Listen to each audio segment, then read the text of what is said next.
One of the best ways to get any kind of job opportunity is to have a great online presence. If you have a website that is stylish and fun and memorable, you are going to stand out from everyone else. Because it's memorable and shows off your personality, people will associate you with creativity and style. Honestly, if I go to your website and it looks anything like this, I'm going to be paying attention to your resume above everyone else's. In this course, we're going to be building this slick personal portfolio site with 3D effects and lots of animations. All right, here's the site, and as soon as it loads in, you can see that we have a lot of stuff going on. These shapes are 3D. They are from React 3 Fiber, which is Three.js, and you can see that as we click, not only do we get a cool sound, and it's a random sound from a list of a few, but we also get a random material, and the shape goes in a random direction. If we leave it alone, you see that they're just floating all cool like. We have shadows down here, that's super neat, and yeah, these will get a different color, a different material, and we can definitely customize what shapes we're using. This is all up to you. You can flex your creative skills in this part for sure. And then you can see over here that when we refresh, these letters come in at random. So it's going to always be different, the order that those come in. And then we have our nice little tagline, creative developer. All of this is going to be editable. You can change anything that you want to suit the way that you are. Up here we have a little nav, and you can see a nice little hover effect, and you have our contact button for like the CTA. If you go to about, we see that it stays there, a little underline stays, and this can be you. If that's not you, you can make it you. But about Andy, you have a nice little biography. This is pretty nice, and you see the little shine as it goes over. We'll learn how to do that. And then as we scroll down, we get this fun little marquee effect, right? So it goes back and forth. You'll be able to put the tech that you like. If you don't use these, you can put whatever you want. And then your job experience, your education, whatever you want to put here, all this is optional, but it's all going to be a lot of fun. So we're going to learn how to do all of this. We're using green sock for this, green sock for this. Now for projects, we have this cool effect where as you hover over, the image that goes with that project will be shown. And same thing for blog. You can see I got these fruit images, but you can put whatever image you want. That's just some stock stuff. But as you mouse over, this image will follow your cursor around, and pretty cool. And then as you click in, you can have your blog post. So we're going to set up a really easy but really stylish blog post. I'm going to show you how to get really nice typography with barely any effort at all. Nice little tip. So we have quite a lot to do. We're going to learn a lot of great animation tips, have a lot of fun. So let's talk about the stack. While building this site, you're going to learn GSAP, a massively popular animation platform, and you'll learn how to use it with React. You'll learn a bit of React 3 Fiber, which is how we use Three.js in React. We're using Prismic for our CMS and page builder, so all of your content is real easy to edit, and you can even build this site for a friend or a client. We'll use the new Next.js app router to stay at the cutting edge. Our styles will be in Tailwind, and you learn some Tailwind pro tips. And we'll use TypeScript so that we'll have type safety and our site won't break on us. Don't worry if you don't know the tech we're working with. That's the point. I will walk you through everything that you need to know. I just expect that you know HTML, CSS, JavaScript, and React to do well in this course. I don't want to wait any longer. Let's get into it. All right, now that we know what we are building and how we are building it, let's go ahead and build it. So we're going to hop into Prismic. As I said, Prismic is going to be where we put our content. And as it says, it is the headless page builder for Next.js, Nuxt, and SvelteKit sites. We really specialize in those three, and the developer experience is excellent. So if you don't have an account, go ahead and sign up for one. It is free, and you're just going to go log in. For me, I'm going to go to my dashboard, and it says create a new repository, choose your framework. So we're going to be going with Next.js. Go ahead and click that. And here you have three options. Typically, you would either go for a minimal starter or a full website demo. This has very little to it, and it just kind of lets you build up from next to nothing. The full website demo has, basically everything that you would need in a website. It allows you to see how Prismic is set up in typical sites. So if you're brand new to Prismic and you're not following a tutorial, this is the best way to kind of get a feel for how Prismic sites are built. But since you are following a tutorial, we're going to be connecting our own web app instead. This is the option that you would choose if you wanted to add Prismic to a site you already had, or you found some other starter somewhere on the internet and you want to plug Prismic into it already. All right, I'm going to give my repository a name once it brings me to the new repository page. I'm going to go creative portfolio tutorial. Cool. That is not taken, so we are good. And then I'll just say creative portfolio tutorial. All right, the rest we don't need to touch because it's already been set. And we are going on the free plan. Don't you worry about that. So we don't even need a credit card. We are good to go. And this is a very generous free plan. You don't really hit any limits. All right, so welcome to your page builder. This is where you'll create and edit pages, but first you have to define the models for your pages with Slice Machine. So it says to get started with Slice Machine. And lucky for us, this is what we were going to do anyway. I have the Next.js site over here ready to go with that same command, create next app at latest.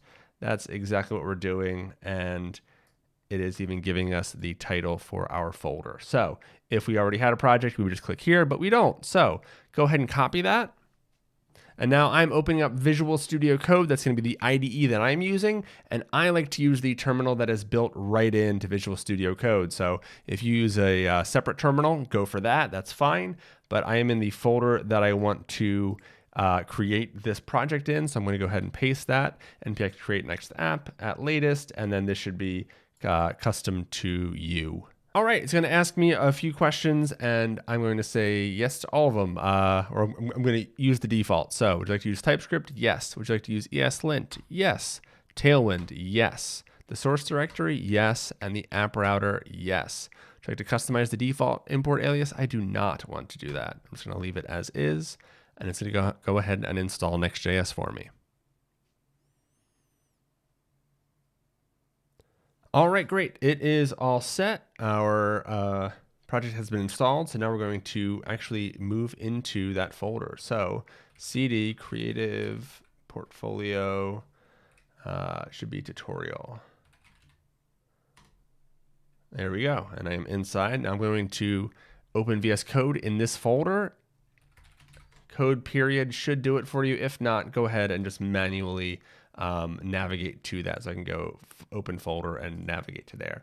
But I have it open now. And so, all right, now that we are in our project, let's go ahead and open the terminal. You can either hit Control and the little tilde, or you can just go ahead to view and open that. I'm going to hit npm run dev. And let's see what we actually have so far.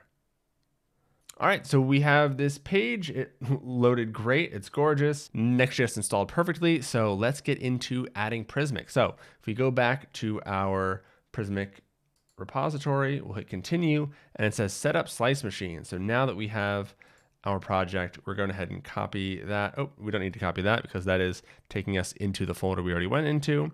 And now it's asking us to run this command, which will install Slice Machine for us. So let's go ahead back to our terminal. I can stop this dev server and go ahead and run Slice Machine init. Now it's saying we need to install these packages. I'm going to hit yes, because that's the only way you're going to get them installed. So it's going to run through, install quite a few things for us, but it saves us so much time. I'm going to show you exactly what it installs for us. All right, we can see that it is actually connecting us to our repository. Right here we have repository, creative portfolio tutorial, and it is going to do quite a few things. It's going to install the SDKs for connecting to Prismic. It is going to link this project to this repository here, see creative portfolio tutorial. It's going to connect those two things. It is going to set up all our configuration for us. So we have some config that's just been added. And there we go. Initialization successful. Continue with next steps in Slice Machine. And actually here is a whole checklist of what it did. Detected framework, behind core dependencies. You can go ahead and read that. I won't waste your time, but it did a whole bunch of stuff for us with just a quick command. And now it's asking, hey, do you want to run Slice Machine? And we're going to say, yeah, we do.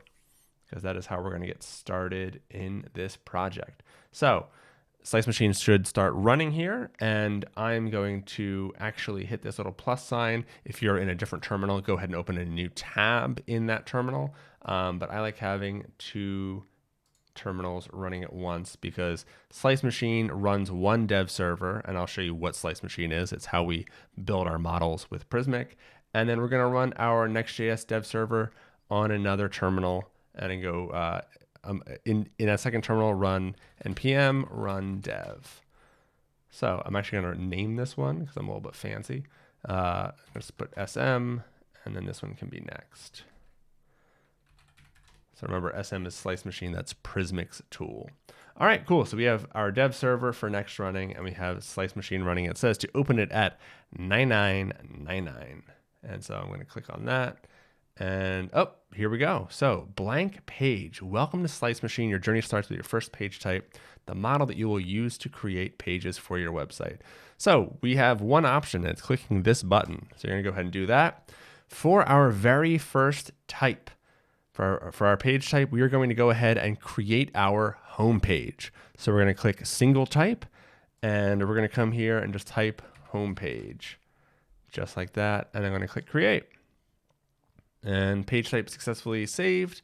Perfect. That's what we want to see. So it immediately says, hey, start adding some slices. And you might be going, hold up, what is a slice? Great question. So here on our site, we have several page sections. So this whole about, I call this the biography slice, right? Because it just kind of gives you the about, it gives you a description, and it gives you this fun little like photo book picture kind of thing. Then down here, we have this slice. I call this the tech list. And this is basically an entire page section. Let's get out of the mobile view. But you can see here, this is a page section all about tech. So this is the tech list page section. And that is a slice. You can see it says data slice type. That is our tech list slice. Down here, we have an experience slice and another experience slice. And so with Prismic, everything is centered around creating these slices. And you might be very familiar with slices like hero slices and testimonial slices and logo grids. All these things are the building blocks of websites. And with Prismic, that is what everything is centered around, because then it is really easy for us to move these sections around, to put them wherever we want, and reuse them so that you're not having to reinvent the wheel, having to like you will see just how easy it is for us to completely change the layout of this website within a few minutes if we wanted to, without touching any code once we're all done, right? But until then, we get to create custom React components. We get to create 3D components, but we're going to be putting them into these slices that then can be deployed anywhere across our site, even in blog posts if we wanted, right? So that's the power here. That's what a slice is, and you'll really start to get it once we get into it. There are some templates available, so you can see there's a hero, logos, as I was saying, a call to action. So this is a concept that you're probably familiar with, but Prismic builds everything around that concept. So we're not going to be using one of these templates. We are going to go ahead and create our hero. So I'm just going to call it hero. You can call it, 3D hero or anything like that in particular if you want to specify this kind of hero. But for us, it's going to be the only hero we've got, and that's why the name works for me. So now you can see we're in our home page. In the main section, we don't really have any fields. You get an automatic SEO and metadata tab, and that comes with a meta description, a meta image, and a meta title. I like to bring the title up. Just that order makes sense to me. And these fields are going to be available in our editor. So as you saw, the little save button appeared up here. So I made a small change, but I can click save, and there you go, it's saved. But back in our main section, we have our slice zone, and that is where our slices will appear. We don't have a screenshot just yet for this hero, but we will. So if I go into my hero, we can see that there is just potential here, right? So we are going to go ahead and start to create our fields.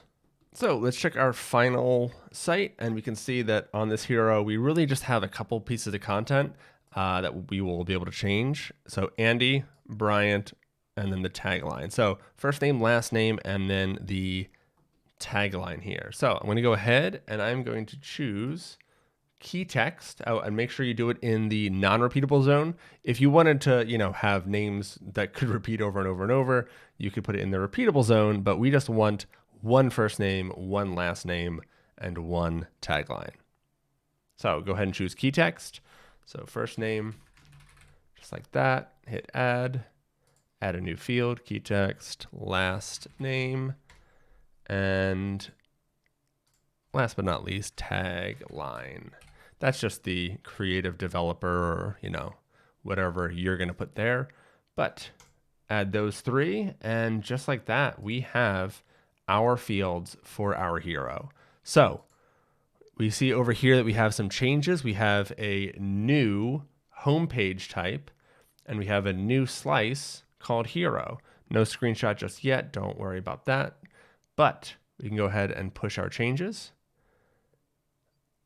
And they've been pushed. Where have they been pushed to?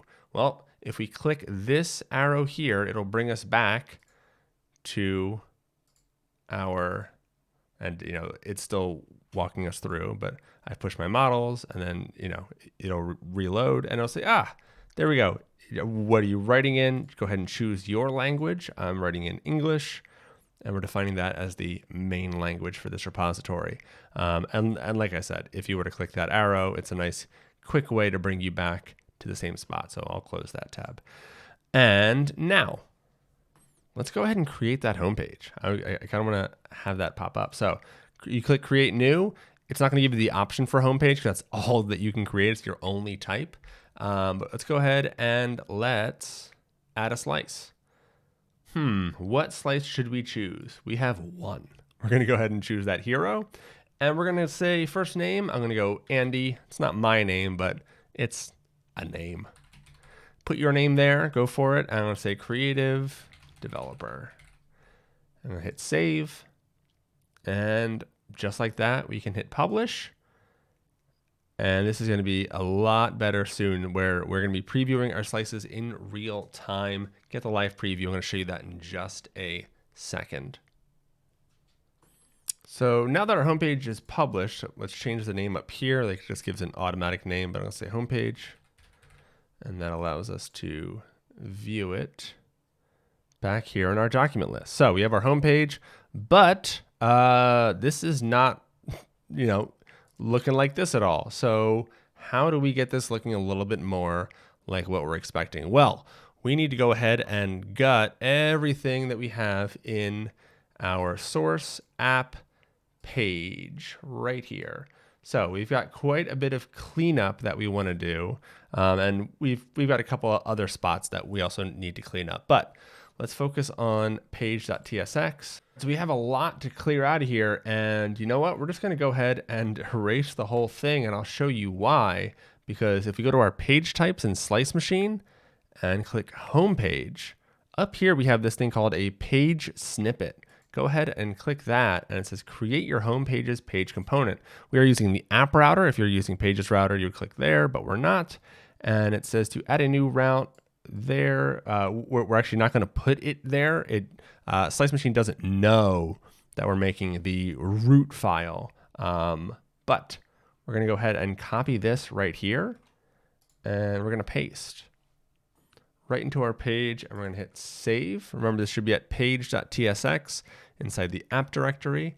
And let's check out what we have over here. If we refresh, it says placeholder component for hero, variation default slices. So this is actually a huge success. Let's check out why. So when we created that hero, you'll see right here we have this new folder called slices. That is Prismic specific. So when you create a new slice in Slice Machine, it is going to create a new folder based on what you name it. So hero right there. And here we have 3 files, index, mocks, and model. Inside index, we have placeholder component for hero, variation, blah, blah, blah, slices. So that is exactly what we're seeing here. We are displaying our slice on our homepage already. We had this content automatically created for us. We had this page that we just copied and pasted that page snippet right into here. It's going ahead, it's creating our client to fetch our data with. It is fetching the data. It knows exactly what data to fetch. And well, actually here it's creating metadata for us. And then it's going ahead and rendering our slices via the slice zone. So we'll get into the slice zone a bit more later, but I just kind of show you how quickly we can get up and running with this hero. So we see that we have this placeholder component thing. I'm going to go ahead and delete that. I just want to display our name. I'm getting a little bit of help from Copilot here, but I'm going to turn that off so that it's not, let's see, disable completions. There we go. All right, so with Copilot off, I'm going to go ahead and say slice. We can see that we're getting a slice prop passed in, and it has slice type and variation on it, but we are going to look slice. And if I just push period, because we have our types, we see what is on this slice. So we want primary, and then we want first name, last name, or tagline. See, it lets us know exactly what is on this slice. And if we didn't have those types, or if you didn't know how to look that up or anything like that, if you actually go to hero, you will see slice.primary.firstname, slice primary last name. It is all here for you. It's very, very handy. And it's even here to the point where you can hit copy and we can paste this in ourselves. And it gives us a little React fragment there to wrap it in. So however you want to do it, that is how you can get your fields easily. You don't have to worry about the data getting passed in. That's already happening because we're fetching it right here. We're passing it in to the slice zone, and then our hero is getting rendered. We have it all typed automatically. Slice machine types it for us automatically. We are already able to render out. Let's see it. If I refresh, Andy, there we go. So in just a few clicks, a couple copies and pastes here and there, we have our first name from our homepage. So our CMS is already wired up for us. We already have our first hero component on its way. I'm going to close out this tab here, and there we go. We've got Andy. So now we don't exactly just want it to show up like that. We kind of want this to be a little bit more of an H1. We want this to be a bit more involved. But I just wanted to show you how quickly we could get up and running with that first name. And now might as well finish it off with slice primary. Let's go ahead and use the snippets just for these last couple ones. Why not, right? Slice primary last name, and then slice primary tagline. And if this is an image coming from here, it will have the proper image component and everything. It's not always going to be a fragment. That's just for key text. But yeah, so if we go ahead and hit save there, we can see that we get Andy Bryant, creative developer. Amazing. So as you can see, we have this very, very dark background. It's practically black. And then we have the white text, and that kind of matches what we're doing, but not really. So if we can start to add some of our styles here, we will be looking a lot better. So let's do a little bit more cleaning. Let's go into globals.css. We are going to erase everything in here. Go ahead and hit save. And then also in layout, we can see that we have the wrong font, or not the wrong font, but a different font. The font that we're going to be using is called Urbanist. So if you highlight enter right here, we can go URBANIST. It should autocomplete for you. You can change anywhere it says enter to Urbanist. Keep the lowercase. And just like that, we should have a couple of changes. Yeah, so that is Urbanist, and we are now back on a white background. We will be fixing that and getting our proper dark background in just a second. We're going to do that in the layout component here. So let's go ahead, and you see HTML right here. Go ahead and add a class name to that. And it's going to be BG Slate 900. And this is Tailwind. This is how we're going to be styling with Tailwind. If you have any questions about what we are doing, I'm not going to explain every single class that we do because that's going to be, it's going to take a while, but go ahead and just hover over that Tailwind class. And if you don't have the Tailwind plugin, go ahead and add that because that is really, really helpful. It helps you understand what classes you're looking at and what that actually does to your styles. So BG Slate 900 should give us, if we've saved it, should give us, yeah, that nice dark blue. And then we are going to go ahead. We're going to add text Slate 100 right there so that all of our text becomes kind of as a default, nice and white. So we have, and I'm going to zoom out so that you don't think, what's going on? Why is it so big? Mine's not big. But cool, we have a nice groundwork there. Now we can go ahead and play around just for a second. See if we go span, class name here. I'm back in the hero, by the way. If I go text red 500, and you can see how useful this is, that IntelliSense. If I put red on our first name, we should see that it's red, but why is it not red? Well, that is because we need to update our Tailwind config. As a default, it comes with pages, components, and app, but our hero is in slices. So go ahead and add a new line that just has, instead of app, slices. And you save that, and Tailwind should update. And now what it's going to do is it's going to keep an eye on any file in the slices folder, and we should see Andy is nice and red.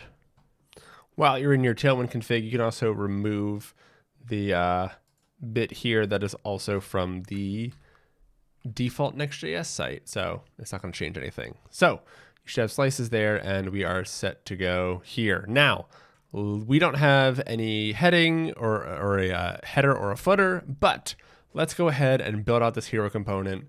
Let's set up our homepage just the way we want it. Let's get as far as we can, at least with this text part, just to make it look that way. We will add animations and 3D as we go. But right now, I just want to build out this hero, and we can come back for the nav bar and the footer a little bit later. First thing I'm going to do is I want to go ahead and take a picture of it. I'm going to take a screenshot just like that. I'm going to get a screenshot of it. It's on my clipboard, so I'm going to hit update screenshot. And if you saved it to your desktop or something, you can go ahead and drag it in.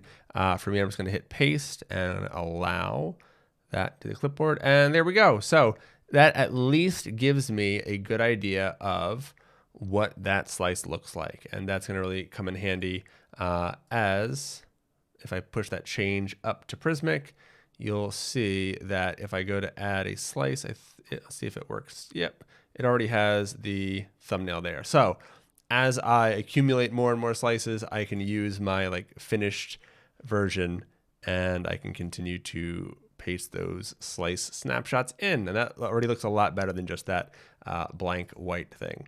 So now for the live preview part, we can go ahead, now that we're in Prismic.io, go ahead and click get the live preview, and you can see how nice this is going to be, where we actually can type and see that updating right there. So we want to set this up right here, and what we're going to do is we're going to copy our local host for now, and this will work as long as your local host is running. And you can just type localhost 3000, make sure it's HTTP, and you're going to type at the end slice simulator, and you're going to hit save. And we shouldn't really see much here, but you can see maybe there's a little red pixel there. That's that Andy. So we are actually getting our component there. It'll be a lot more obvious once we build it out, but you might be wondering how that's working. That is because when we initialized Slice Machine, it also added a slice simulator page here, and that takes care of rendering our slices for us in that preview state, and it's really, really handy. So Now that that's running, we can go ahead and close our Tailwind config. We can go ahead and close our CSS file. We don't need that. We don't need our layout right now, I don't think. So we just want to work in our hero component, and that's all we're going to focus on. So with this component, we actually have a grid layout. So it's going to be a 2-column grid if it's on desktop. And then when we go to mobile, we want that to go to 1 column and our little shapes to go up top. You could put them on bottom. I'm going to say this once. You can change this however you want, personalize this. So I'm going to show you the way that I built this, but you can change the colors, you can change the shapes, you can change everything about it. It is yours, but I'm not going to keep saying that throughout the whole tutorial. Just kind of get that now. This is yours. You can do what you want with it. But so we need to work on that 2-column and 1-column layout. We're going to first focus on that typography. So let's go ahead and right here after section, we're actually going to create a div that's going to wrap everything. And I'm going to say class name grid. And we're going to say min h min hyphen h hyphen, and we're going to use an arbitrary value, 70 view height. So our min height is 70 view height for this, and grid calls 1, but on medium sizes and above, we're going to go grid calls 2. That's what gives us that responsivity.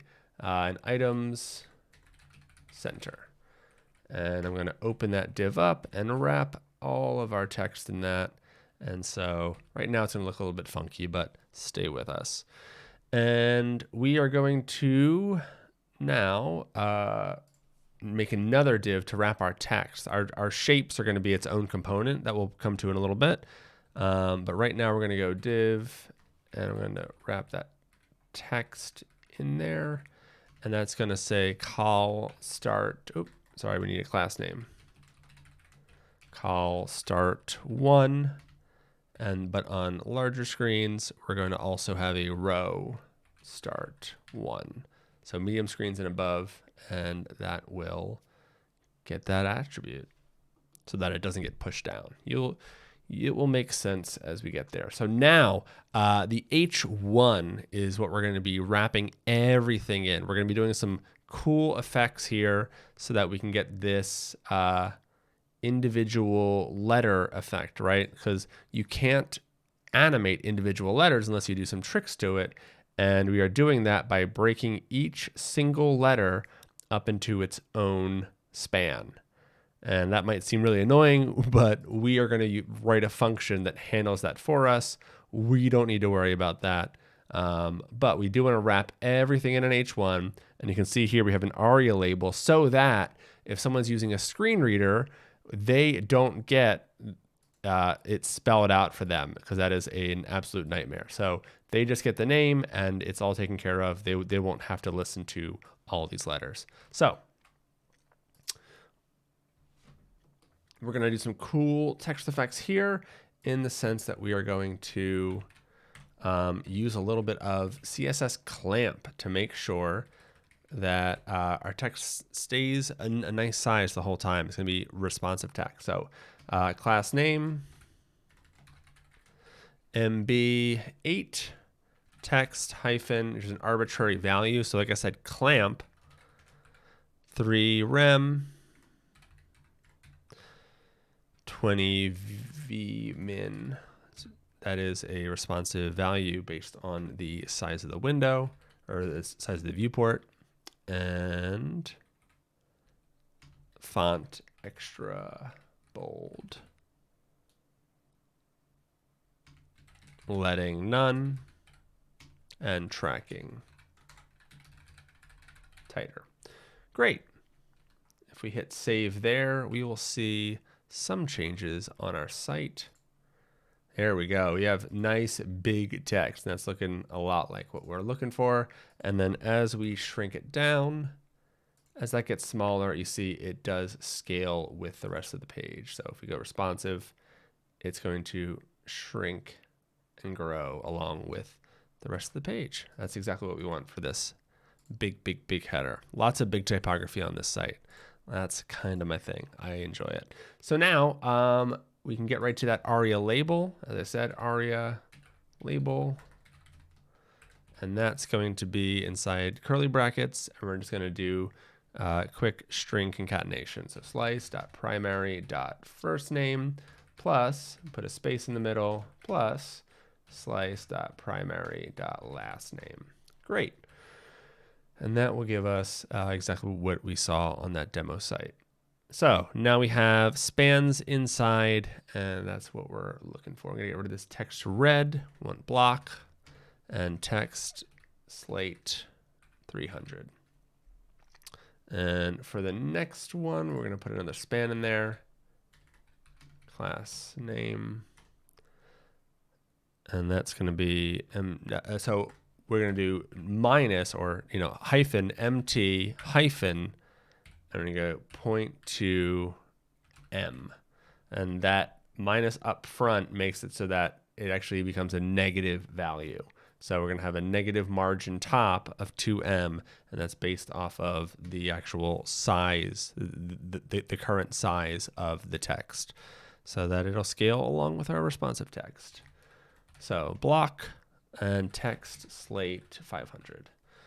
All right, we should see, yep, Andy Bryant. It's looking a lot like what we're shooting for. So back to here, and we're on to the last span. That's going to be outside of our H1. Actually, the tagline won't be part of the H1. This is going to be just its own thing. So span, and then class name. So we've got quite a few styles here. So hang on. So we're going to go block, BG gradient to top right, or TR. So from hyphen yellow hyphen 500 via yellow 200 to yellow 500. BG clip text to XL, font bold, uppercase, tracking, hyphen, arbitrary value, so square brackets, 2M, text transparent, opacity 0, and MD text hyphen 4XL. Right now, actually set that opacity back up to 1. And I will explain, or sorry, up to 100, I believe. Yeah. And I'll explain why we're going to be setting it to 0 in a sec. So there we go. We have this gorgeous gradient text there. So you can see that the text, if you change the via yellow 200 to say like red 200, this effect will be a lot more obvious, or it should be. Let's try blue. Let's do 700. Not going to explain every effect, but you can see the gradient a lot clearer here. So it's going from the bottom left to the top right. And so we're just doing a subtle little gradient that gives it a little bit of like a gold kind of feel. So this animates in, right? So you get that little bounce in. We're doing a lot of bounce eases on this site. So that's why it's going to eventually start out as 0. It might not need that, but that's what the styles are going to be for now. All right, so next we need to actually turn this single span into individual letters, because as we see, we have just one span. It has Bryant in it. We need A-N-D-Y. So we're going to write a function that returns some nice split up text. So just above the return, go ahead and say const render letters equals, we're going to do an arrow function. And remember, we are using TypeScript, so we're going to be typing pretty much everything that we touch. The only thing we're not going to be typing is our React 3 fiber scene. Three.js just gets a little bit funky, and we would get stuck a little bit more than I would like for this tutorial, but everything else is going to be TypeScript. So we're going to start off with name, and we hit colon, and that is a key text field. And as you type, your IDE should start to help you out. And yes, we want the key text field from Prismic.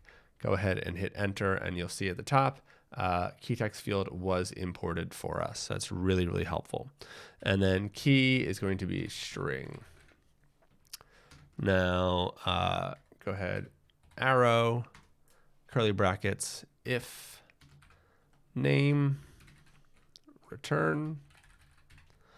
So if we don't have a name, because key text field can either be a string or null. So we need to check for that. Return name.split. And we're going to split at every single letter. And then we're going to map over the array that we get from that. And that is going to take a function letter and index. And this is an arrow function that we're making. And that's going to return our individual spans. So we're going to say span. And inside that, we're going to put letter. And what's it complaining about? Let's see, missing key prop. Exactly. We're going to add that now. So key equals index. And then we're also going to add a class name to style each of these. So make this in curly brackets because we're going to do a little bit of string interpolation here. So put backticks, and we're going to do a couple of things that will allow GSAP, our animation library, to hook into this a lot easier.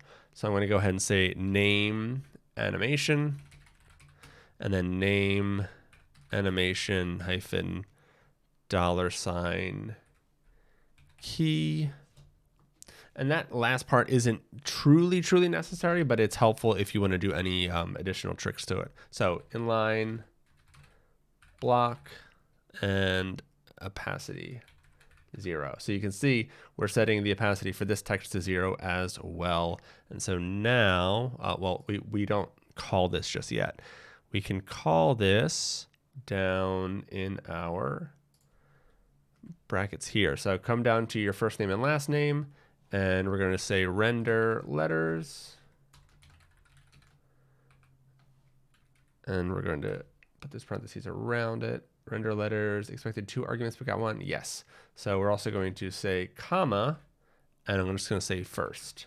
And this way we will get invisible letters. But that's what we expect because we put opacity 0 on there. But we do see that we get first, right?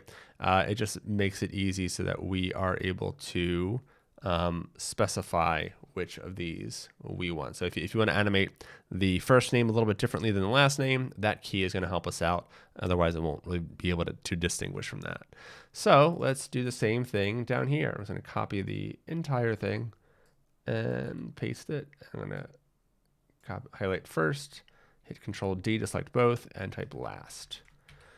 And they should both vanish, but they are both individual spans now. So BRYANT. Awesome. This is looking great. And now I have some great news. We are ready for GSAP. So if you aren't familiar with GSAP, it is just a phenomenal library. Please go to gsap.com. Check out this incredible website. There's a whole lot of fun to be had here. It is a very inspirational site. Just, yeah, it shows the full power of what you're able to do with GSAP. So we need to install our GSAP library. So go ahead and create a third terminal. Yes, you can create 3 terminals. I'm going to say npm I GSAP. Just like that. And boom, we can see in our package, we get GSAP added. Now, if you've used something like Framer Motion or React Spring, you'll know that those animation libraries have actual React elements that are built for them. GSAP is a bit different in that it is JavaScript, pure and simple, and it is used in lots of different frameworks and libraries. So you can use it for Vue, you can use it for Svelte, you just use it for manipulating pretty much anything. Like this is what they mean, animate anything. So because of that, GSAP and React can kind of trip a lot of developers up, but on the GSAP website, if you go to Docs, Learning, and React here, they have some great guides, or just this one great guide that shows you exactly what you need to know. And we are going to get into GSAP context a whole bunch. It says here, it gives us two useful features. It's going to scoped selectors and animation cleanup.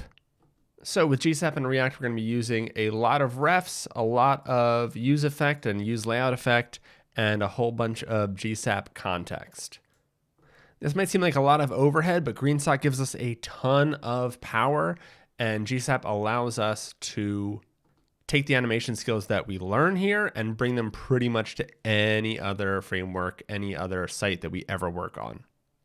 So now that GSAP's installed, let's import it into our component. So I'm gonna go up to the top, import GSAP from GSAP, just like that.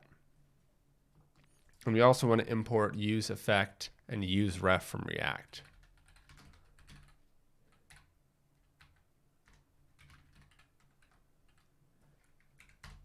Cool. So to go ahead and help scope our animations, we're going to create a ref called component equals use ref. And we're just going to say null right there. Then we're going to say use effect. And that's going to take an arrow function. And I'm going to say let ctx equals gsap.context. And that's also going to take an arrow function. You see a pattern here. And if we look at the docs, we see that every GSAP context is going to have the same kind of pattern where inside we do some kind of GreenSock animation. Oh, by the way, GSAP and GreenSock are pretty much the same thing. So I might just say both back and forth. Don't want to confuse you. So we might do some GSAP animation inside, and then we always end with the scope, and then we return ctx.revert for cleanup inside of our either use layout effect or our use effect, either one. So I'm going to go ahead and close our GSAP context. I'm going to close up the arrow function and pass it component as the second argument that it wants to scope this context to. And then we're going to return that ctx revert function. So I'll go ahead and copy that. And at the end of use effect, we always need to pass it an array. If it's empty, that means that it's just going to run once. So that's how we're going to leave it for now. And we just have some empty brackets there at the end to clean up. Hit save, and nothing should change because we just set up our context. We don't have any animations yet. So now it's time to do our first animation with GSAP. We're going to be using the GSAP object that we imported, and we have two concepts that we kind of need to learn for animating with GSAP. There's tweens, and it is what does all the animation work. Think of it like a high-performance property setter. You feed in the targets, a duration, and any properties you want it to animate, and then the tweens playhead moves to a new position. So here we have GSAP 2. In other words, we're going to animate to these properties. And what are we animating? We're going to animate anything with the box class. And we're going to animate to rotation 27, X, that's moving on the X-axis, 100 pixels. And that's going to take place over a duration of 1. If we rerun this, there you go. We see that little spin. They moved from where they were and they rotated. Now, what is a timeline? That's the second concept we need to understand. A timeline is a container. Oh, sorry, I'm zooming in and talking at the same time. Timeline is a container for tweens. So you're able to stitch these tweens together, and that lets you kind of animate one thing and then animate a second thing and animate a third thing. So you can, let me see if they have an example here. So that one goes, I'm assuming that's going to do, yep, and then that goes after. So really, really powerful for allowing you to do one thing, then next thing, then a next thing. So that is the two big concepts that we need to know, a tween and then a timeline. So we're going to start out actually with a timeline for this one. So we're going to say gsap.timeline. And we have a couple options here. We can either say const tl equals, just like that, And now TL is a timeline, GSAP core timeline. Or we could just call it like this and go ahead and chain other functions on there. So we can say like 2, as we saw in that example, and we can just kind of chain on that timeline. Totally up to you. Different developers have their own preferences. We can go ahead and say const TL equals GSAP timeline. And then on this timeline, we can say dot from 2. So this allows us to set where the animation is starting and then what the animation is going towards. So this is going to be a function. The very first thing we always pass is what we are animating. So for this, it's scoped to our component. So even if this class that I'm about to use, name animation, is present somewhere else in our project, we don't really have to worry about it. And it's yelling at us right now because it's expecting more arguments. We're getting to it. So that is what we're going to be animating. Now we need to do our from, and that is where we're starting out. So we're going to say x is -100, opacity 0. We already set it elsewhere, but I just want to make sure. And then rotate is -10. So it's going to start out with a little bit of a rotation, and then it's going to even out. This thing's popping up in my face. All right, so now we want to say comma and then pass it a second object. In the second object, we want to say where it's going to end up. So x is going to be 0. That way it will finish at the spot where the letter should already be, right? Opacity is 1 and rotate is 0. Now we get to set some of the fun stuff. Well, you know what? Let's just leave it there, and we will add our eases and some other cool things later. Right now, we're just going to see an animation on, or we're going to break it. Ah, yes, here we go. Great. So you're importing a component that needs useRef. It only works in a client component. I'm actually glad we hit this error because we are using the app router. That means we are using server components by default. Now, to use any kind of JavaScript that runs on the client, to use things like use ref, to use state, any of those, we need to use a client component. So go ahead up at the top, make a string and say use client. Just like that, hit save, and just like that, that's gone. So if we reload, we don't see anything. And we don't see anything because we scoped to component based on this ref, but we actually never added that component to our section. So go ahead down to our top level element there and say ref component. Now, if we refresh, there we go. We see a nice little animation. Not totally what we're going for, but that's our first green sock animation, folks. There you go. Hit refresh as many times as you need. That feels great.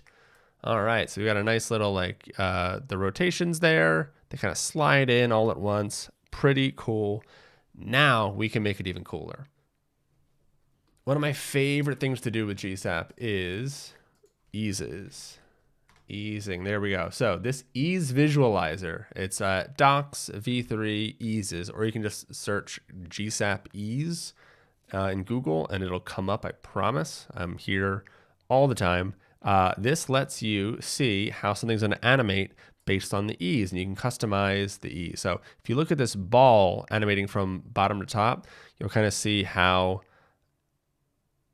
an ease can affect the way that you are animating, or like the feel of something. See how it's nice and springy? We're going to be using Elastic a bunch on this site because it's just a fun, playful kind of ease that you are not able to really get with just a regular CSS animation. So I feel like it stands out compared to other kinds of websites, right? So you can customize a bunch about this. So if I change it to 2, you see a big spring.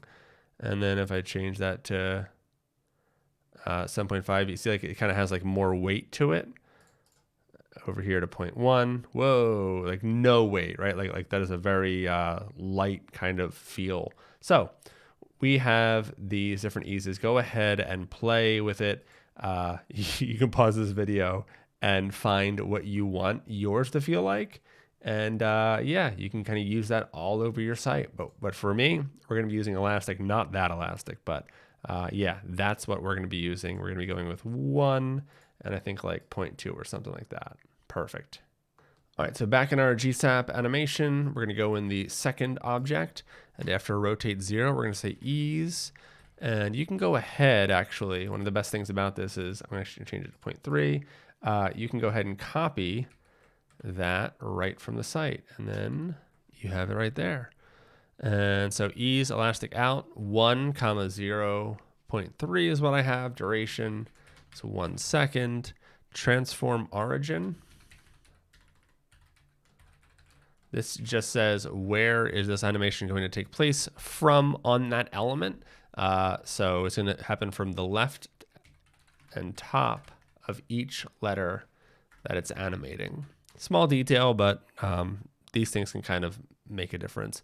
Now, if we save there, we will see that we get that. And it's kind of like what we're expecting, but these letters all animate in at different times. Right? That's what we want. So how do we get that to happen?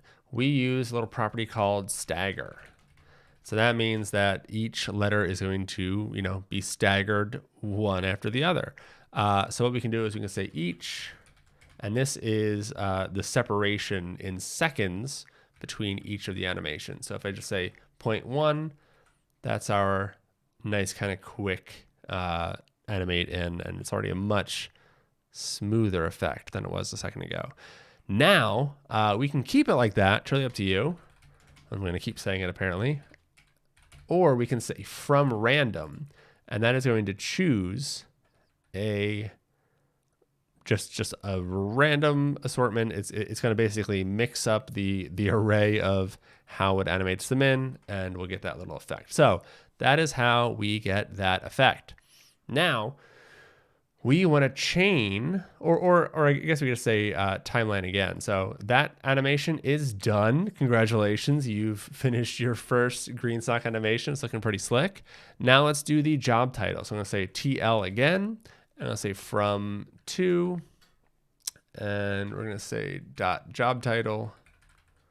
We should have given that to it earlier, did we? No, I don't think we did. So go ahead back down to your span down here and say job title. Nice. All right. So that should be on slice primary tagline, job title. Come back up to your animation. And once again, it's expecting 3 arguments. So we're going to start with Y20. That means it's going to be a little bit down compared to where it will end up. Opacity 0 and scale 1.2. And for the second object, this is the 2. This is where it's going. So we want it to be full opacity, and that's 1 in GSAP. Y is 0. In other words, it's going to end up where it belongs.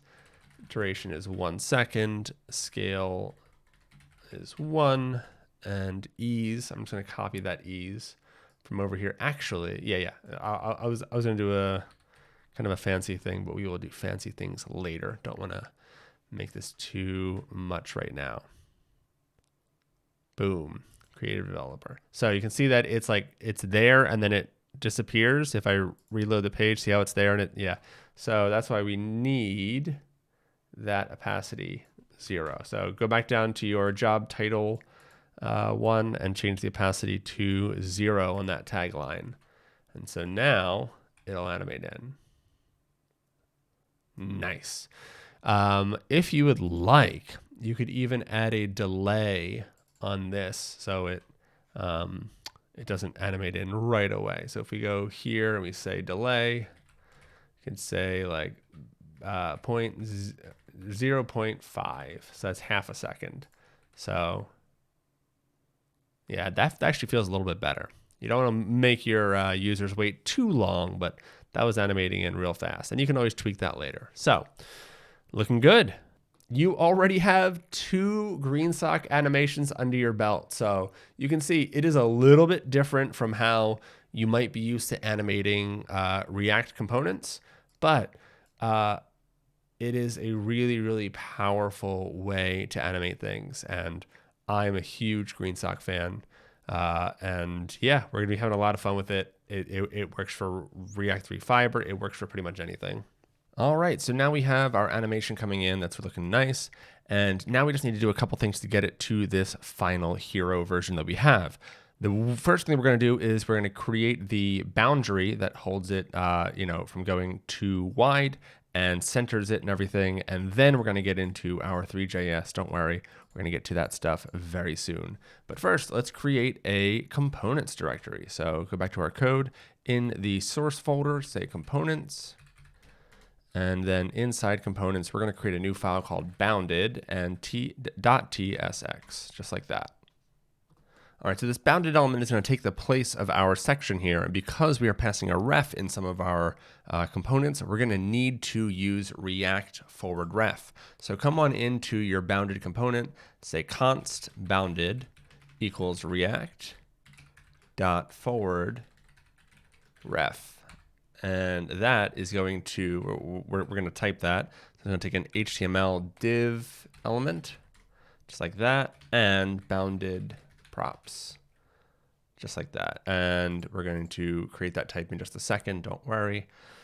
But we're going to open some parentheses, and inside there, we will get an arrow function. So bear with me. We're creating another set of parentheses, and inside that, we're going to spread our props. So we're going to say as comp equals section. That's going to be our default for this component. Class name, so that we can pass styles, children, because that's what's going to go inside, and we're going to spread the rest of our props. And then we're also going to get a ref. That is the whole point of React forward ref. And then we're going to open curly braces and say return. And this is where we return our JSX. So we're going to say comp, just like that, ref equals ref. That passes that ref through, and now it's on this component. Class name is equal to, and we're going to do some fun stuff in a second. So open curly brackets and just put a quote for now, and we'll say px4 py10 md colon px hyphen 6 md colon py hyphen 14 lg colon py hyphen 16. So those are the styles for this part, and we are now going to open more curly brackets and say rest props. I'm going to spread the rest of our props right there, and we're going to close that with an angle bracket.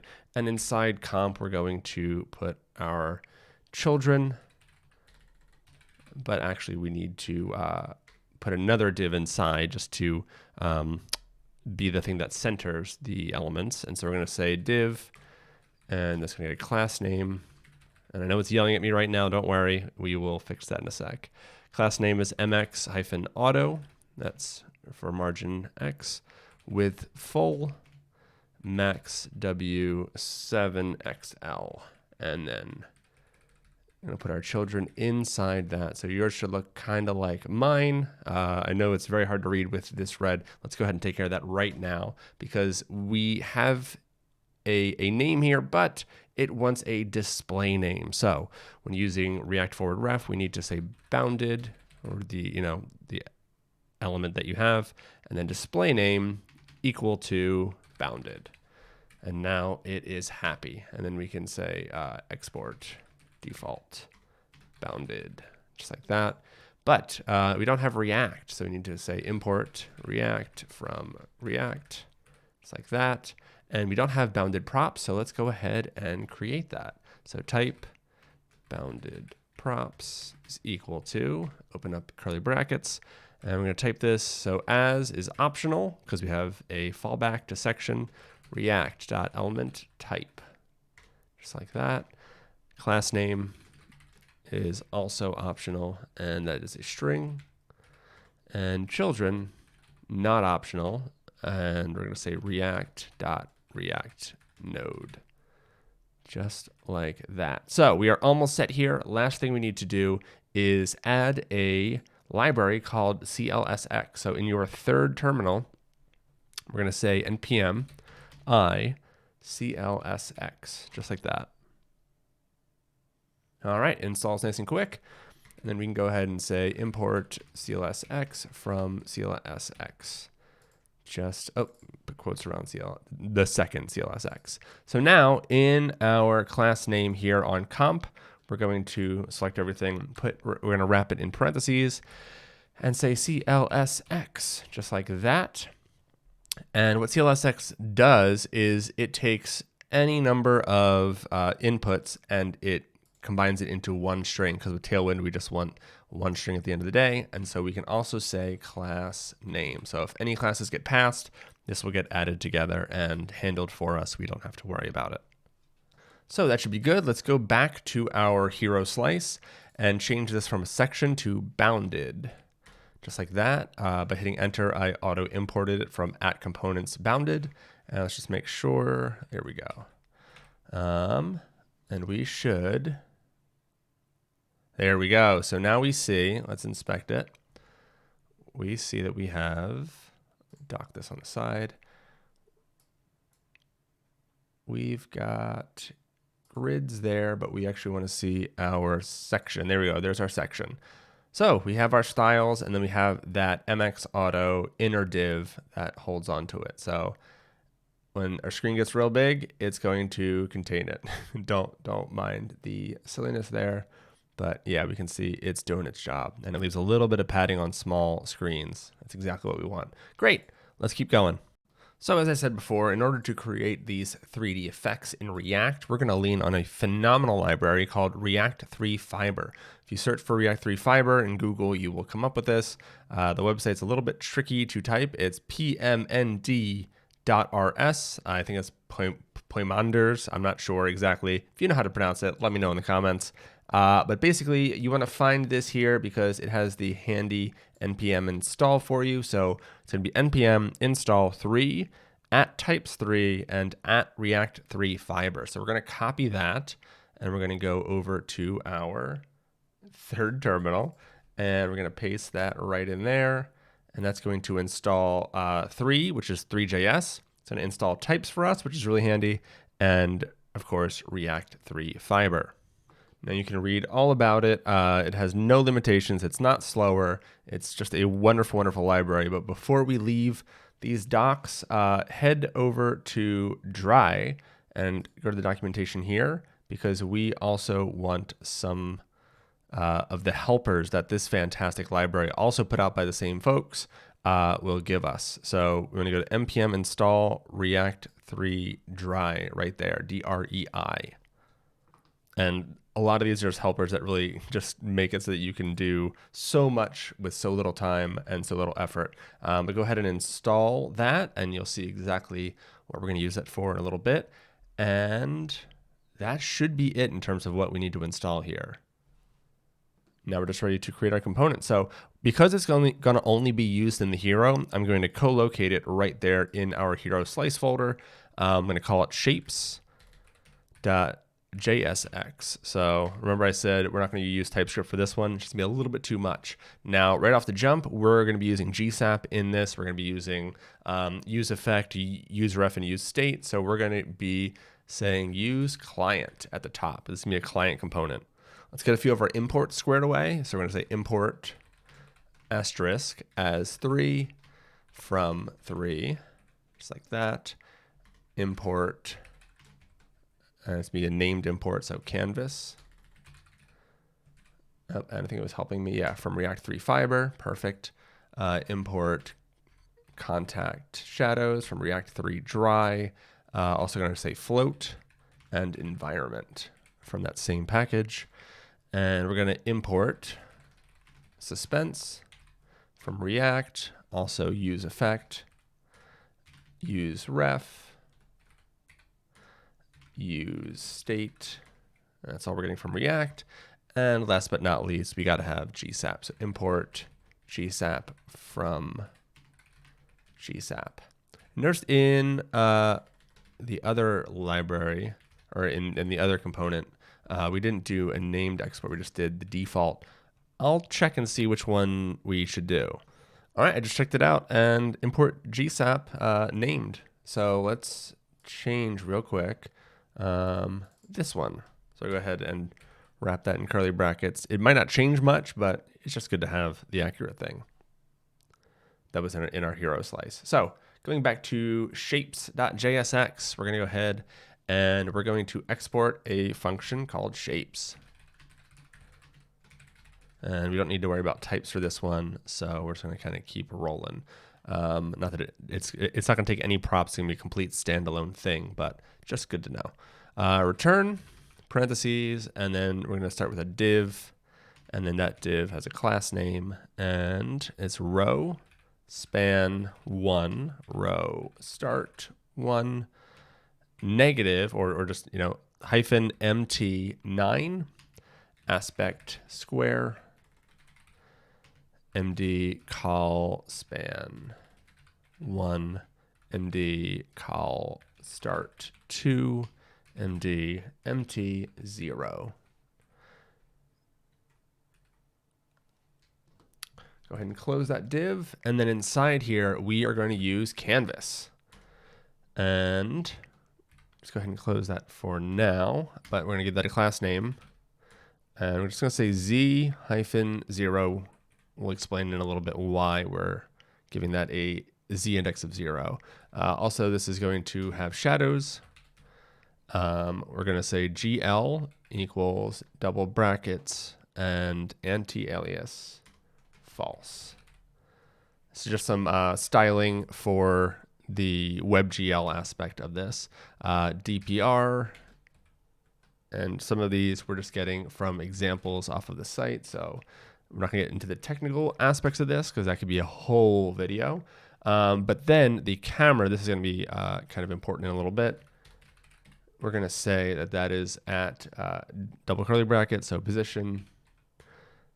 And we're going to say 0 on the X, 0 on the Y, and 25 on the Z axis there. And we also don't want to exit that object yet. We're going to say field of view is going to be 30. That's dealing with the camera or the camera like lens essentially. Near is 1 and far is 40. So that's how close are the things that it's rendering and how far away will it render things. So we are going to use suspense here. Fallback equals null. This is React suspense. If we were loading things, this would be like a must-have. Here, it's just good practice. We're going to have a component called geometries. We don't have that quite yet, so let's actually just hold off on that for a sec. Contact shadows. I'm going to say position. And it's going to be underneath the objects that we're creating. So this contact shadows is a handy helper from Dry, so we don't have to go and create our own shadows. It's really nice to have. Is that spelled right? Position? Yeah. POSI. There we go. Position. 0, comma, negative 3.5, comma, 0. So it's going to be just underneath our objects. Opacity is 0.65. Scale is 40. Blur is 1. And far, oh, there we go, 1. And far is going to be 9. And you can tweak any of these to your heart's content. It's always the case. You have my explicit permission. So next, environment, we're going to say preset equals studio. And this is going to do some nice lighting. This is just like pulling a gorgeous lighting setup out of the box. It's going to save you a lot of time. All right, so we are good there. We shouldn't really see anything, partly because we don't have this imported yet. So let's go ahead and import that. I'm going to say, back in our hero component, I'm going to say shapes, just like that. It's, oh, right, because it's not actually in components. It is right next door. It is here. Export function shapes. Why is it not happy? Because it's not used, that's why. That makes sense. So we want to use that, I believe, just above, yeah, so as a child of this grid element. So we have bounded, then we have this div. Just inside there, we want to say shapes. Just like that. Now we shouldn't see anything, but we should be able to see it in the DOM if we inspect. So let's go ahead and inspect. We have our grid, we have our call start. Oh, it's reloading. Oh, here we go. We're getting yelled at. Element type is invalid. You got undefined. To export your component. Let's check that out. Oh, we just need to say default here. Or you could do a named export, up to you, how you want to do it. So we should see, if we inspect, that's getting into the spans. We have an H1. We have here our row span, and we should see a canvas somewhere. Here we go. So we've got our canvas. We just need to add shapes to it now. Let's get to it. So underneath our shapes function, we want to create a new one called geometries. And it's just going to be essentially where we put our geometries. So open that function and say const geometries equal to, and it's going to be an array. And this is where we get to kind of set up those different shapes that we have on the homepage here. So this is going to start out as an object. Well, it's going to stay an object. And we're going to say the position. And I'm going to say 0, 0, 0. That's going to be right dead center. R is going to be how it's going to be the rate at which it spins. So for this one, I'm going to say 0.3, and then geometry is going to be a new 3 all caps dot ico icosahedron geometry. Let your autocomplete help you out there. That's not one I'm going to win on a spelling bee. And for this, I'm going to put a little comment at the end because I always forget which one's which. And I'm going to say gem, because it kind of looks to me like a gem. This is a soccer ball to me. This is like a diamond. I know a diamond and a gem are the same thing. This is like a pill, and this is a donut. So that'll just help you remember it. If you're into like Dungeons and Dragons, this is always also like one of those dice that you roll. But yeah, gem. I'm just gonna put that there. So just to get something on the page, let's just work on this one. So come down here, say const materials. And that's also an array. And I'm going to say new 3 all caps. And I'm going to say mesh normal material. This doesn't take any arguments. It's a nice simple one. And then what we're going to do is we're going to map over these arrays, and we're going to pass that to another helper function that we're going to create called just geometry. So geometry will render a single element. As a single mesh with its material. So pass to geometry. So let's come down here and we're going to create a function geometry. And that is actually going to take some props. It's going to take R, position, geometry, sound effects. We can hold off on sound effects for now, but that will come. Materials, and that's it for that. And then we're going to say, we're going to create a ref. So say const mesh ref equals use ref. Just like that. We're going to use state. So const visible and set visible and use state. That's going to start out as false. Then we're going to say const starting material is equal to get random material. And that's a function we're going to create right now. And actually, you know what? It's a very simple function, but we use it in a couple places, I believe. So we're going to abstract it into a function. So function get random material, and that can just live inside the geometry function. And that's just going to return. And this is really fun because we get to use one of GSAP's utility functions that I love. gsap.utils.random. And random is wonderful because it can just take an array and it'll return a random item off of that array. So we're just going to take the materials array, which now has one thing, and give us a random material. Then we're going to create another function here called handle click. and that's going to take an event, and from that we can get the mesh. So const mesh equals e.object. Then we're going to use another one of our utilities in a little bit to get one of the sound effects to play, but we don't need that right now. So we're going to say GSAP.to mesh.rotation. That is what we are animating, right? I'm going to say comma, and then we're going to tell it what to do to that rotation. So rotation, if it were typed, you would see that there is an X, a Y, and a Z on it. If you want to, you can log out mesh rotation and see what it looks like. But we are going to get that mesh's rotation and we're going to animate it. So I'm going to say X, and I'm going to give backticks because I'm going to add some things in here. So I'm going to say plus equals, and then $, curly brackets. And then we're going to do this once again. We're going to say GSAP.utils. This is just random left and right. This is how we got all those random effects when you click around.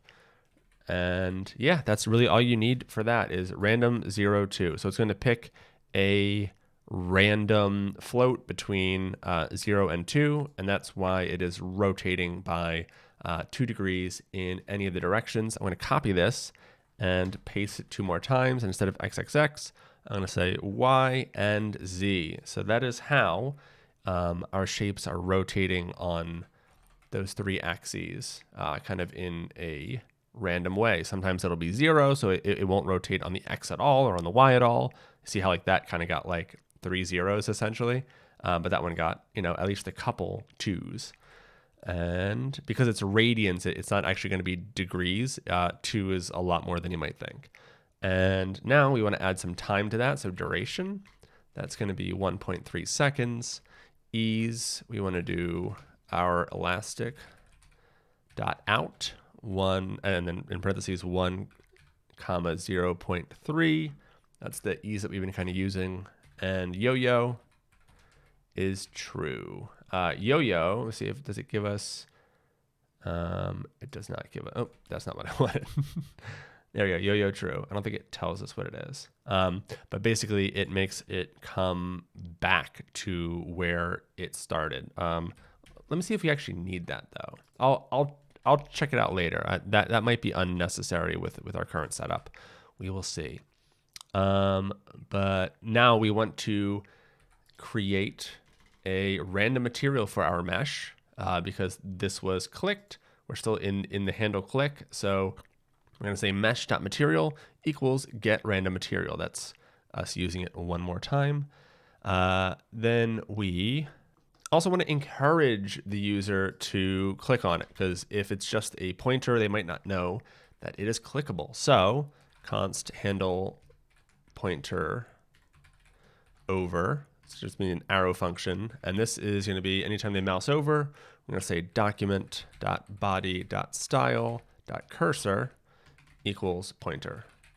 And so that it's not stuck like that forever, we want to say const handle pointer out. I'm going to just copy and paste this, change a couple of letters, OUT, work smarter, not harder, and then go back to default.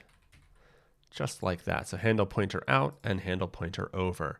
Now we have a use effect that we want to do. But you know what? I'm going to go ahead and skip to the part where we actually render what we're looking at. So that we're not going to worry about this animation just yet. But let's go ahead and return. And we're going to say group position. And it's going to be position. And then ref is equal to mesh ref. And then inside that group, we're going to say float. And we don't need to worry about importing these things because this is all going to be happening within. Oh, wait, actually float, I think we are importing. Yes, we are importing that. But there's going to be other things like mesh that we don't need to import because it's inside the canvas. Certain things when inside this canvas element, you can just add them and it will be taken care of. But float, we need that. So speed is equal to open curly brackets 5 times the rate. Float is one of the dry helpers, D-R-E-I, not D-R-Y, but dry. sorry, my German is rusty. Rotation intensity is 6 times the rate. And float intensity is going to be 5 times that same rate. And inside here is where we want to add our mesh. So mesh, we have geometry, and that's going to be geometry. On click, that's going to be our handle click. On pointer over, let's see, there it is. It's going to be handle pointer over. And on pointer is going, on pointer out is going to be handle pointer out. Great.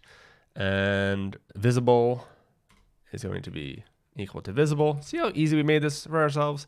And the material is going to be equal to starting material. We don't need to worry about anything beyond that. It's going to be handled for us by our function. The handle click should choose a new material, but this is just to get us started. All right, so now geometry is returning a group of geometry. The group aspect is just kind of like a div wrapper around this element. And then float is also wrapping around that, but this will just help to position so that we can do whatever we want inside. And it's kind of like having a relative element, and this can be like absolutely positioned inside that and kind of bounce around. So that's why we have these 3 elements, even though it seems like we're just returning the 1. So now we need to use geometry, and we're going to pass it the information that we want. So we're going to say, because we have this geometries array and this materials array, we're going to say return geometries.map, and that is going to take an arrow function, and inside that arrow function, we just go ahead and create that. Inside the arrow function, we're going to destructure our props that we're getting off of geometry. It's going to say position, R, and geometry. And then inside the arrow function, we actually make this into an implicit return. So just make that parentheses rather than curly braces. And we're going to say geometry. And that's going to get a key because we are mapping, so we need to give it a unique key. And so to do that, we need a unique key. We're going to say JSON.stringify, and we're just going to say position. And that should give us a unique thing. As long as you don't put 2 elements in the same exact spot, that should be unique. Next, position is going to be equal to position.map. And what we're going to do is just going to multiply this by 2 in order to kind of change the scale of this.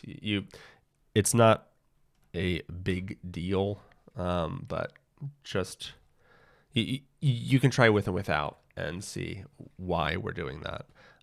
It's just to kind of make the position more intense. You don't have to, like, you can make more fine-tuned changes. Then geometry is equal to geometry. And sound effects, we're going to get to in a little bit. And we just need materials is equal to materials. And R is equal to R. And remember, that's the rate at which we are turning. Maybe we could just call that rate next time, but too late to go back. So that is all set. We just need to now have geometries inside of our suspense. So right under suspense, say geometries. You don't need to pass it anything, just add that. And we should see, that's our final version. We should see 1 shape if we did this right. All right, we're missing something. We're not missing anything because we never set visible to true. So let's see if we can just, because we're going to set it to true in our use effect. There we go. All right. So if you missed that, go to geometry, start out as true, and then you should see your cool little shape. And if you click it, it should show a cursor or show the pointer to encourage that click, and it should bounce in a random direction or several random directions. It's not changing color yet because we just have the 1 material and we just have the 1 shape, and you see that thick, heavy shadow there. Awesome. So now let's go ahead and animate its entrance. That's the part that we were missing. So change this back to false because we don't want it to be visible to start with. We want to animate that entrance. So just above the return here, we're going to say use effect.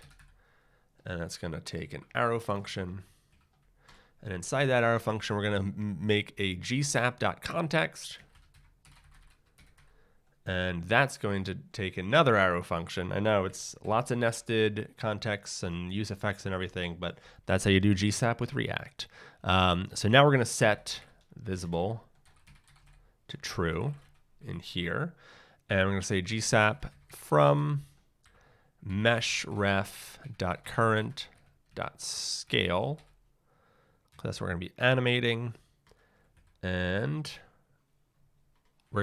so when we say from, that means we're going to be setting the beginning, and we're going to let it animate to its current state. So we're going to setting the prequel, and then it'll just animate to what we have it set to in other spots. So we're saying it's going to start out being x0. It's going to be very small on the x-axis, y0, and z0. So it's going to be basically non-existent. It's going to be crushed into an atom. And this duration is going to be a random duration. You can just, we don't need to get fancy for the duration. We can just say it's going to be a 1 second duration. All right, for the ease, I'm going to say elastic out. We can probably copy it from somewhere else. There it is. Ease is elastic out. And we're actually going to do a little bit of a delay here. And we can just say 0.3. Let's say 0.3. And for that, we should now, we're getting a little bit, okay, here we go. We need to, all right, and don't forget to pass the empty array at the end here of your use effect.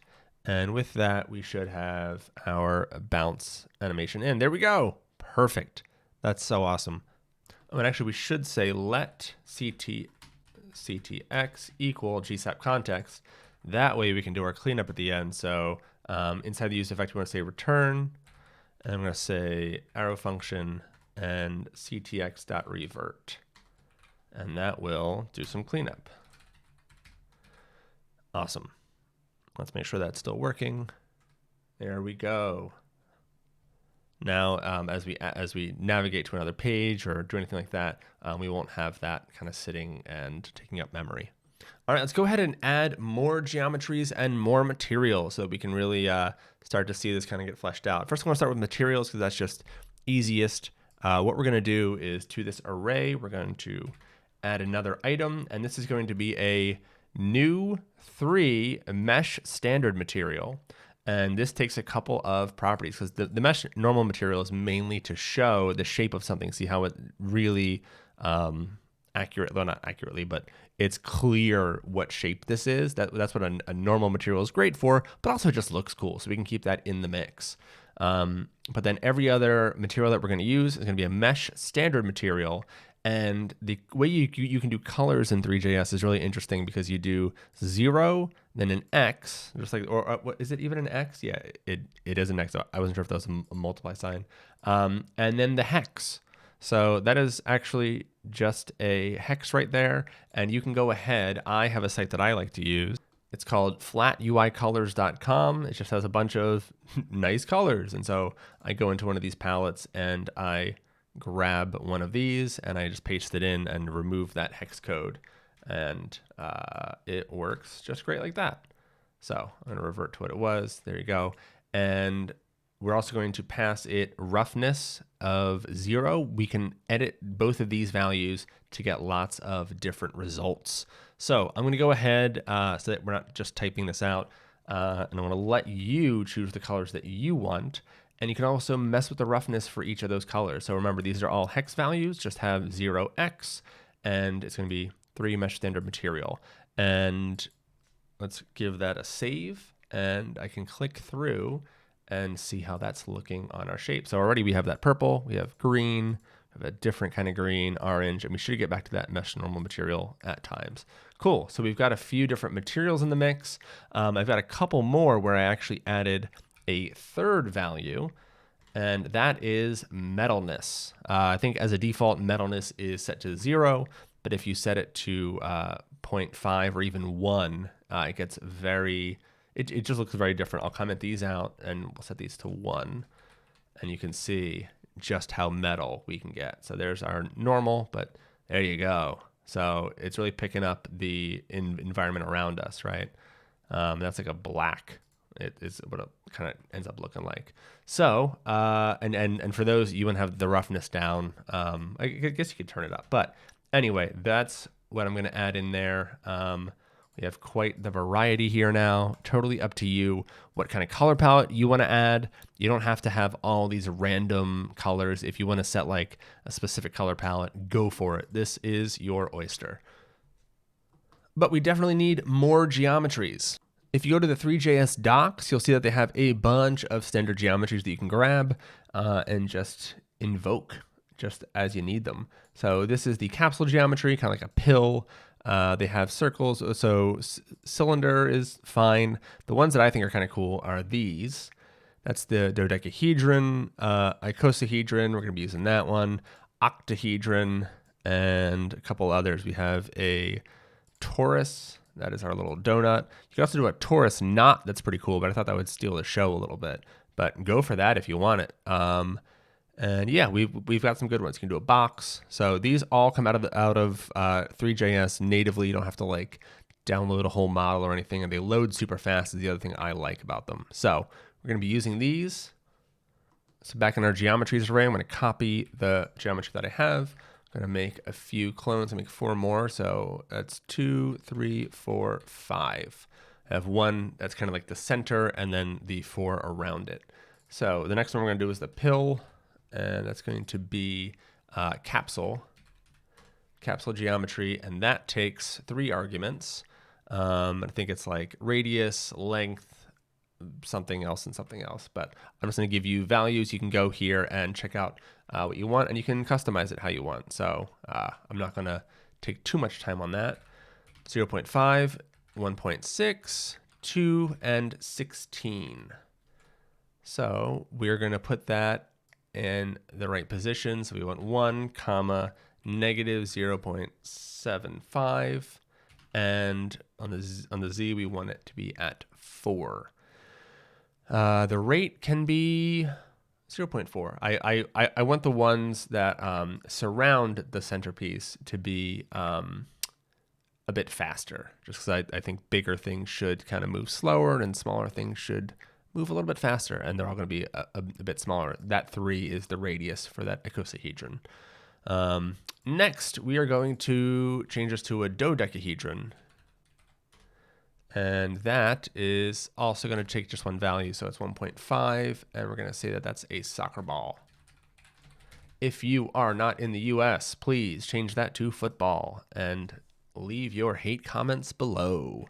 It fuels me. It keeps me alive. Position is negative 1.4, comma 2, comma negative 4. The rate, I keep wanting to say radius, so we definitely should change that R, but we're too deep in, is 0.6. Next position, we're going to say negative 0.8, negative 0.75, and 5. And this is going to be for our torus geometry, and that takes several props, or not props, arguments. 0.6, 0.25, 16, and 32. And the rate for that one's going to be 5. And down here for the very last one, we're going to put it at a position of 1.6.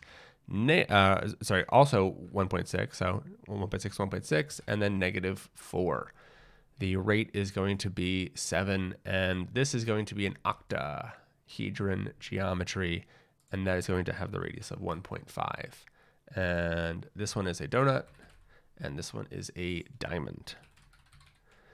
That's just so that I can kind of eyeball it quickly and not have to remember which one's the dodecahedron and icosahedron. That's just helpful for me. If you don't want that, that's fine. So there we go. Look at that. So we placed them just in different places, in different positions. If you want the donut to be over here, you can just come and shift these around a little bit. You'll see that if I like change that from a negative to a positive, the donut is now over there. So remember, this one is 0, 0, 0 right in the center. So everything else is going to be moving kind of around that. So put yours wherever you like them. Choose whatever shapes you want. Choose whatever colors you want. This is yours. All right, so next we're going to get our audio. Go ahead to kenny.nl, KENNEY.nl. Click Assets. Going to go to Audio. And he has a whole bunch of different assets that you can use. UI audio might seem good, but it's actually just kind of like some boring clicks and stuff. You can grab any of these, and there are helpful little samples that you can just listen to and see if there's anything in that pack that you want. This one has like the knocks and stuff. So go ahead and download that. It's Creative Commons. You can use it, and I already have it downloaded. So here I'm going to take a couple of these and just drop it into our project in the public folder. For you, you should definitely give this, a listen to, but for us, I'm just going to go ahead and drop that in there. Let's see. Yep, that sounds great. Let's give a medium one. You can use as many as you like. Great, love that. And I'm going to do one more. Let's see, is impact mining going to be good? Oh, didn't mean to do that. Impact mining. Let's hear it. Sure, that's kind of fun. Do whatever you want. I'm going to go ahead and rename these. Actually, I'm going to put them first in a folder. So say sounds. So we have a little bit of organization here. Yep, we're going to move that. And then I'm going to say, rename, I'm just going to say knock, even though they're not all knocks. Oh, I meant to say knock 1. Knock 1. Knock 2, and knock 3. Excellent. So now back in our shapes component, we're going to, just below materials, we're going to say sound effects. We're going to say, sound effects. We're going to do another array. And in there, we're going to say new audio. And that's just going to be used the web audio API. And we're going to say /sounds /knock1.ogg, just like that. And I'm going to copy that twice. Remember, you can use as many as you want, but for this, we're just going to use the 1 and, the 3. And now we need to pass that to our geometry. Where's our, here we go. So we're going to say sound effects is sound effects, and then geometry should expect sound effects. And with that, we can pick a random one off as we handle that click. So let's see. We can put it right here. We're going to say gsap.utils.random sound effects, and we're going to say play, just like that. Now we could move this down into the geometry, but I think, I'm not positive, but I think that would create one of these arrays for each of the geometries. So we'd have 3 audios times the 5 geometry, where here I think we're just creating the 3 by themselves. So I think this is a bit more performant, but I'm not positive. But now with that saved, let's go check out our page and let's see. All right, we are set. Before we take off, though, I just want to point out a couple of things that are doing the real heavy lifting here. Geometries was all us, well, at least mostly us. Float is what is spinning everything around. So if you take float away, the scene gets a lot more boring real fast. You just get static, non-moving elements, right? So float gives us that like cool little floating through space kind of feel, where they just all kind of spin, and you can tweak these values and the R to make them spin faster or slower. You also have this environment. So this is giving us an HDR, which makes it kind of feel like you're actually in a complex lighting setup. If we uncomment environment, we see that only the normal map is still giving us anything back, because that's what normal maps do. They're not dependent on light. But everything else is just dark because there's no light in this scene anymore. But we also, you have a bunch of presets here that you can use. You can try any of these if you want to see what your shapes look like at sunset. There you go. It's going to get like a warm kind of vibe to it. You can see like a little bit of sky there. So play with that if you want. I'm going with Studio, and then contact shadows give us that for free little hover there to make it feel like there's more to this scene than there actually is. So those are some of the things that Dry is able to give us, and there is so much more. Check out this package, play with it. There is a lot there. Three.js has never been easier than when you're using that package. All right, for this next section, we're going to be looking at the nav bar here. If we look at the home page, it's pretty much done because all we have is the nav bar, this hero, and then this footer. Now, what you could do is you could actually bring in all these other elements and just have one big home page. You don't need to break it out into different pages, but for the sake of this tutorial, I want to show you how to do that. But just know that if you want, because these are slices, you can go ahead and shift these all to the home page and get rid of the multi-page layout that you have here. So to get around our site, we need a navigation kind of like this, but right now we're not going to actually build out the nav bar. We are going to create the settings custom type that allows us to choose what links go in the nav bar, but we will style it and animate it a little bit later. I want to get into some other richer animations first. So let's go ahead and create this settings custom type. So if you go back to Slice Machine, we're going to head to our custom types. And here we see that we don't have any custom types yet. Remember, we have a page type for home page, but so far we don't have any custom types. And here it explains custom types are models that your editors can use to create menus or objects in the page builder. A menu is exactly what we want. So we're going to go ahead and create a custom type. This is the only settings file we're going to need for this whole site. So choose single type and type settings, just like that. Click create. And we're going to start by adding a field here. We're going to choose a key text and we're going to just say name. And this is going to represent the name that we have here in the menu. So it's going to be the full name as opposed to using the first and last name that we have in the hero. Then we're going to go ahead, add another field, and this one is going to be a group. So whatever we put in this group is going to be repeatable. So we're going to go ahead and say this is nav item, hit enter, and then we're going to add fields to this nav item. So we're going to go ahead and add a link, and this allows our editors to link to whatever they want. Just say this is a link, and then add field, and this is going to be a key text. This is a label for that link. So go ahead and add that, and we want to differentiate the CTA here, that little button. So we're going to go ahead and create a CTA link and a CTA label. CTA link. And remember, this is not going to be in the group field because these are going to repeat. That is what we're looking at here. We can have as many of those as we want, but we want the CTA link to be outside of that so that we're not getting one of those as a repetition as well. Create a key text and that CTA label, just like that. And last but not least, you might as well get this out of the way now. We're going to capture URLs for these various social media links that we're going to have at the bottom here.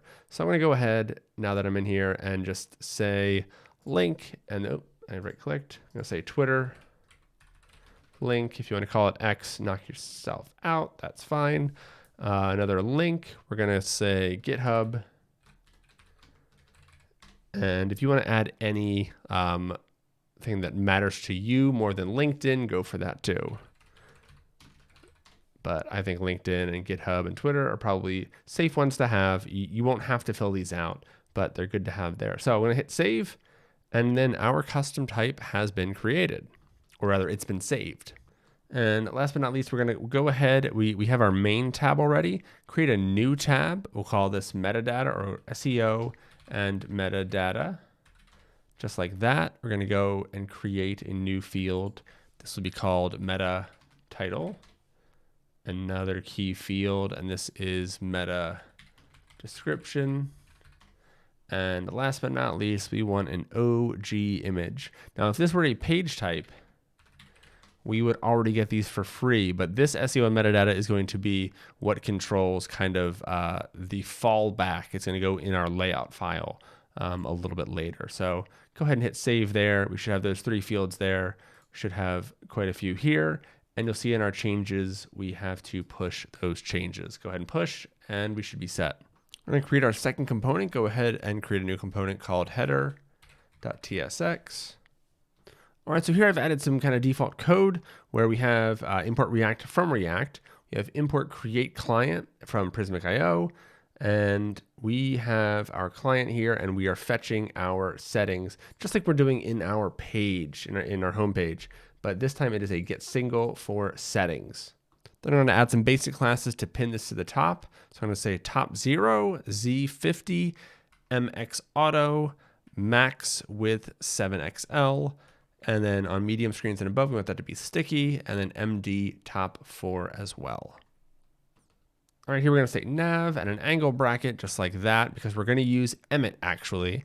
So nav, and then we're going to say UL, another angle bracket, and then LI, just like that. If you hit tab, those should all create there. And I'm going to create a couple of these list elements. Actually, I just need 2. And in this first one, we're going to go ahead and we're going to say link. And this is going to be imported from next link. I'm going to say href is equal to / because we want this to take us home. We're going to give this an ARIA label of homepage because our actual label for this isn't going to make much sense. And then for now, I'm just going to close that, and I'm going to put settings.data.name. So that should, if everything worked great. Oh, and it actually shouldn't, because we have not imported this, and we also haven't put any data into our settings. So let's go ahead and first create a new setting. And there we go. So we should see all of the fields that we have from creating our settings. So I'm going to stick with my name here. I'm going to say, or not my name, but the name I have here, Andy Bryant. So Andy Bryant. The repeatable zone. So this is that group that we created. And right now we actually don't have any pages to link to. So we can just leave that as it is. And when we come back, we will be able to add that. But if I hit save and publish, then we can add this header to our layout. So we should be getting that data name there. So if we go to app and layout, let's go ahead and put this above our body. So I'm going to start typing header, and it says import from components header. And I'm just going to close that. And if we save and refresh, then yes, we see our link to home right there. So it's in the wrong spot. We can figure that out. But yeah, other than that, we are set. Let's actually see what's wrong. Why is it rendering down there? Is it something with our styling, perhaps? Ah, it's because it's underneath the body. Interesting. Ah, of course, I meant to put it inside the body. That's my mistake. So it should go body, header, children. Save that. Let's reload. There we go. That's what I meant to do. Apologies on that. Now, in order to have some links to link out to, we need to create a new page type. So we already have our single homepage, and now we want a reusable type. We're just going to call this page. And this is going to be the page that we build all of our other pages with. About, projects, and blog will originate from this one page type. So we have this here, and it says add slices, right? Always wants us to add slices. We are going to go ahead and say create new, and let's see which one we can create. Which one do we want to do next? For me, I want to do the biography one. So here we have this biography. It has this heading, has this whole, but biography body, has a button, and it has an image. So we're going to go ahead and create the biography one. So say biography, and we need the UID for the page. But yeah, biography is here. So click into your slice there, and I'm going to say add new field.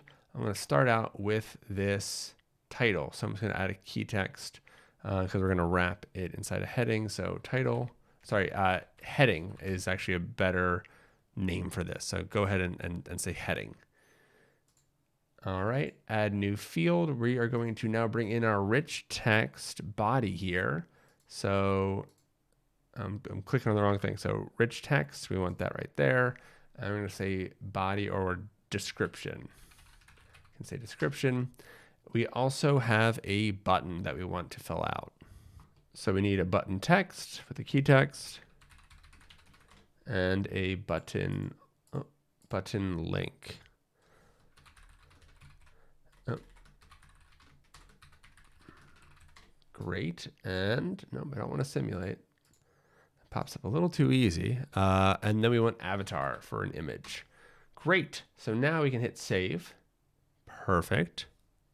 And then we just want to make sure that this slice has been added to our page type. And yes, it has, because we actually made it from this page type. So for biography, that gets added there. This page type comes with an SEO and metadata tab with those 3 fields already there. I'm going to move the meta title up. And here in main, we have the UID, and that's going to be basically the URL of our page. So we're going to go ahead and push these changes. We see we have a page and a biography. Push those up, and that's great. Now over in Prismic, we have our document list. Go ahead and create new, and it will create a brand new page for us. So this one, we're going to do the about page. I'm going to say UID is about, and we should actually have a title here too. So we'll do that in a sec. I'm going to go ahead and add the slice, and the only slice I can add to this page type so far is the biography slice. And remind me to get a snapshot for that. It's already yelling at me back here. No screenshot available. We will get one in just a sec. But I'm going to go ahead and say about Andy. The description, I'm going to pull right from my final version. I had ChatGPT write this. Go ahead and, if you're just doing this for fun, you can have ChatGPT write one for you. But don't worry too much about the description. Just get something that's going to look kind of nice. For button text, we are linking to a fictitious resume. I didn't actually put one there. That's just a link to Google. That's fine. So resume. But honestly, if you are doing this for yourself, it's a great idea to give everyone access quickly to your resume. For us, in demo world, it's Google. And then avatar. We can get a nice avatar of this gentleman. So I'm going to click select image. We see that we got some stock images that we can use, or we can go to Unsplash for images, but I'm just going to drag Andy profile over here, and I'm going to select that. And there we go. We are set. So I'm going to hit save and publish. And just go up here and change the name about page. Great. Now what we can do is back in our app, we can link or display the link to that actual page. So in our header, we want to use this list element and link to that element. I'm going to say that again, PY. We're going to now use this list element and map over all of the links that we get back from Prismic. So settings in brackets dot data, and then we're going to say nav item dot map. And after that, we're going to destructure inside of our arrow function, and we're going to say that gives us a link and a label, and TypeScript is helping us out with that. So inside there, we are going to return that list item. So I'm going to move it up in here. And inside the list item, we need a Prismic next link to interpret that link for us. So we're going to say Prismic next link, and that should automatically import for you. And there we're going to say field is equal to link, and that will interpret that for us and create the link. And we are set with that right now. So go ahead and close Prismic next link. It will auto close like that. And here we want to put label. And we're getting yelled at because missing key prop, of course. So here we can go ahead and I'm just going to grab the index. and make that, because this is going to be shifting around, so we don't need to worry about using index for a key. It should be fine. So now we have the code set up. Let's check our settings document and actually link to a Prismic page. And we're going to say we want to link to the about page. It gives a little bit of a preview there of what the content is there. We're just going to say about. And then we hit save and publish. So if we come back here, hit refresh, there is our about page. And if we navigate to it, let's see what happens. We should get a 404. Oh wait, we actually don't, because it is still going to nowhere. It doesn't know where to go. It doesn't know where to take us. And that is because here in our Prismic io.ts, we have not set up our routes. So big to do here is update the routes array to match your project's route structure. So luckily we are building right in alignment with the recommended best practices. So all you need to do right now is come in and uncomment that code, and you'll see the home page. That type will take us to the root. And then if it's a page type, then we're going to look at the UID, and then that will become the URL. So now you should see when you hover over about that it's trying to take you to the about page. If we click that, we should get a, what are you doing? What's going on? I don't know where that page is. And that's because we haven't created it. We need an actual page inside our project. So let's go and get some help from Slice Machine. So here's our page, and we have our page snippet right here. And this is a little bit like the one we used earlier, but this is different because it is a repeatable page type. So see how it says add a new route by creating an app/uid/page.tsx file. And it is spot on with that. It's exactly what we need to do. So let's go ahead into app, create a new folder, brackets, UID, brackets, and then another one, page.tsx. Perfect. Go back and just copy this, and we will talk about it briefly. But for the most part, you don't need to touch any of this. This is some really excellent boilerplate that my team works on, and make sure that you have to do very, very little. It's already fetching this page, and if it doesn't find it, it will throw the error for you. Like, we are really going above and beyond to make this as easy as possible for you. You just paste it in, and we're going to render those slices for you. So we now have this page. Let's go back and see if anything changes.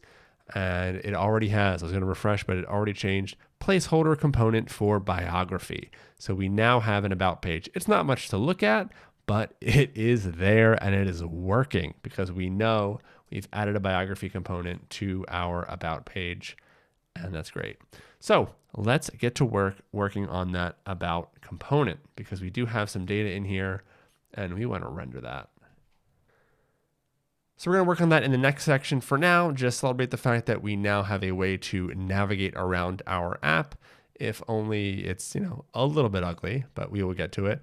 And you created a new page type, and this is the page type that's going to do all of the other heavy lifting for us in our app. So let's get into building out this fun little biography component. All right, so we've created our fields for the biography component. Now to make ours look as gorgeous as this one. This is the current state of it. So let's head to our biography component. It is a slice that was created for us by Slice Machine, and it's ready to go. First, we'll start by changing this section to bounded. Import it from @components. Then we can go ahead and wipe out this placeholder content, and we can create a div. And I'm going to put .grid, and that's going to save us a little bit of time. When I hit tab, it's going to create a class name with grid in there already. We don't have to type class name. It's nice. So I'm going to say gap -x-8 gap -y-6 md grid calls, and then I'm going to say brackets 2fr 1fr, just like that.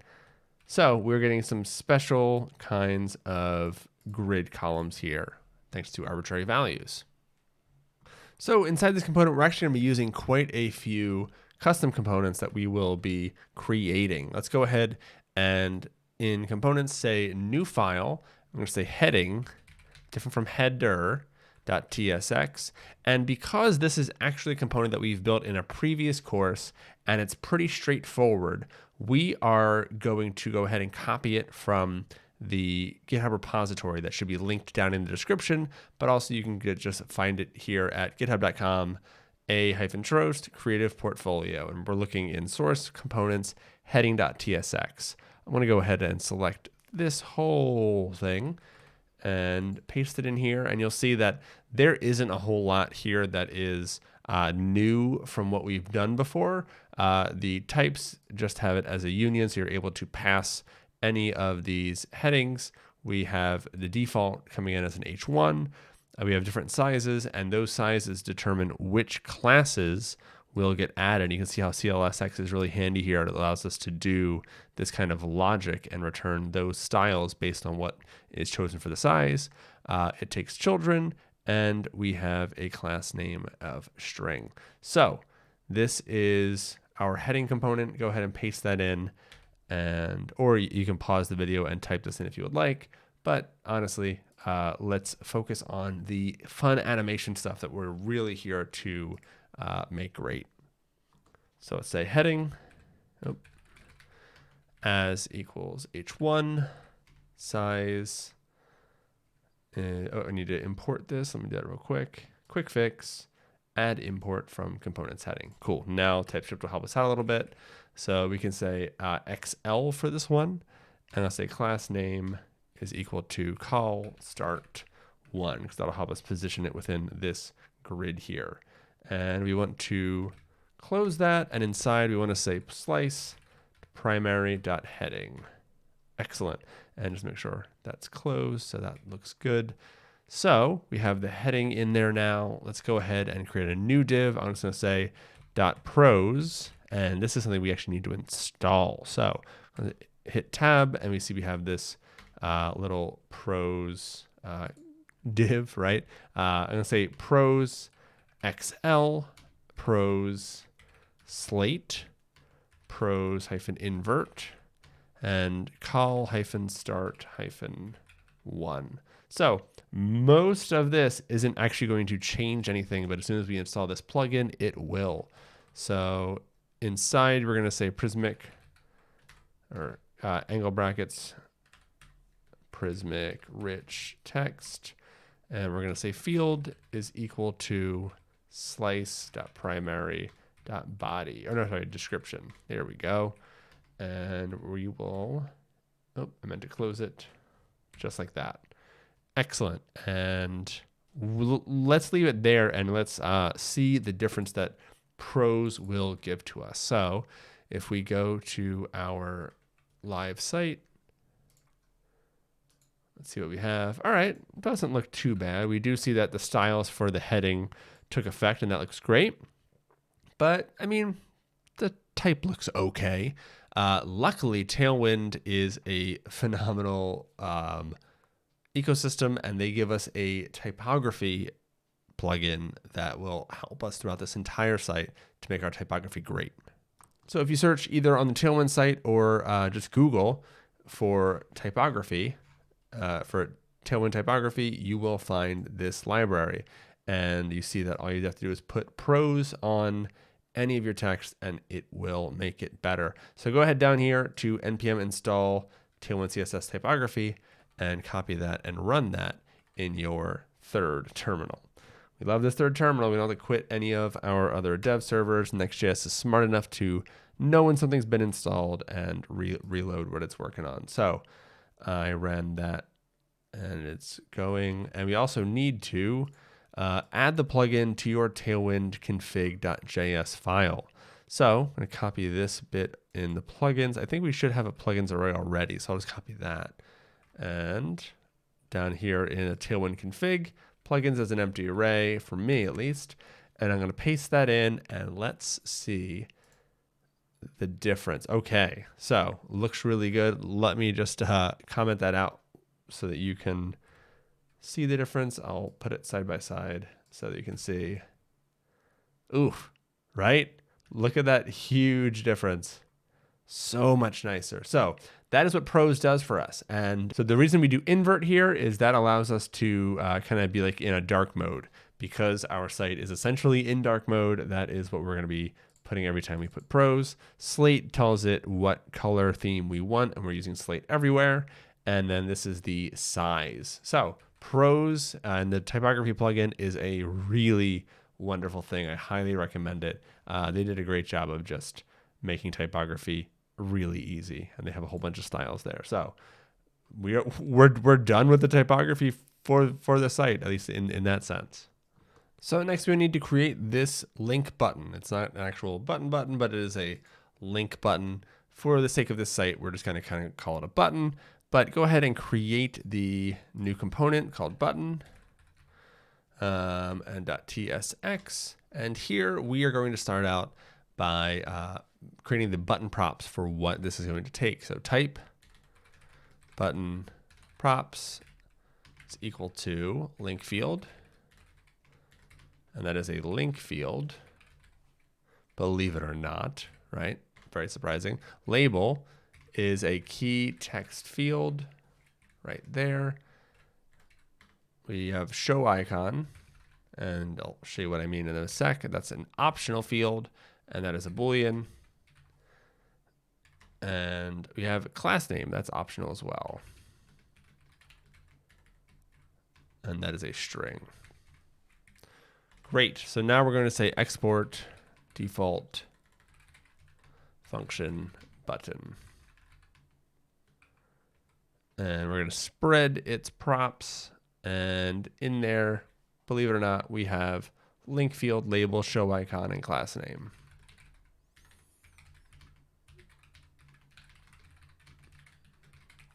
And we're going to go outside of that bracket, and we're going to say button props.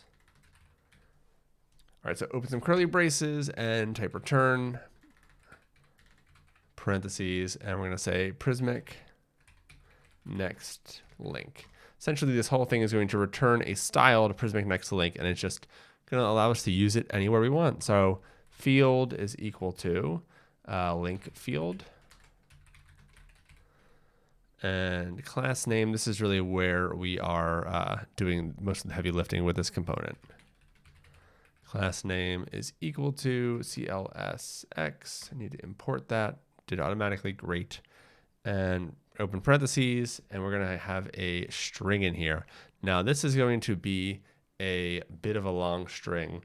If you would like to, you can also go ahead and copy this one from our component over here. You see how long some of these Tailwind classes get, and just kind of typing them in can be a bit of a pain. So if you want to do that, go for it. I'm just going to go ahead, group, relative, flex, w-fit, items, -center, justifies, -center, overflow, hidden, rounded, md, border -2, border -slate, -900, bg-slate -50, px-4, py-2, font-bold, transition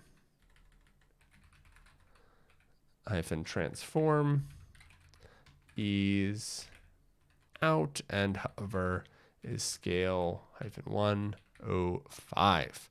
And then after that string, we're going to say class name in case we want to pass in any classes on top of that later, and CLSX will take care of it for us. Thanks, CLSX.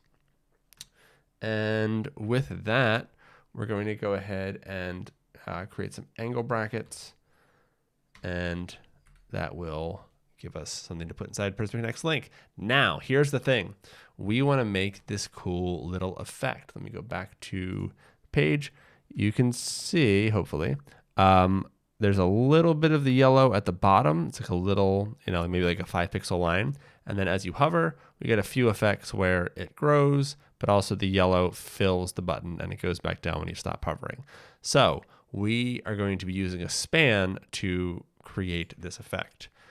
So inside of this Prismic next link, we're not just going to put the label, we're also going to create just a span that doesn't have anything in it. So I'm going to say span.absolute and hit tab, and that just saves us a little bit of time creating class name.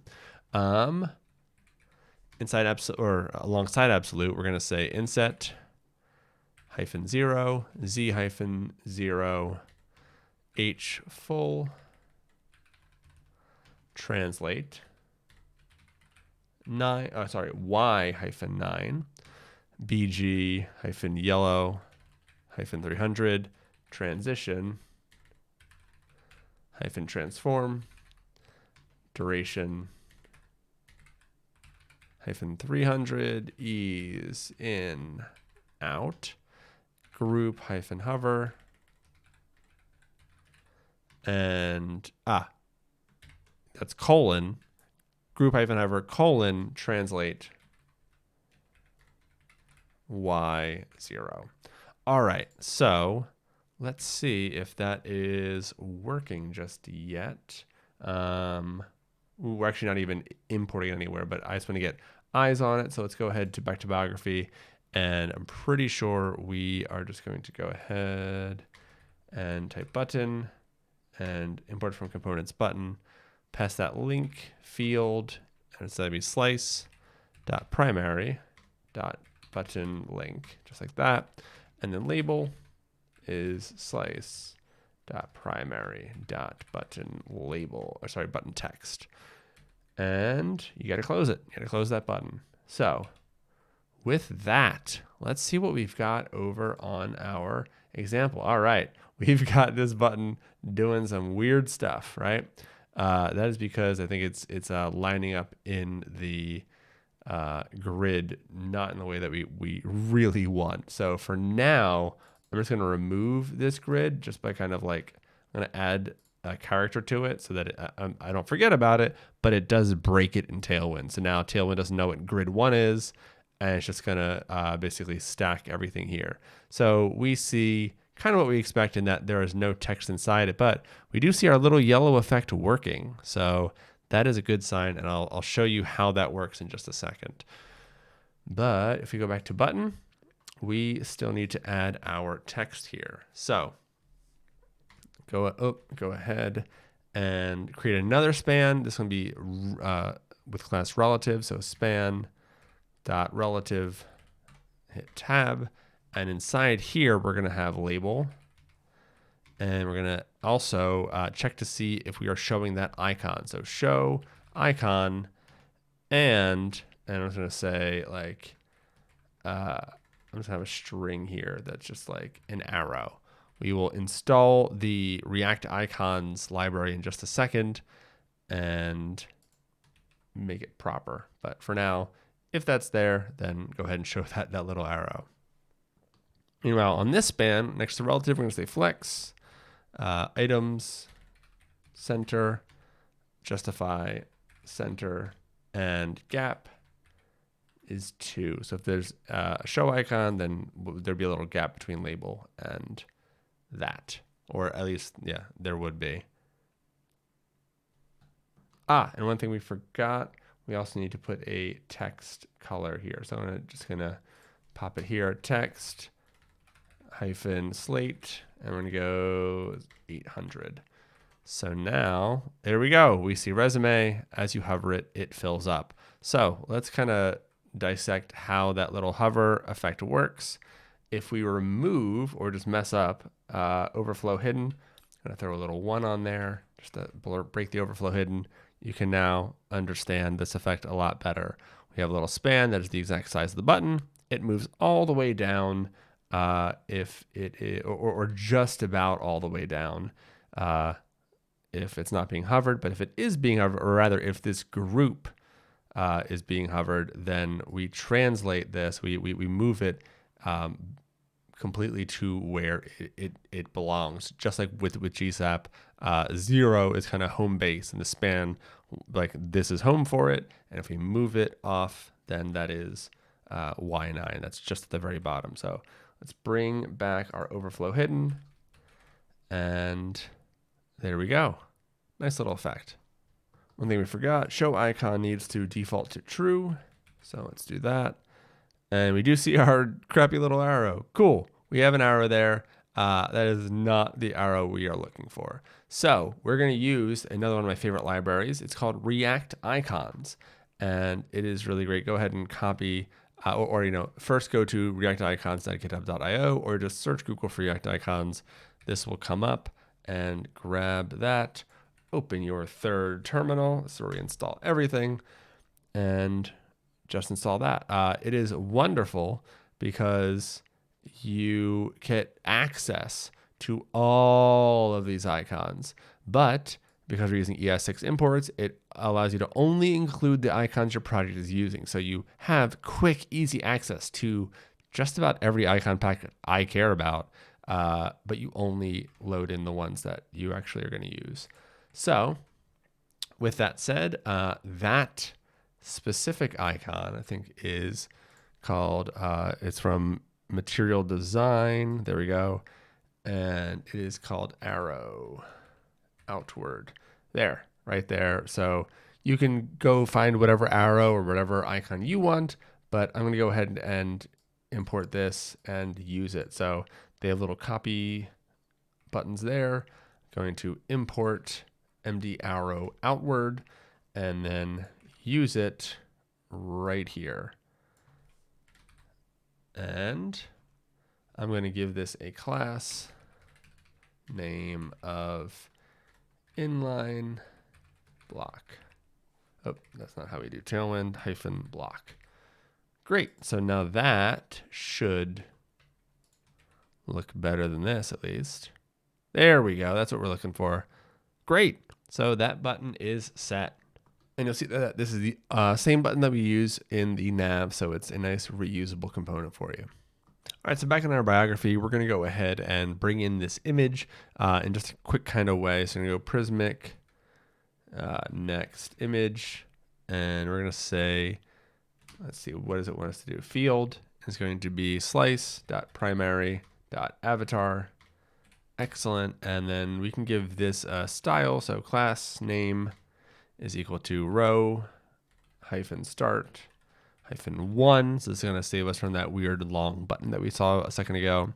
We're going to say max with small, or sorry, max WSM. I'm going to say MD :col -start -2 MD row -end -3. All right, so all of that, and then we're going to close our Prismic next image, and because we have that avatar uploaded, we should see something similar to what we had before. Remember I broke our grid.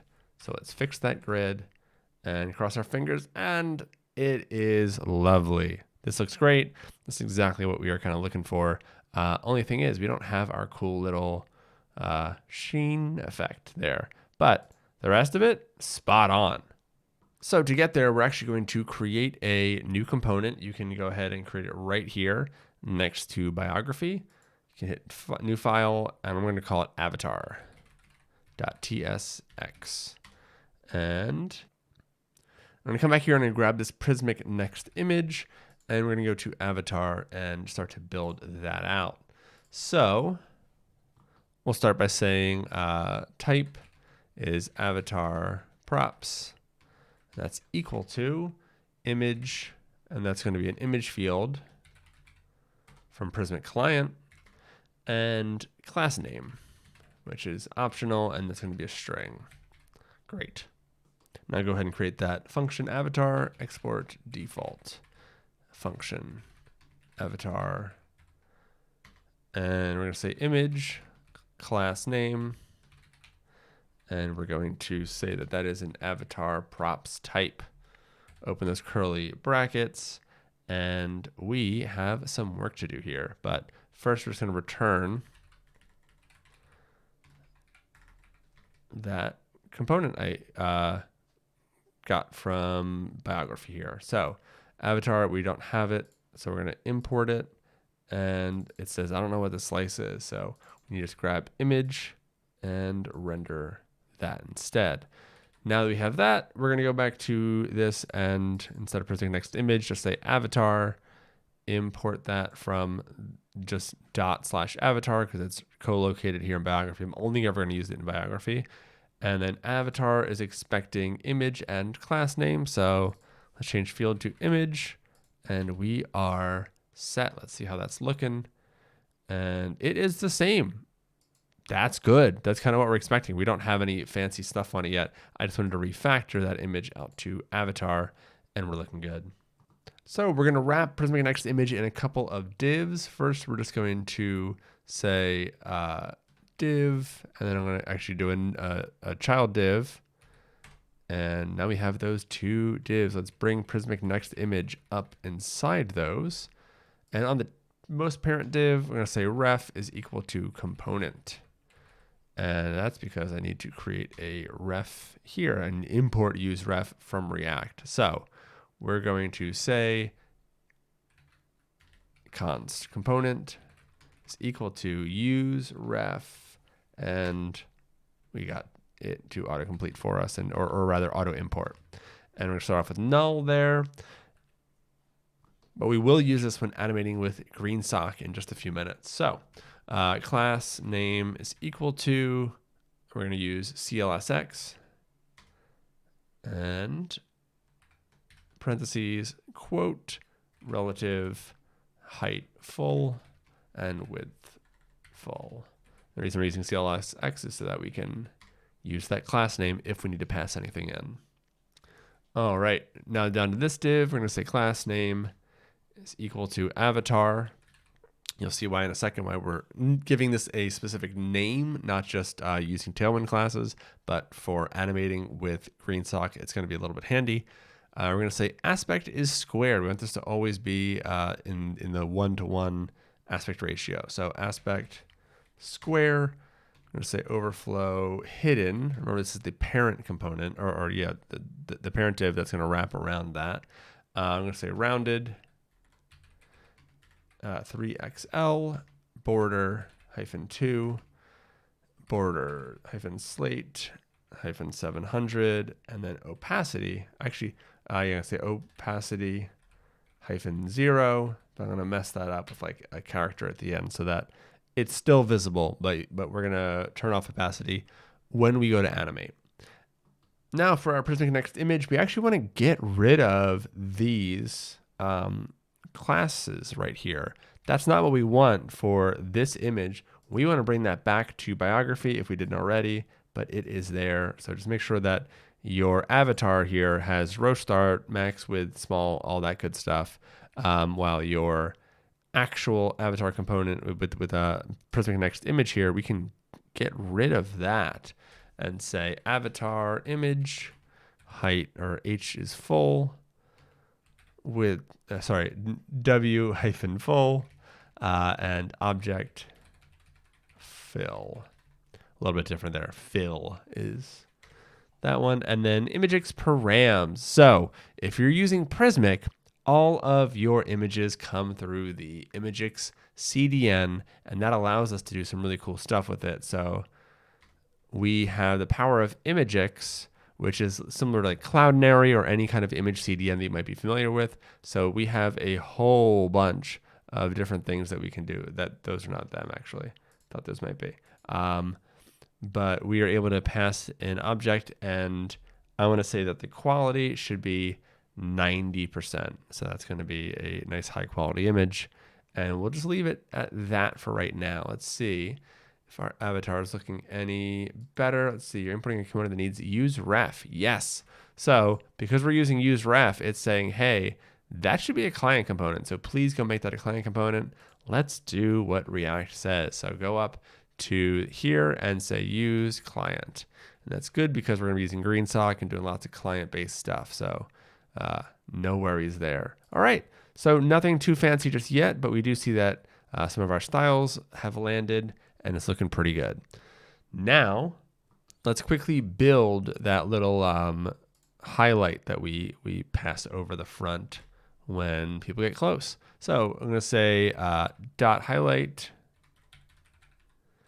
and hit tab just to get that class name quick. Absolute. I'm going to say inset 0. I'm going to say hidden. I'm going let's say w-full scale-110 bg gradient to tr, that's top right. So we're starting from -transparent via white to -transparent. Opacity is 0, and on medium screens and above, it becomes a block. And the reason we have that hidden here is because I don't want that effect to be accidentally blocking on mobile. So it only works if you are on a bigger screen. That little shine wouldn't be great on mobile. It might get stuck. We're not sure. So I hit save.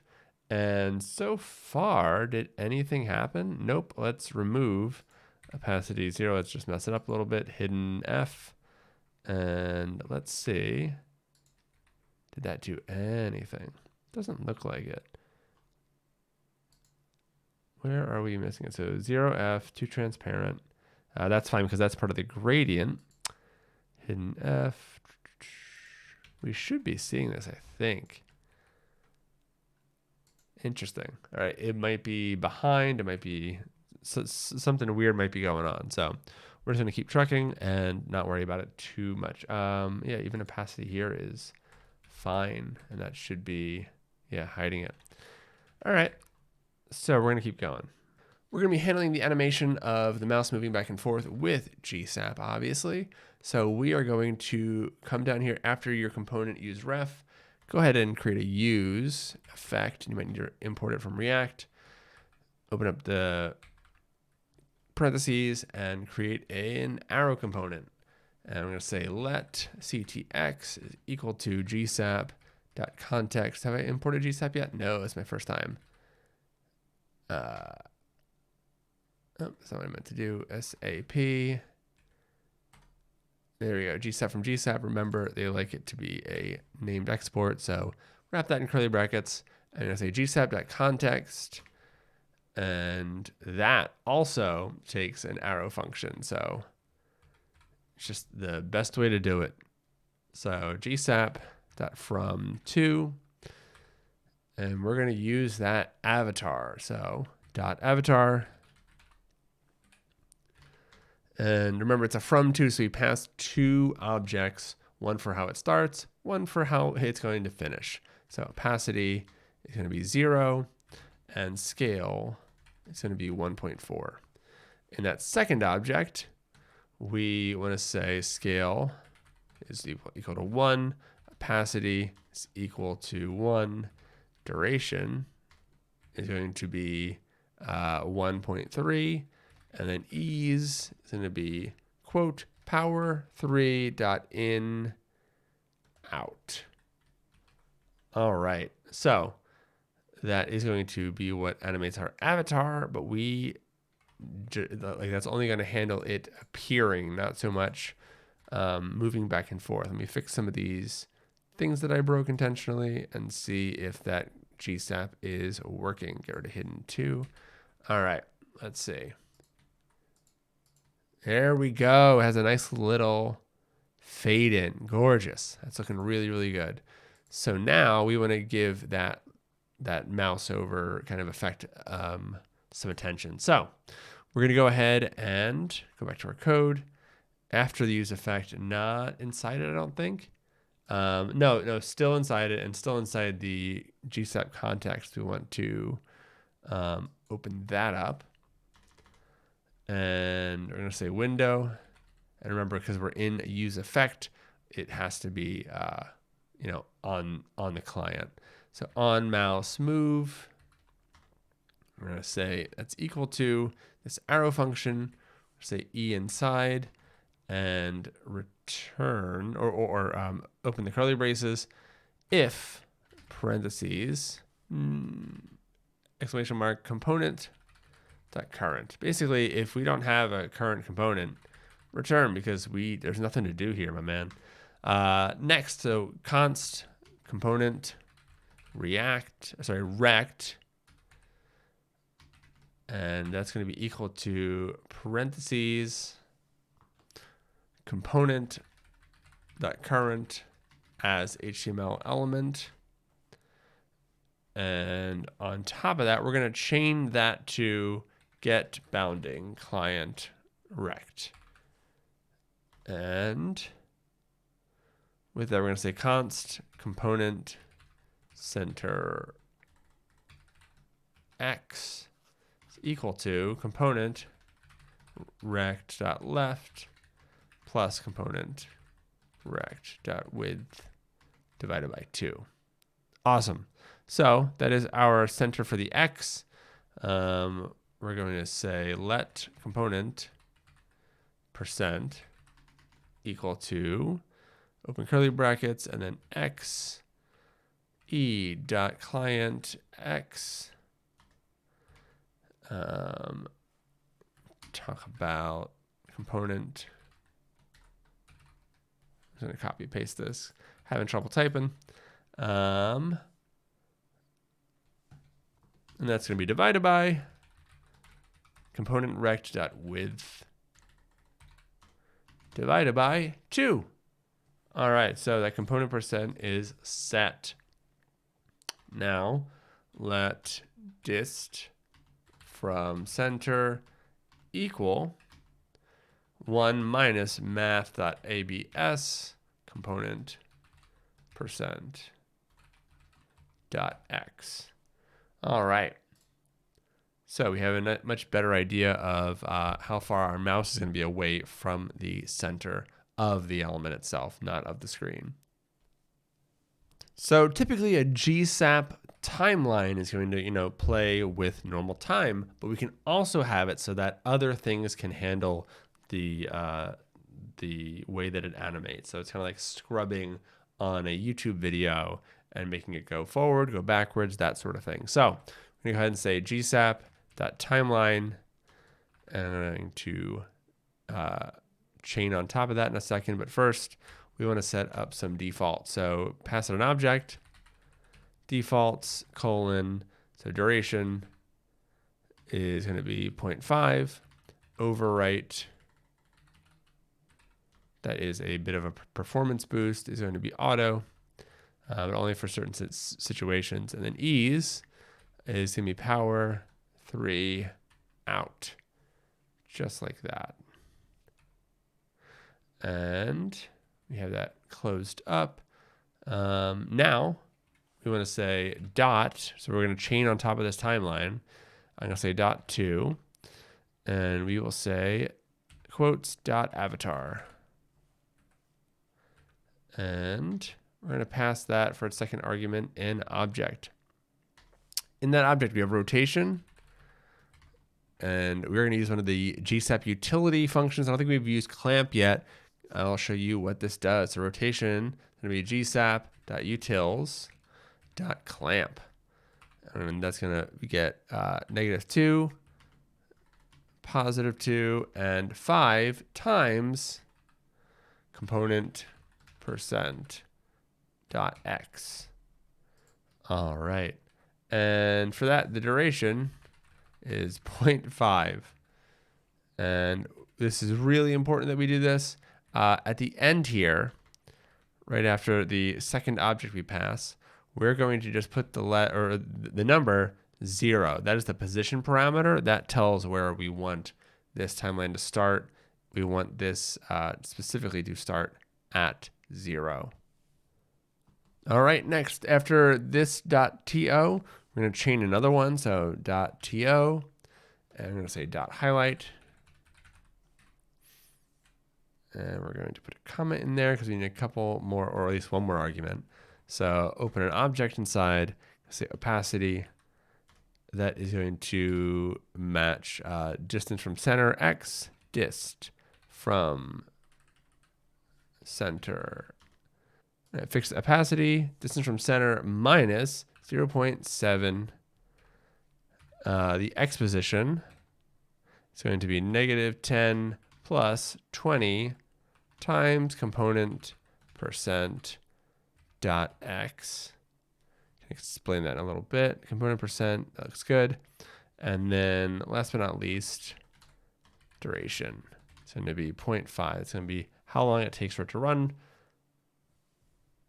But because of the way we're handling it, it's gonna be a little bit different. So coming to the end of this use effect, we're going to put a comma and then an open array right there. All right, we're also going to put a position parameter right here. So this all happens at the same time. There's no delay on one happening over another. And here, I believe, we are going to, oh no, right here. I'm going to say comma component because we need to pass it that ref so we can scope specifically to this component here. And just like that, we have our effect. The only thing we don't have is that little shine. Let's find out why not. All right, I think I found the issue. I have via space white, but not via white. So there was nothing actually there that was showing any kind of color. Let's see if that changes anything. It doesn't, but that was still correct. All right, so we have our little highlight effect. This is looking great. I mean, it should if we go into any kind of mobile view. Yeah, we get a nice little responsive feature thanks to that CSS grid line that we had there. We have our button, our body, nicely done. All right, so for this next section, we are going to be creating this slice that I call the tech list. And basically, as you slide it into view, each of these technologies kind of centers itself and then goes out. And it's a really cool effect that is completely scroll triggered. It's going to catch some eyes. And yeah, we're going to learn some GSAP scroll trigger to build this. If you're not familiar, GSAP has a phenomenal scroll utility called Scroll Trigger. You can check out gsap.com/scroll, and you'll see all these cool effects that just really can add a lot of delight to a site. So it's a very, very popular, very powerful plugin, and learning it is going to unlock a whole lot of cool features, cool things you can do to your site. And the nice thing is you already have it installed. We just need to import it from gsap/scroll trigger and then register it as a plugin. So let's go ahead and make that slice. Here in our page type, we can go ahead and say add slices. I'm going to say create new. I'm going to call this tech list and hit enter. And there it is, tech list. Let's go ahead and get into it. And if we look at the slice itself, we have a heading and then we have repeated fields with a tech name and a color. So back here, I'm going to put a non-repeatable field. I'm just going to say heading. And then here in the repeatable zone, I'm going to say a key text that's called tech name and another one that's called color. So it's tech color. So that's a color field. Hit save and we can go ahead and push these changes. Now, if we go to Prismic, we see we're here in our about page. I can click the plus sign here to add another slice, and we have tech list here. So I'm going to add that. We see heading, and we see our repeatable zone. I'm going to add a couple of these items. Start off with what I use for the heading. I'm going to write React. Say Next.js for the next one. I'm going to say GSAP. All caps there. Actually, doesn't matter. We're going to make it all caps. And then Astro is another one I like. You can add whatever you'd like, though. And we're going to add colors. I went ahead and found all the colors. React is 29 D8FF. Next.js is typically like black and white, so I just went with straight white. GSAP has this 0AE448, and Astro has FF7E33 for its orange. So I hit save and then publish. And now if we go back to our about page, we should not see the final version, but instead the placeholder component. But that's still a good sign. It means that our slice is getting called in. So if we go back to our project, we see checklist is here, and it's exactly what we expect it to be. So let's start by pulling in our heading. I'm going to say heading, just like that. I need to import that. Let's do a quick fix, add import, cool. All right, so in here, I'm going to say slice dot, we have primary dot heading. All right, so now we should, there we go, what I use. Let's go size, let's say large for this, and there should be an as an H2 because we already have an H1 on this page. And now we can actually map over the other items we have. Let's open up this slice. We can see tech list, and here we see slice.items, and then the I is us iterating through, because this is an array, slice.items, and then we'll pull tech name and tech color off of that. So if we go slice.items.map, we can go ahead and create our arrow function and have an implicit return. And we want tech name and tech color off of that. So I'm going to destructure that. So tech color and tech name. Perfect. And then here for now, we can just return a div, and that will suffice for now. So we'll just say div, and we need to give it a key. And actually, we'll get the index off of this as well. So say index, and we'll not style it just yet, but we can now just show the tech name, and let's just log out tech color. Those should both come out as strings. Let's see what we get. There we go. All right, that's working. Now there are a lot of different ways that we can get these different iterations of the name to show up, but we're just going to kind of do it an old-fashioned way. I'm going to get rid of tech name and tech color for now, and we're going to use curly brackets. I'm going to say array.from parentheses, and then pass an object and say length 15. And then outside of that, we are going to just pass an arrow function, and on that we're going to say underscore because we don't need that first property, and index because we do need that, and make an arrow function that has an implicit return, so parentheses there, and we're going to say React. If that's not imported already, we need to import that. There we go. Dot fragment. Remember, if you are using, if a fragment is the thing that needs a key, you have to call React fragment. Otherwise, you can just use the handy little fragment notation. But fragment is what we need because we need to pass this index. Perfect. And then inside there, we are going to generate essentially 15 spans as we loop over this array that we just created. So I'm going to say span dot tech item, and we'll be animating this later, so giving it kind of a unique name. And inside that, we can put tech name back. Perfect. And we should see a whole bunch of React. Cool. So that's working. Let's go ahead and add some more styles to our tech items. I'm going to say text 8XL, font -extra bold, uppercase, and tracking tighter. Oh, messed that up. TIGHTER. There we go. And that's what we're looking for. Not precisely what we want just yet, but it's looking good. Then back here, we are going to also add a style property on here. Inside that object, we're going to say color. We want to set the color for each of these. And if the index is triple equal to 7 and tech color exists, then we're doing a ternary, so put a question mark. We're going to return tech color. Otherwise, inherit. And we're doing that just to kind of save a little bit of time because we're going to pass a color to the parent. So we see GSAP right there. Next isn't going to show up because it's already white. We should see React. There we go. Okay. So next we won't be able to see, but basically we have 15 items.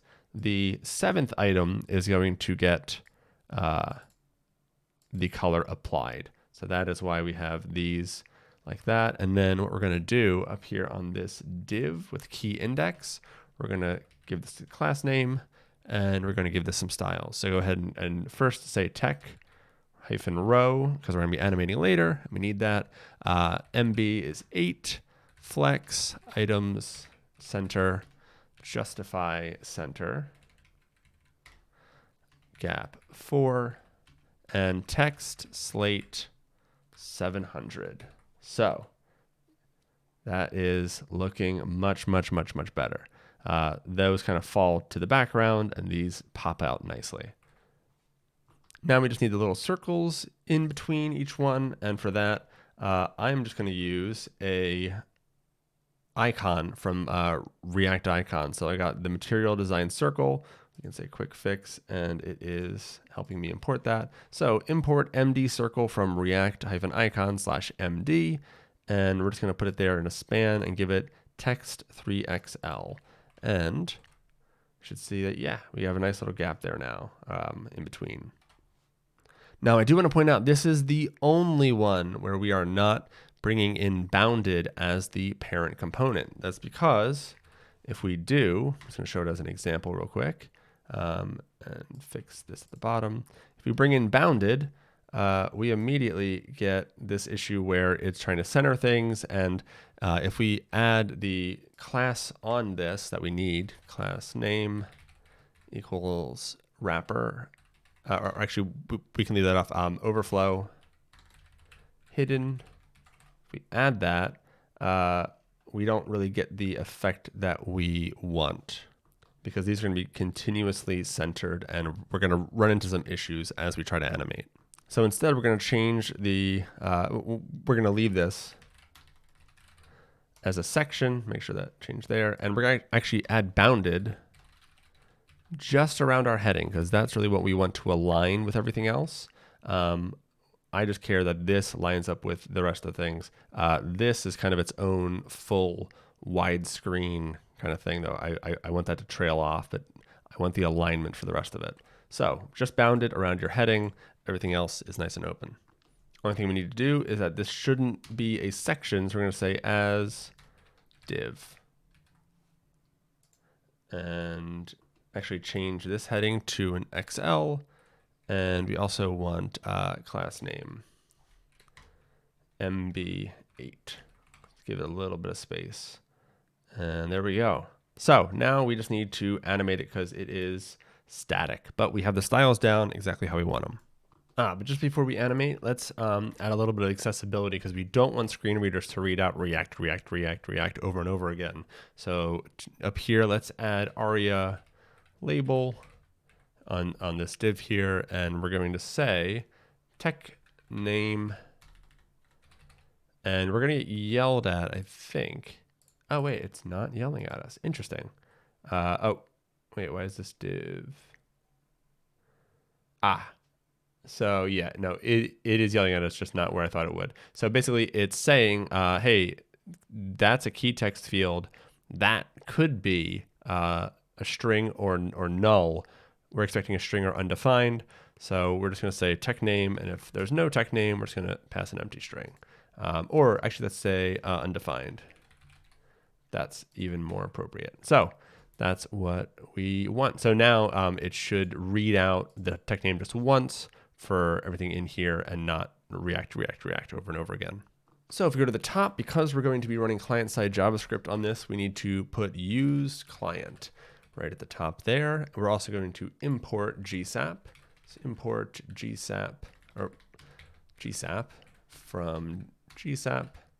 And we're also going to import scroll trigger. There we go, from GSAP scroll trigger, just like that. And then what we need to do right here on about line 12 is say gsap.register plugin and just pass it scroll trigger. And now we can use it from from within GSAP. Gonna move my imports around a little bit, gonna bring bounded and heading down, and that makes me feel a little bit better. It's a little tidier. So because we're using GSAP in React, we're going to be using GSAP context, and we're going to pass that component to context as a ref, component. So const component is equal to use ref. I think we're going to have to import that and just pass null. And then down here, we're going to need to say ref. Where is it? On this section here, say ref equals component. Perfect. Then here we're going to say use effect, import that from React, open that up, pass that an arrow function, and we're going to say let ctx equal GSAP context. So that's going to clean up GSAP for us when we're done. And past that, an arrow function. Yes, these are just like nested layers on layers, but it helps us stay performant and gives us really powerful animations. So we're going to create a timeline in here. Oh, before we finish here, I want to make sure that we actually pass our component as the second part of GSAP context to make sure it is scoping to our component. And then right after that, we want to say ctx, return. And this is an arrow function, ctx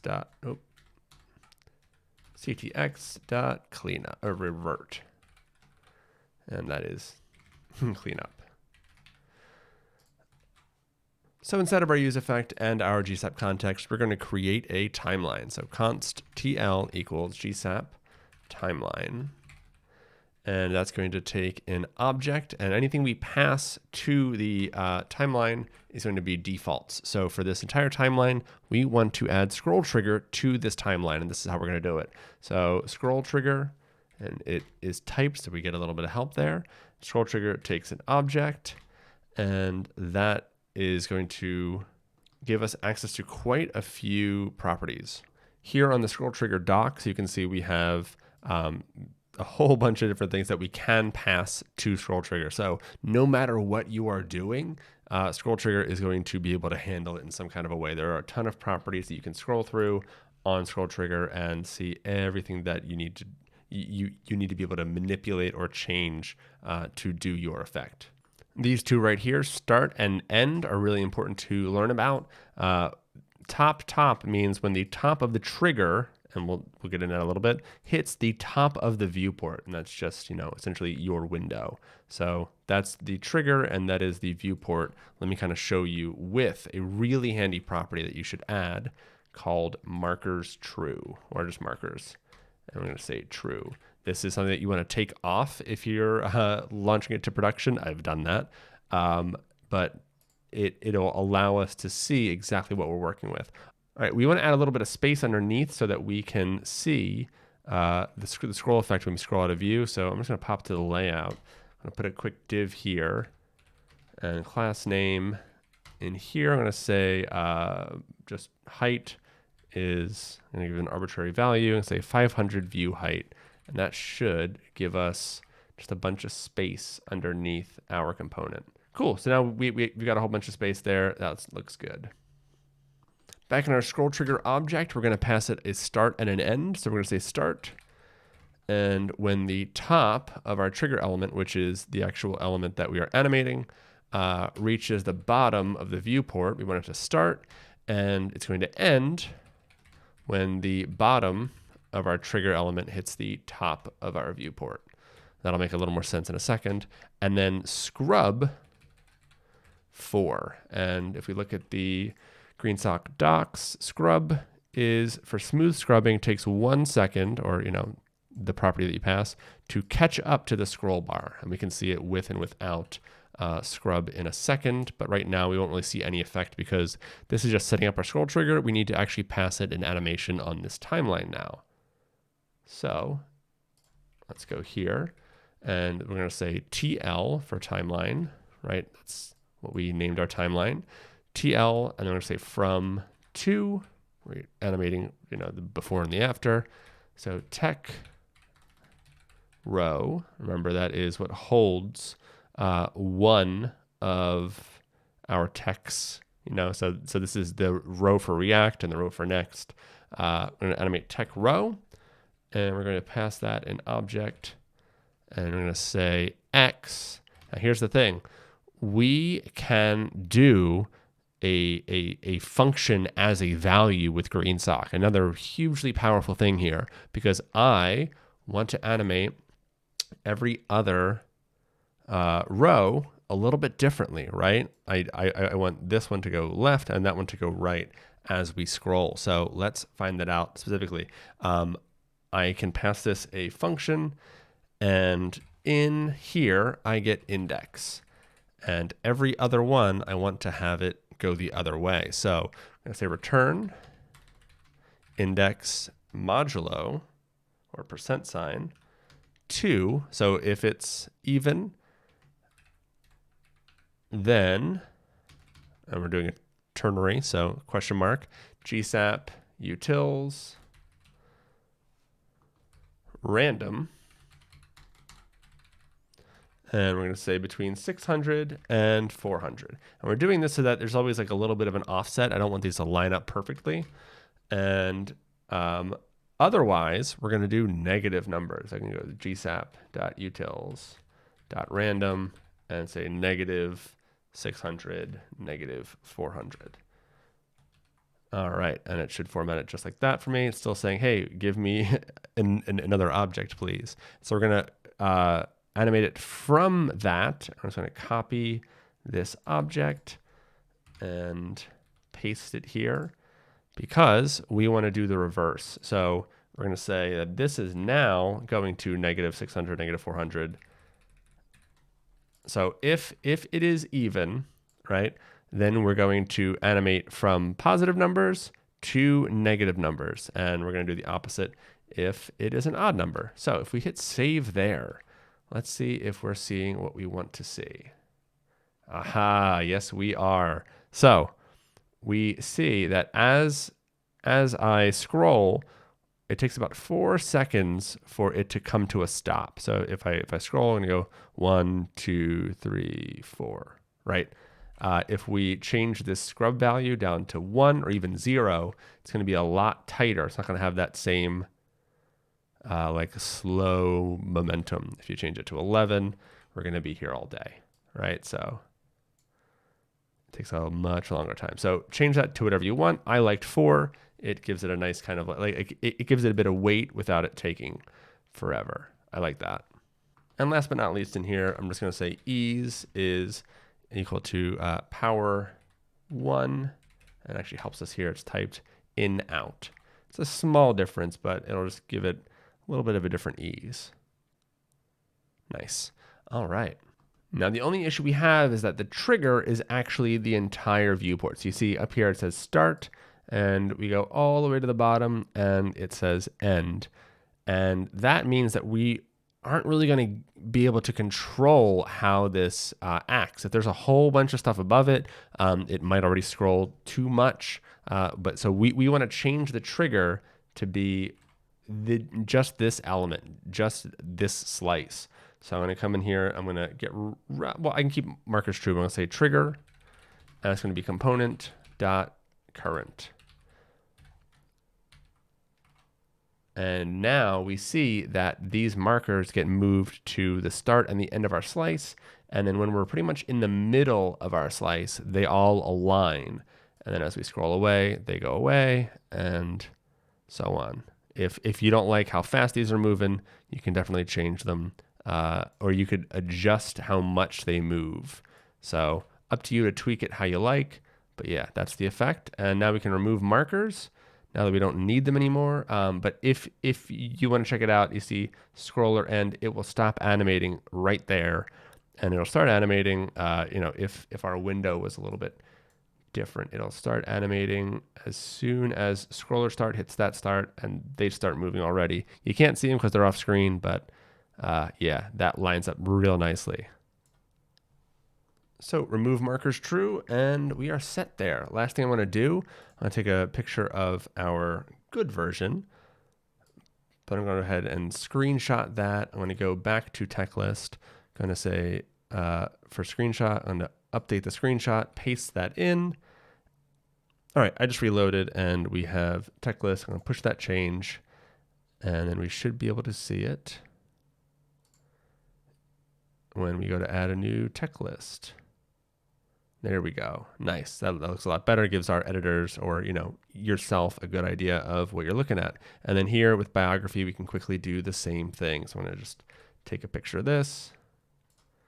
While we're on it, I'm going to go to slices, biography. I'll update the screenshot there. And then changes, I'll have to refresh the page and push it. There we go. Push changes. And yeah, look, it updates just like that. All right, so we're getting into this slice here. This is going to be used for both blog and projects. And we are going to be having this hover animation, but also there's a scroll animation to help these items come into view once you have a lot of them. So let's get started by creating a new slice.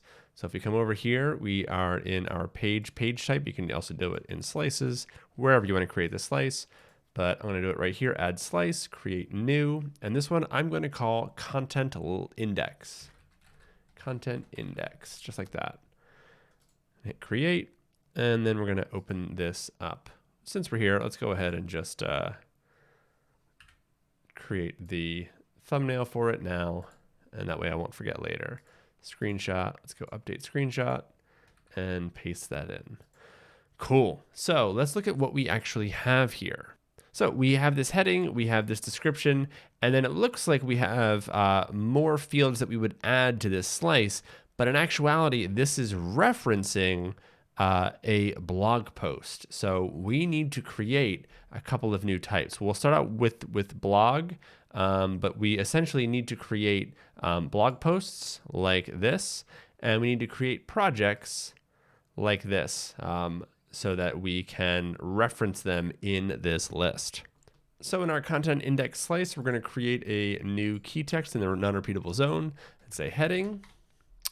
Going to add another field, and this one's going to be a select.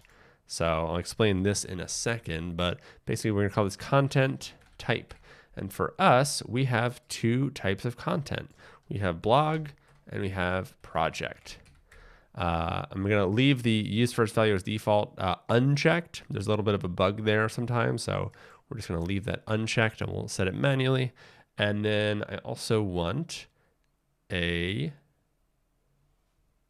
rich text for the description here. So I'm going to say description, hit enter. And also I want to be able to set this part here. So this says view project, and under the blog, it says read more. So I'm just going to call that like view more text. So that's going to be the key text and say view more text. That way it's not hard coded. We don't want that.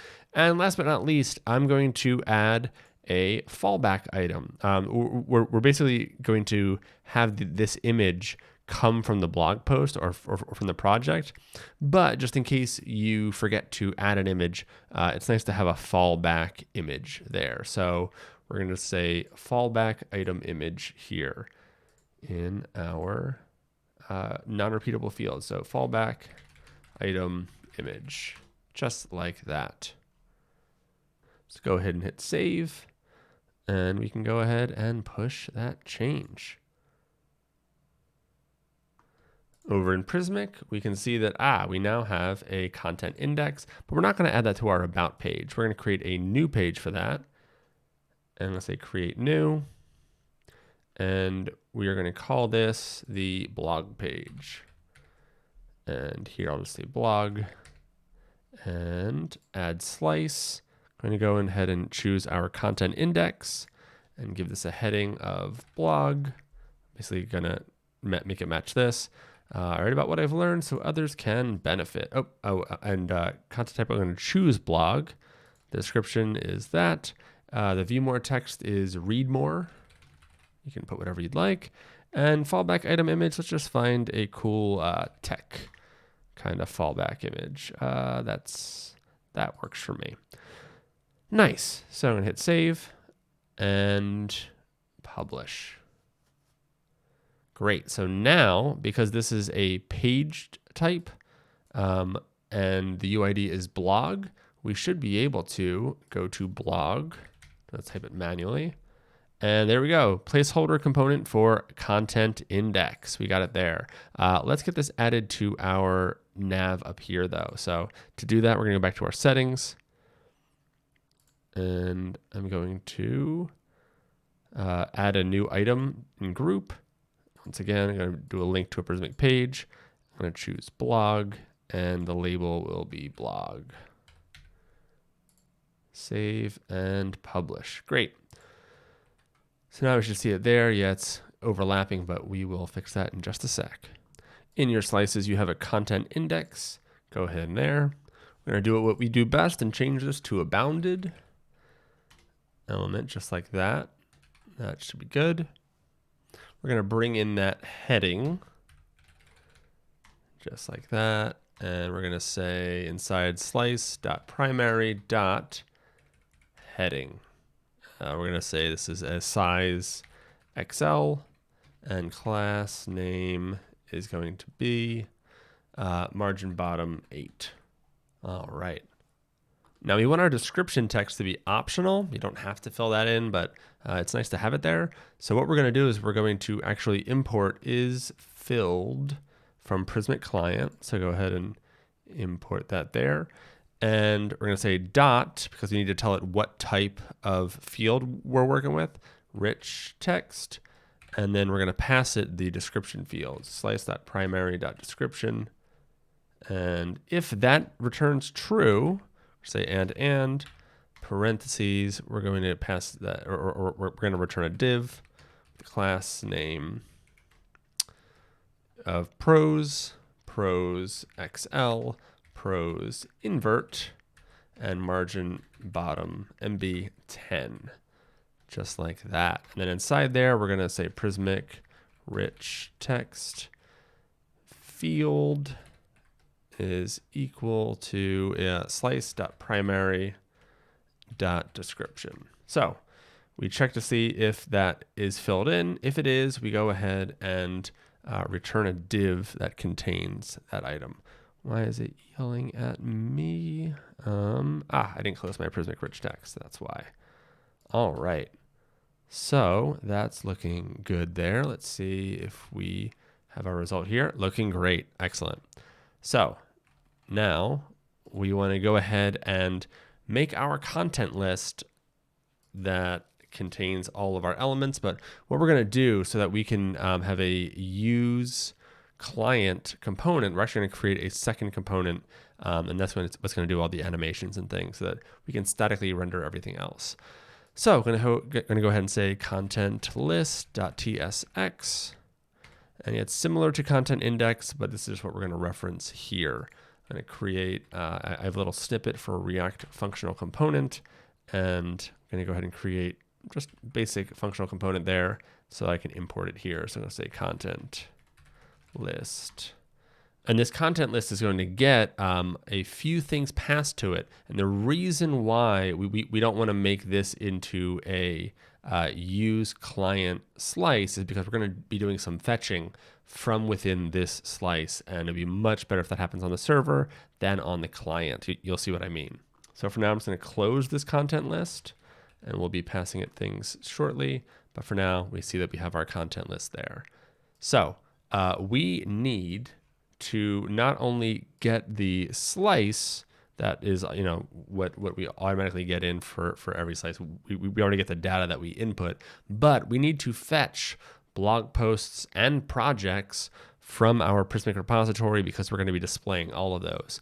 Here's the thing though, we don't have blog posts or projects yet. So before we can fetch them, we need to create those page types. So let's go ahead and create a new blog post page type. So create a reusable type and says product landing page blog post. That's exactly what we want. Blog post, just like that. We're gonna hit create, and we are in our blog post type. Now, for some reason, we can't get to our main fields and everything because Slice Machine is really encouraging us to build slices here. So we don't want any of the slices that we already have in our blog post. So I'm just going to say cancel there, but we can go ahead and just create a quick text block for our blog posts that we will be able to use. It's just, going to be this standard text field that we're going to be adding to our blog post, but now we get access to our main and our SEO and metadata. We can leave this how it is. That's fine. I like shifting the title up, but other than that, SEO metadata is good to go. In main though, I want to add a few things. So first, I want to add a new field. I'm going to make a key text, and this is going to be title, and that will be the title of our blog post. When I click add, I'm actually going to move the title up as well because the Prismic editor has a cool thing with UIDs where if we fill in the title first, the UID will automatically propagate. I'll show you that in our editor in a sec. I also want to add a date. Where's date? There it is. put date and a hover image. You can call this what you like, but I think hover image is a nice descriptive phrase for that. And that is all we need there. So we're going to hit save. Page type successfully saved. Excellent. And let's go ahead and do the same thing, but for projects now. So reusable type instead of product, it's going to be project. And this is like any kind of like to-do app that you make, any kind of thing that will look good to an employer or just to anyone in general. If you're freelancing, you would fill in, a little case study about your projects that you've done. So text block, I'm going to click add, and then we want to have pretty much the same information here, just to, it's information that is relevant to both blog posts and to projects. So title, we want a date, a hover image, and so move the title above UID, and that should be it. So save, and and I added my text block to begin. I think I was talking during that. But now we have projects and we have blog posts, 2 new page types, and we have our new text block. Let me update that screenshot real quick. I'll just go in here and grab some text, but it's better to have screenshots than not to have them. Just makes it look better. So there we go. And now we can push all those changes up to Prismic. Great, those have been pushed and we are good to go. In Prismic, I'm going to go back and create a new item. And here we have several choices now. We could create a page, we could create a blog post, or a project. So I'm going to go create a blog post, because that's what we're working in first. This is just for an example. I'm not going to use what we have over in the demo site. So mastering JavaScript animations, as I type here, you see the UID gets filled out for me. If UID was first in this list, that doesn't happen. So I recommend putting the UID at least second. Let's say I wrote this on, November 9th. And the hover image, I'm going to grab another Unsplash image tech. And yes, that one. So that will be the little image that pops up when we hover. And here we can put some tags. And you're going to want to do this just to, keep it organized and help people see what this blog post is going to be about. So I'm going to say it's going to be JS. Hit enter, and then animation. And those are the tags for this blog post. I'm going to call this the title here, and save and publish. Great. So now we have a blog post that we can fetch. Let's go ahead and make one project so that we have a project that we can fetch. So create new project, and this is like a to-do app, or just say book library app. Perfect. And I'll say this is, has a tag of JS and React and Next.js. And I created this way back in August. And the hover image, let's just put library into Unsplash. And that looks great. Cool. So now we have this, and let's just say copy that, and we are set there. Cool. So now we want to fetch all of our projects and all of our blog posts. So let's head back to our content index slice. Now, because we're using React Server components, we'll be able to fetch from within this slice, where previously, if you're using the pages router, you would have to fetch back on that page using something like get static props. And if you didn't do it there, it would always fetch on the client, and you really don't want to do that. That is slow, that hurts your SEO. There's just a lot of downsides to doing that. So if you need to figure out anything about fetching data from Prismic, you can check out our documentation. It is fantastic, but I'm just going to walk you through what we need here. So const client, we're going to instantiate a client. Let's say create client, and that should be from @Prismic.io. I know it's a little bit confusing here, but we want the local one that gets created inside Prismic.io.ts. because this one, this create client, already has all of our stuff baked in it. It has our routes, our fetch options.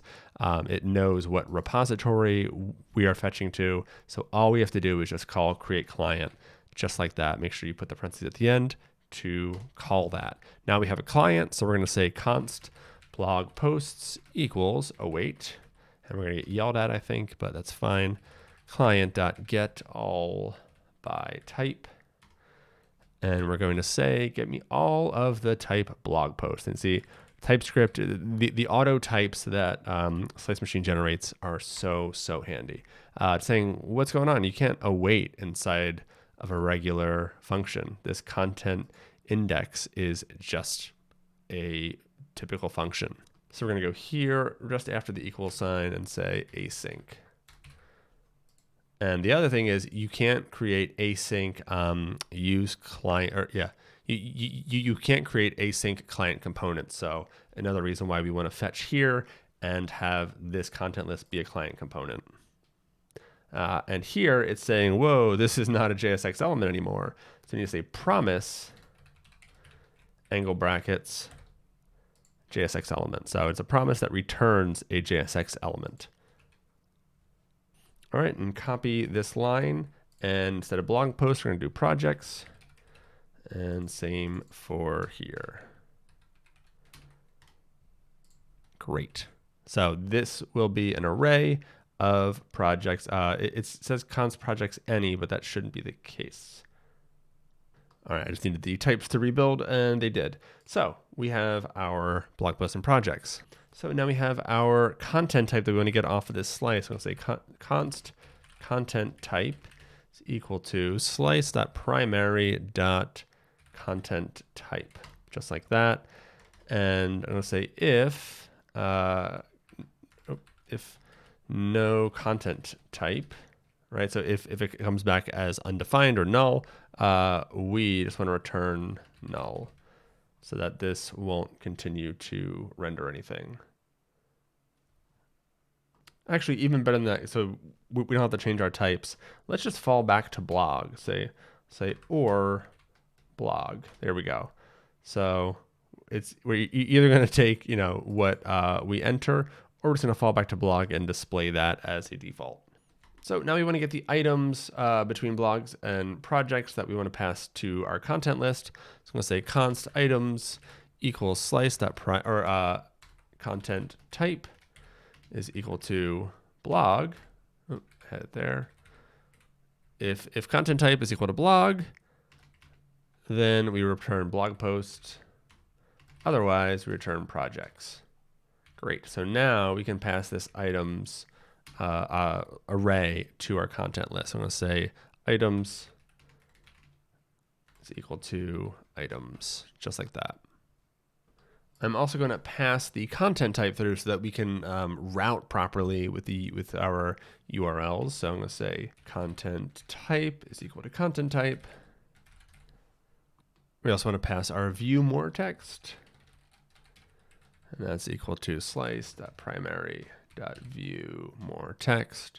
And last but not least, we want our fall back item image.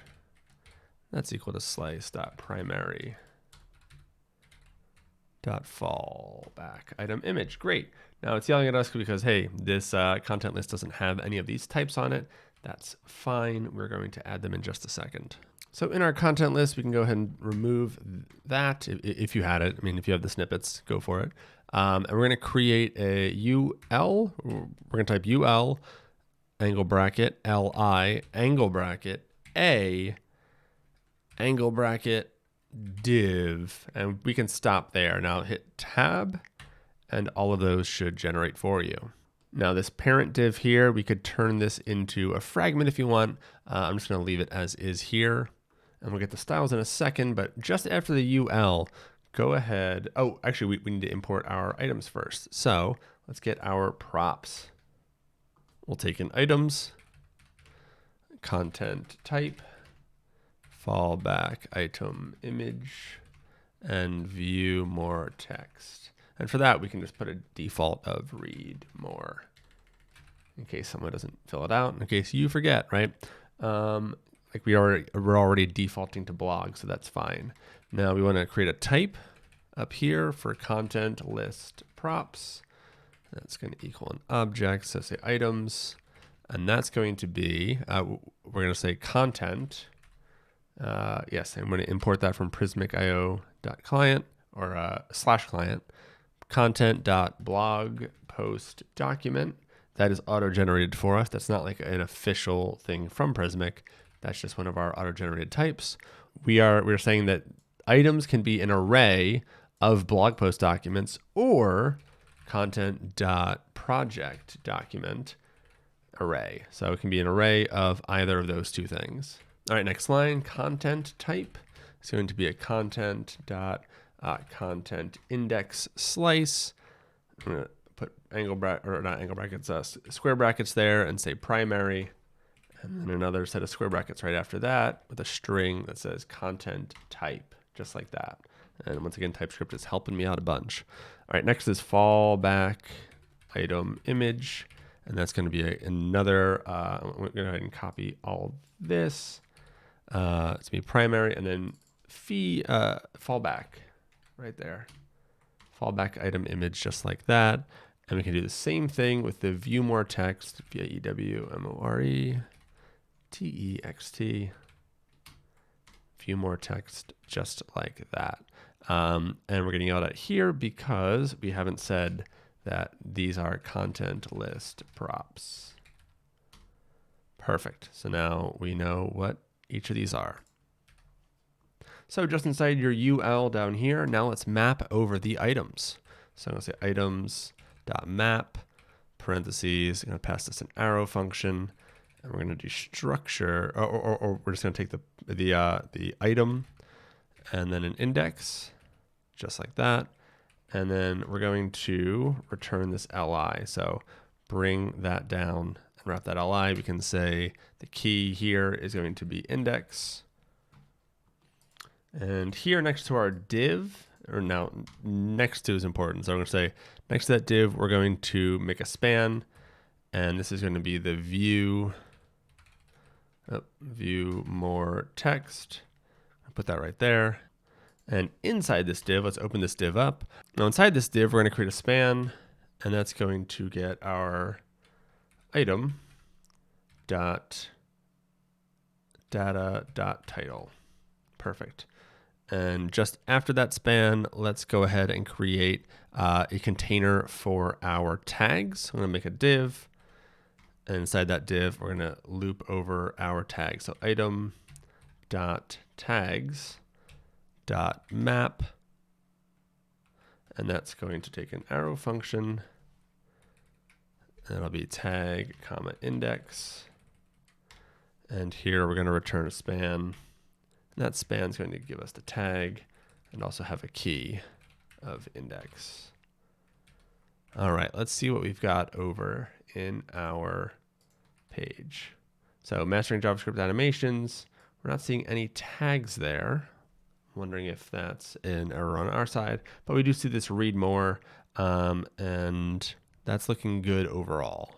It seemed that our tags didn't take, so I'm going to say JS here, and I'm going to say animation there. Maybe I didn't save and publish it, not sure. Now we should see something there for our tags, JS and animation, good. Let's go ahead and style these items real quick, and then we'll get to the fun image hover stuff. So for the UL, I'm going to go ahead and give that a class name. And it's going to say grid border -b and border -b slate 100. And that gives us just a border at the bottom of our unordered list. So at the very, very bottom of it. And then for our LI, we're going to come in here and say class name is list item, because we're going to animate this in a little bit, and opacity, I'm going to say 0, and then just put a little letter there so we can still see it as we work on it. But that'll be a reminder to fix it up. For the anchor element, we're going to go ahead and just give this a class name equal to flex column, justify between border T for top, border -T -slate -100, and padding on the y-axis 10, text slate 200, and MD flex row. All right, let's see what we are looking at. Yep, looking much better, looking more like what we're expecting. And let's go ahead and check out this div. So this div is going to be wrapping around both our title and our tags. So class name is going to be flex and flex call. All right, so for this span, give this a class name. And these styles are going to be text 3XL, font -bold. You know what? Let's put these side by side. That's a little bit easier, so you can see our improvements as we go. Don't have to keep flashing back and forth. Cool. So have that span. Next, to the div that wraps our tags, we're going to say class name, and that's going to be flex gap -3 text -yellow 400. We're using 400, or sorry, yellow is like our accent color overall. On this, we can also add some text styles. We don't need to put it on the span. We can put it here. So I'll say text -LG and font -bold. There we go, looking good. Then down on our view more text span, we'll say class name, ML auto flex, items -center, gap 2, text -XL, font medium, and MD :ML 0.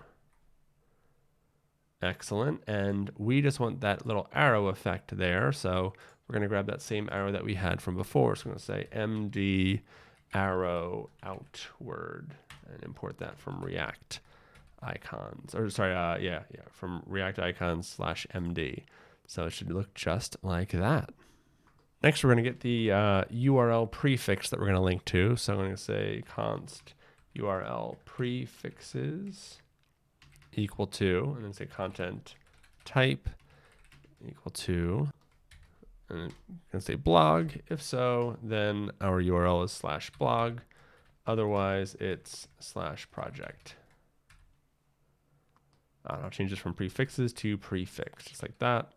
And then with that URL prefix, we can come down to our anchor element, change this to curly brackets, and we're going to say URL prefix plus, and then in quotes, little slash, and then plus post or item.id. Or it should be UID, my fault. UID, very important distinction there. Those are not the same thing. So now if we hover there, we get blog /mastering JavaScript animations, and we will put that route there in our actual Next.js project soon. But right now our URL is working. An important Next.js note: you want to change this to a link so that we get some of the benefits of next link. So go ahead and change that, and we're set. Last but not least, on this link element, we want to make sure that our accessibility is on point. Right now, this link has a lot of text inside. We have view more and all of the tags and everything. And really, we just wanted to say the title. So I'm going to say aria label equal to item.data.title, or empty string if this doesn't exist.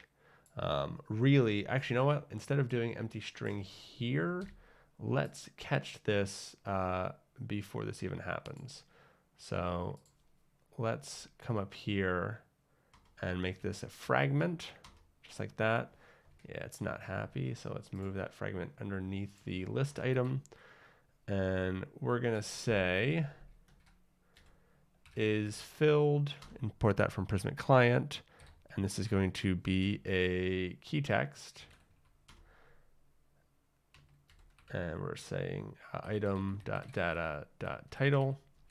If that's filled, we're going to say and we're going to return this list item. So only if that list item is filled. Do we get anything? So we don't need to check to see if title is a string. It has to be a string at this point if we got to this stage. That's a much cleaner implementation. We don't then have a whole mess on our hands. All right, so now that we have our list displaying the way we want, we're going to go ahead and start to add our animations. At the top here, I'm going to create a use ref. So const component equal to use ref, and I'm going to set that to null. Just to let you know, I am imported use ref, and we're going to set that component to this div refs equal to component right there. We immediately get yelled at, and yes, that's right. We need to set this to be a use client. It's now a client component that will run on the client. Cool, it's happy again. Now we want to create the element that we're going to be animating. So I'm going to come down here just after the UL. I'm just going to leave a little comment that says hover element so that we know what this is later. I'm going to say div class name. And we're going to get a whole bunch of styles in here. So yeah, just get ready to type. Here we go. So hover reveal is what we're calling this. And this is going to get a pointer events none, so that clicks don't really affect it. Absolute, positioning that absolutely. Left -0, top -0, negative z -10, so it's a negative z index. We're going to say height is just an arbitrary value of 320 pixels. Let's put those curly brackets around it. I'm going to say the width is another arbitrary value of 220 pixels. I'm doing rounded LG, BG-cover, BG-center, opacity 0, and transition background. Oh, I need to put that in brackets, background. And just if you're ever using arbitrary values, you're going to want to hover over just to double check that it understood and is doing what you expected. And duration -300. Excellent. Now I need to close this div. There we go. We also need to add a style to this, and I'll explain why in a second. Why we're not just adding this as an arbitrary value.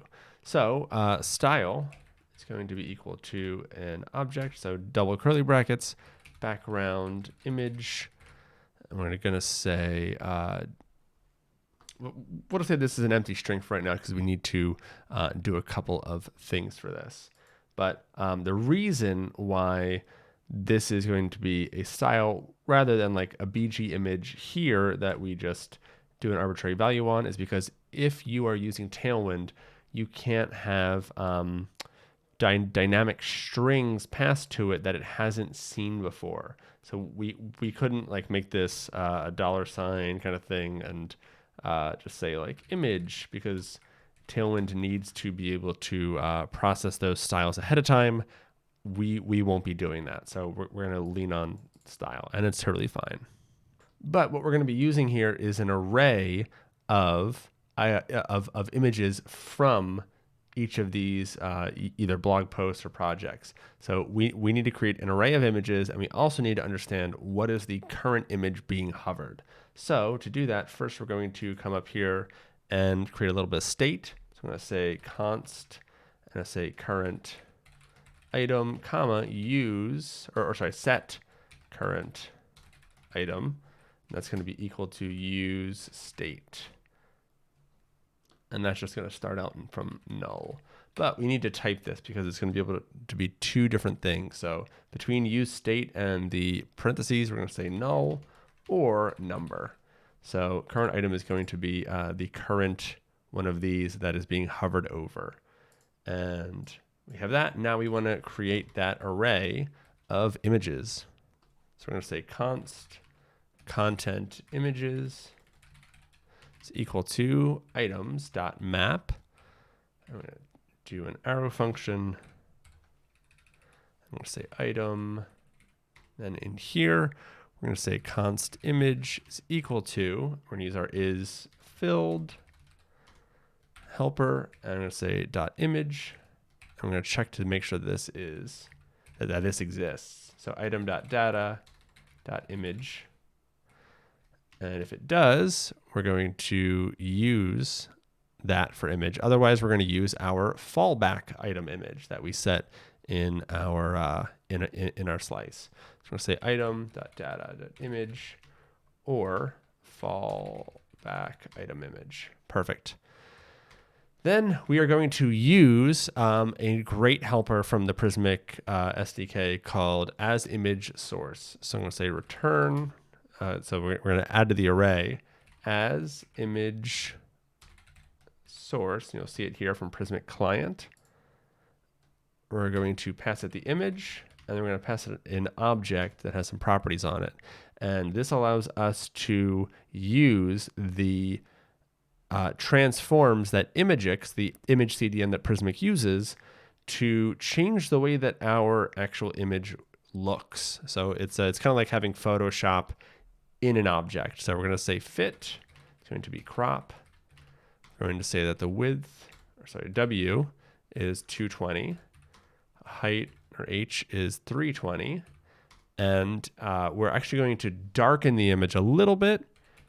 We're going to reduce the exposure by 10. So we're getting yelled at here. What's the issue? Image does not exist on type simplify. We can check that out in a second. Just before we launch, we'll take a look at that. But yeah, so we're going to be getting this image back with these changes done to it, either the fallback item or the image for this blog post. So content images is now here.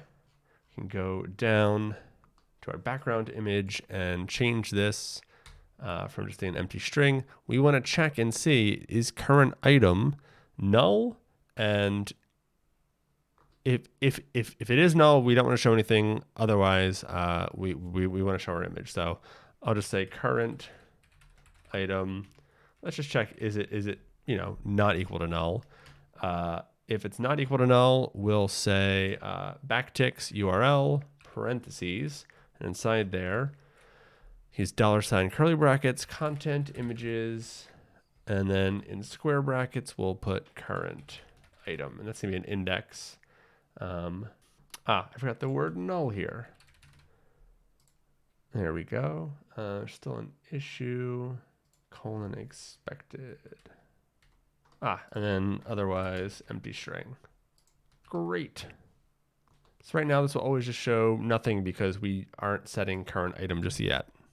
But we want to set that current item anytime someone goes over our list items. So right inside the list item, we want to say on mouse enter, and I'll put parentheses, or sorry, we'll put curly brackets, and this will take an arrow function. And we'll say on mouse enter, pass it index. Oh, it ruined this capitalization for me. Make sure it doesn't do it for you. And we're going to create that function right now. So go ahead and type const on mouse enter is equal to, let's give it arrow function, say set current item, and it will be, make sure we're taking index, and that's going to be a number. Set current item is going to just be set to the index. All right, so if we go ahead and set that and then come down to here, just kind of ruin the opacity, we should see that, yep, when we hover, the index gets set, and that is our image. Awesome. So is that the image for that blog post? Yes, because here's our fallback image. Or wait, no, this. Okay, so we're not getting the right image that we want. So this is mastering JavaScript animations, and we should be seeing our main one. Why are we getting the fallback? Remember I blew this error off because this is an image. This is hover image, and we need to do the same thing here. So that worked. It said, yeah, that's not filled, dude.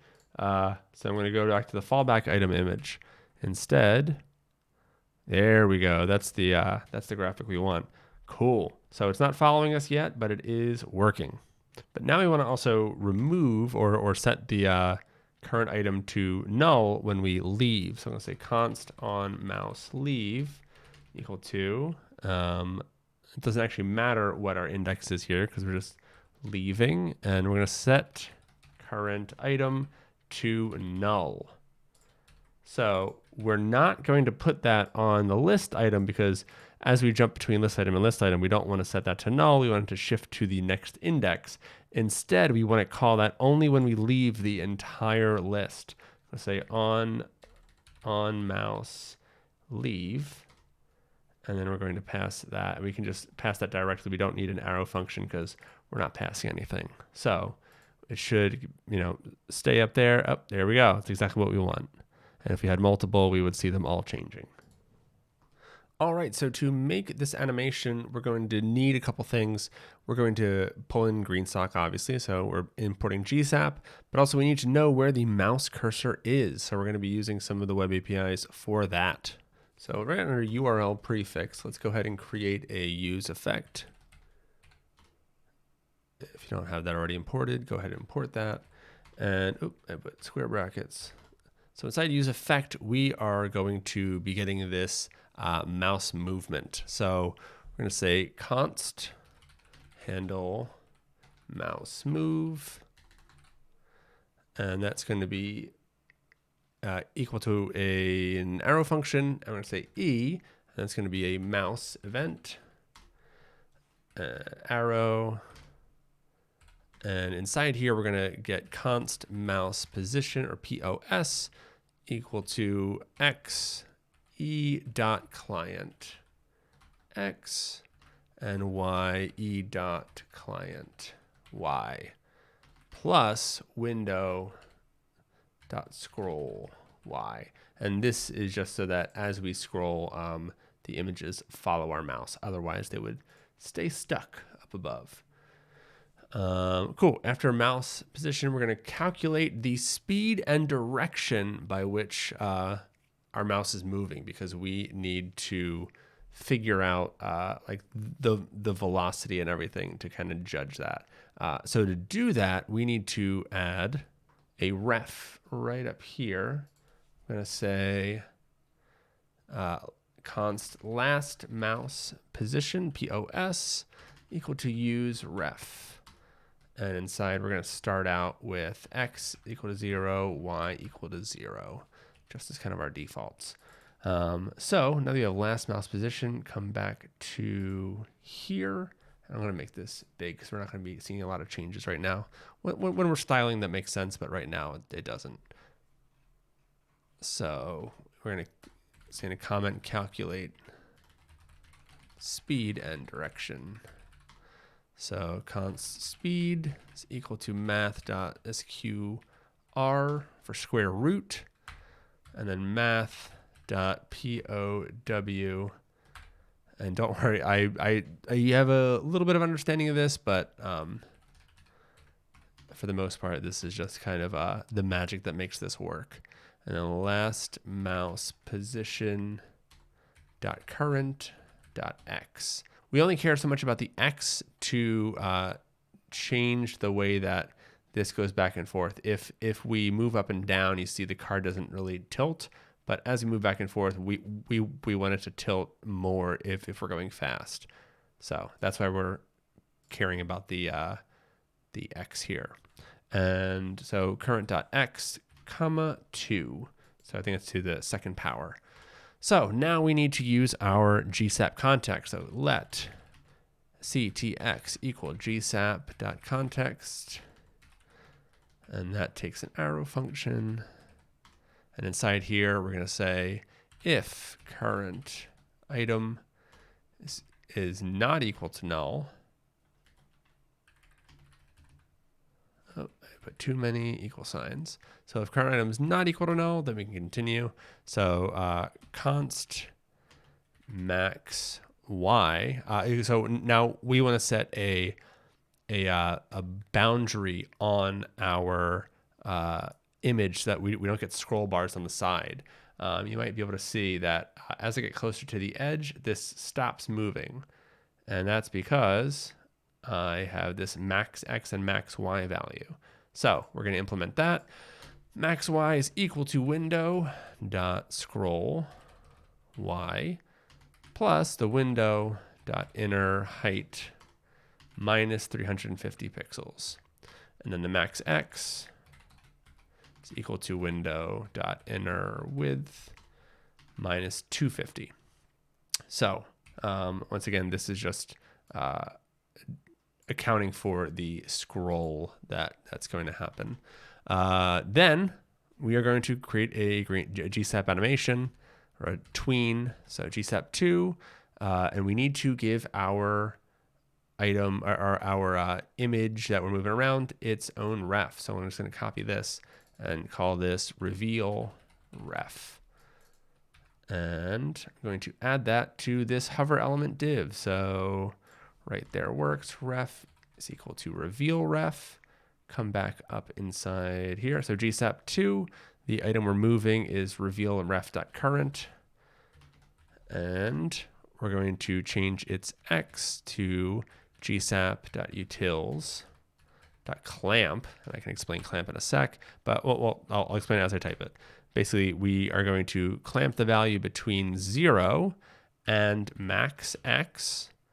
And the value that we are clamping is the third thing. And see, actually, we're getting some really good docs here. Well done, GSAP. Mouse position dot x minus 110. So it's going to try to be this value, but if this value goes outside of these bounds, clamp will make sure that it never goes higher or lower than this. So that's our x. For our y, we can go ahead and copy that line, change this to y, and we're going to change max x to max y, mouse position x to mouse position y. Instead of minus 110, we're going to do minus 160. Great. Next line, we want that rotation. So the rotation is going to be the speed times, and we need a positive or negative value here. So mouse position dot x, if that's greater than last mouse position dot current dot x. So if we're moving up, if the new mouse position is greater than the last one, that means we're moving in a positive direction. So we're going to multiply it by 1. Otherwise, we need to give it a negative rotation. So we'll multiply the speed by -1. It's just that simple. And then ease is going to be back dot out parentheses 2. I'll show you that in a sec. And duration is going to be 1.3. So that ease, the back out ease, is going to give us a little bit of overshoot, and then it's going to come back. So if you watch, the image is going to go a little bit past its final spot and then come back. You see that at the end? It goes a little bit more right, and then it comes back. It's just a nice little touch. Like I said, all these eases are a really great way to get your personality across as you are doing this. So I don't think we're actually moving this yet, or I might need to refresh. Okay, it's not moving just yet. We'll see what it is. I don't think we're completely done. So we have another animation to add. Hold on. The reason is last mouse position dot current needs to equal. So we need to update this mouse position. And then we also need to, we should do that outside of if current item is not equal to null. So make sure that's inside your GSAP context. Set last mouse position to mouse position. And then here, we also want to return an arrow function that reverts our context. ctx.revert. And here we're going to pass it the component as the scoped parent. All right. And one thing that we don't have yet is pretty crucial. We don't have our event listener. So window.add event listener. That's going to be mouse move. And then we're going to pass it the function handle mouse move. And once we're at the end of this use effect, we need to return our cleanup. So once again, arrow function, and this is going to essentially be the opposite of this. So window.remove event listener, That's going to remove mouse move, all lowercase, mouse move, just like that, and handle mouse move. Excellent. And down here, we're going to have the array of dependencies is hovering. Oh, sorry, not hovering, just current item should do it. Let's see if we get, we got an error. Oh, let's see what this error is. GSAP is not defined. Here's a good tip. Import GSAP. Oh, not GSAP core, just from GSAP. Excellent. There we go. There's our effect. Blue on blue might not be the best choice, but you can't say that that doesn't work well. So we see how it's rotating as we go. You can change any of these values to make it a little bit more fun for you. But let's just see what happens if we simply do, and like, don't you change this, but I'm just going to change this real quick to show you how these little touches really make such a better experience. So I'm just doing it based off of mouse position, right? So now I need to refresh. If we do that, we immediately get scroll bars. And if this is a little bit smaller of a page, we just get, it becomes a mess, and it's off the corner. It's just, yeah. And also it's not centered anymore. So there's a bunch of downsides to that. So that's why we have all these little details. It seems like a lot more work, and you're like, why do I need to do all this? Why can't we just, yeah, it all makes the experience a lot better. All right, one thing we want to do is come back down here to the opacity 0, set that back to opacity 0, like unbreak that. And then I think if we come here to GSAP reveal ref current and just say opacity is 1, refreshing the page. One thing you need to do is refresh your page whenever you're using like a use effect. Now see, that kind of faded in real slow, or at least it seemed to. If that causes trouble, you can always give a second GSAP tween to just that. But yeah, we'll see how it looks with more items. But so far that's looking pretty good.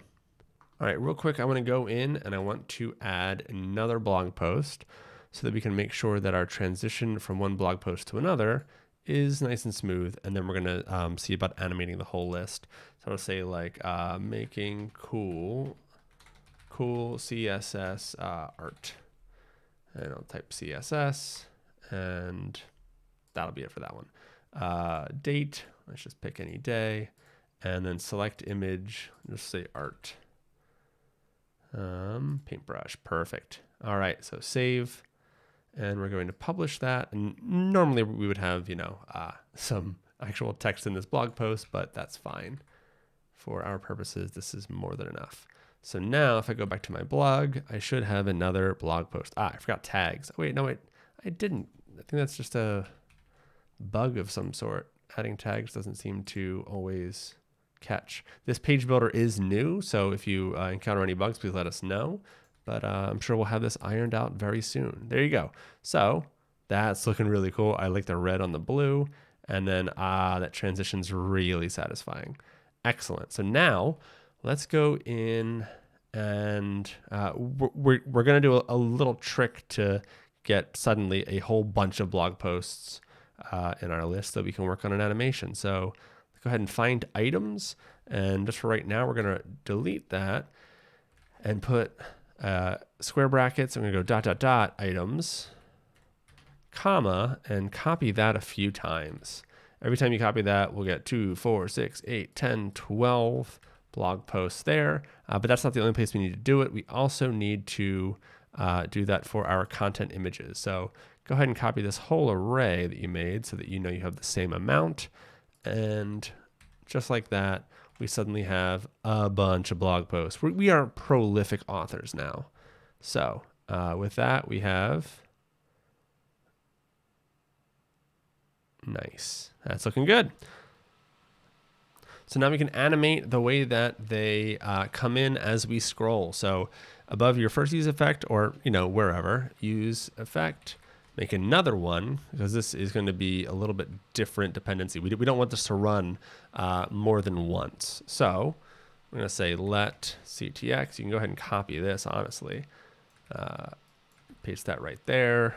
Close it up. Perfect. And inside, we're going to say, we need to create a ref for each of our blog post items. So we have we're going to call items ref, but that doesn't exist yet. So let's go ahead and make that happen. So items ref, we are actually going to not make that null. That's going to start out as an array. Because of that, we want to type this. So I'm going to say angle brackets, I'm going to say array, capital A, and then inside there, we're going to put another set of angle brackets. That's going to be an HTML li element. Just like that, HTML li for list item, all caps, element.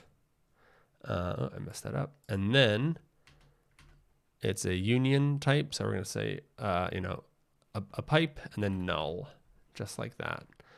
So this could either be an array of li elements or null. Then to assign those, we're going to go down to our li element, and we're going to say ref equals curly brackets. This is going to be an arrow function, and this is going to take an element, or sorry, it'd be an element there, and then items ref dot current index, and we're getting index from here. Index is equal to L. So we get the element and we set the index of our items ref array to this element. Now up here in that new use effect, we can go through items ref.current .for each, and we're going to do an animation for each of these. So inside this arrow function, we're going to say item. And in here, we're going to do a GSAP tween .from to, and we're going to use the item.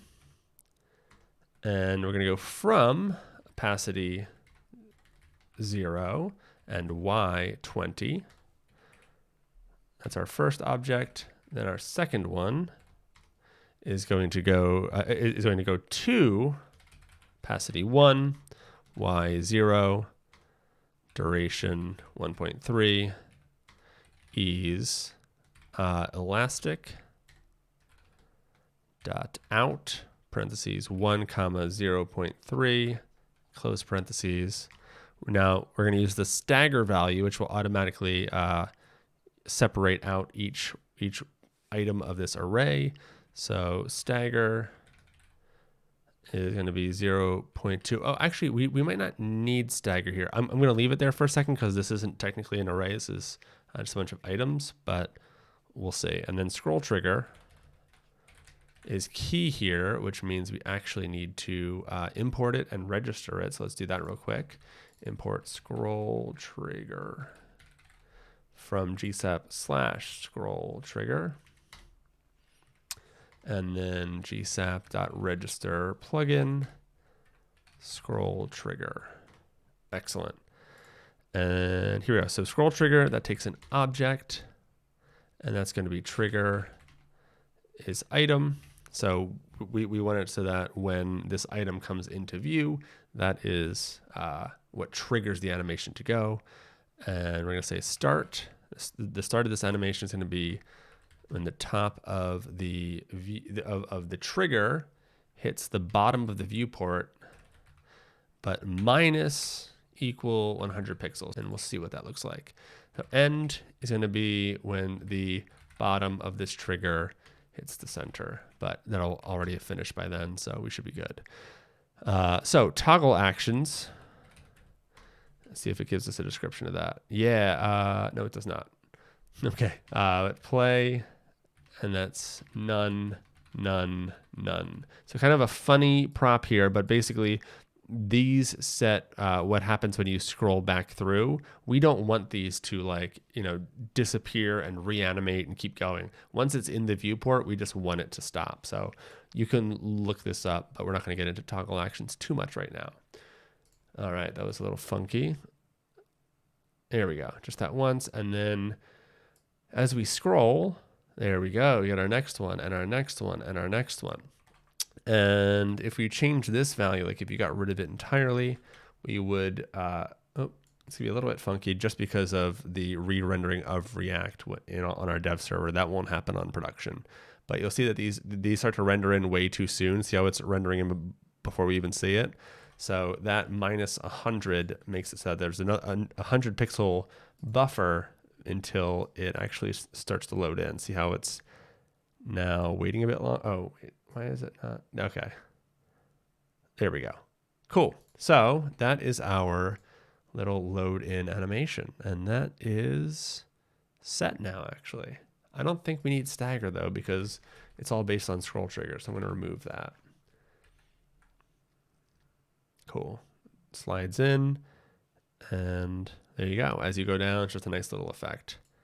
Cool. All right. This was one big component, one big slice that we have, but it does a whole lot. We're going to finish by removing this, ton of items.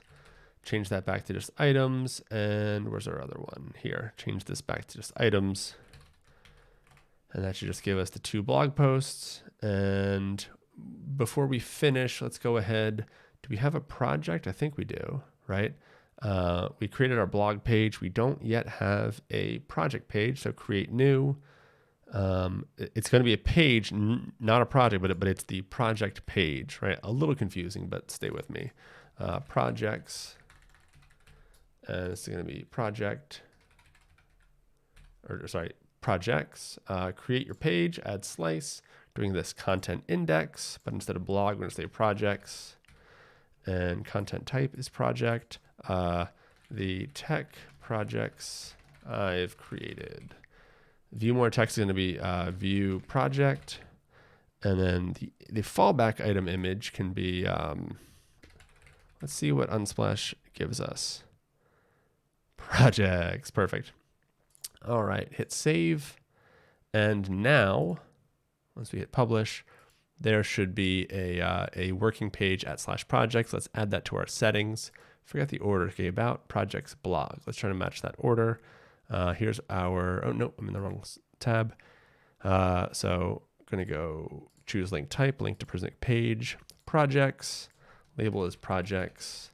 And I'm gonna move that up just like that, hit save, hit publish.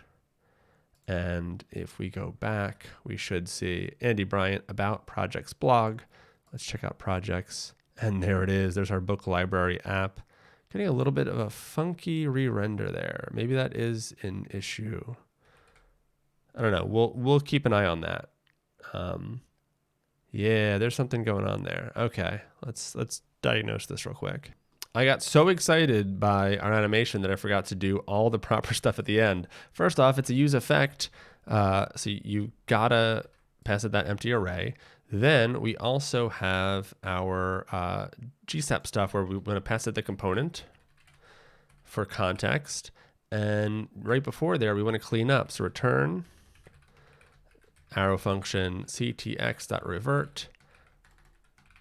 And there we go. That should hopefully, there it is. But this was a good lesson, right? That's what happens when you don't clean up after yourself. See how important those 3 lines are to making our entire component not awful? So yeah, now we've got this really cool little effect. Let's check out the blog. And those come in. Excellent. All right, so make sure you clean up after yourself before you finish with this. We want to do one last thing before we call this a completed component.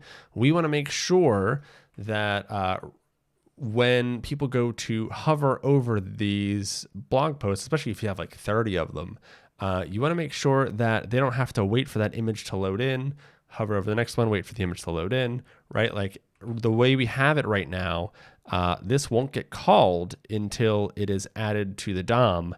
So we want to call for those images ahead of time. So let's go ahead and right before our return, we are going to, actually you can put it up with the use effect. So let's put it right after our third use effect, just like that. We're going to do an arrow function, content images dot for each. I'm going to arrow function URL. Remember, these are just getting a string. And if there's no URL, go ahead and return. But if there is, const image or img is equal to new image. So that's going to be just a new image type. And image img.src is equal to URL. And just doing that, and let's make sure we clean up after ourselves, just doing that is going to call all of our images even before we hover. Content images is a dependency here. Why is it yelling? Okay. So make sure we move this use effect underneath content images. Perfect. All right. So it can go right there. And we can see, if we go back to our site, we have these two images. If we go to our network tab, we can refresh the page. And one of the things that we should see get called are these two right here. And those are our images. And they're nice and small. They're even a little bit darker because of that exposure trick we did.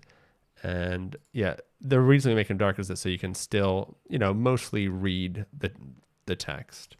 Kind of like fades into the background a little bit. But yeah, that trick will allow us to, oh, hold on, they're getting called every time.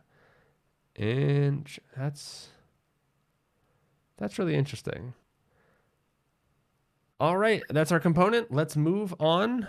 We're going to finish up with just a couple last things. We're going to work on the nav bar and the footer. They're pretty simple. We're also going to go ahead and create these parts here. There's nothing too fancy with animations here, so we're going to kind of blast through those, and then we will have our website. All right, we're going to be setting up our header nav bar, and you can see that on small screens, we have a little animation that lets us come out and change the page. So because of that, we're using a little bit of React use state. So this nav bar itself is going to be a client component. But we do want to fetch our actual settings document from this. So we're going to need two components again. So if we open up our header again, we see that we have our header, nav, ul, li. Most of this can stay, but we're not going to delete any of this. We're just going to move some of it over. So go ahead, create a new component and call this navbar.tsx. And because this is a longer component that we're going to be building, you can see here in the code for this project, it's about 160 lines long.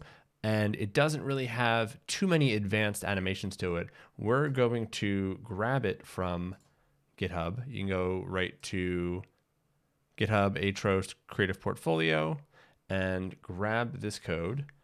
And we're going to paste it in, but I'm going to talk through the important parts here.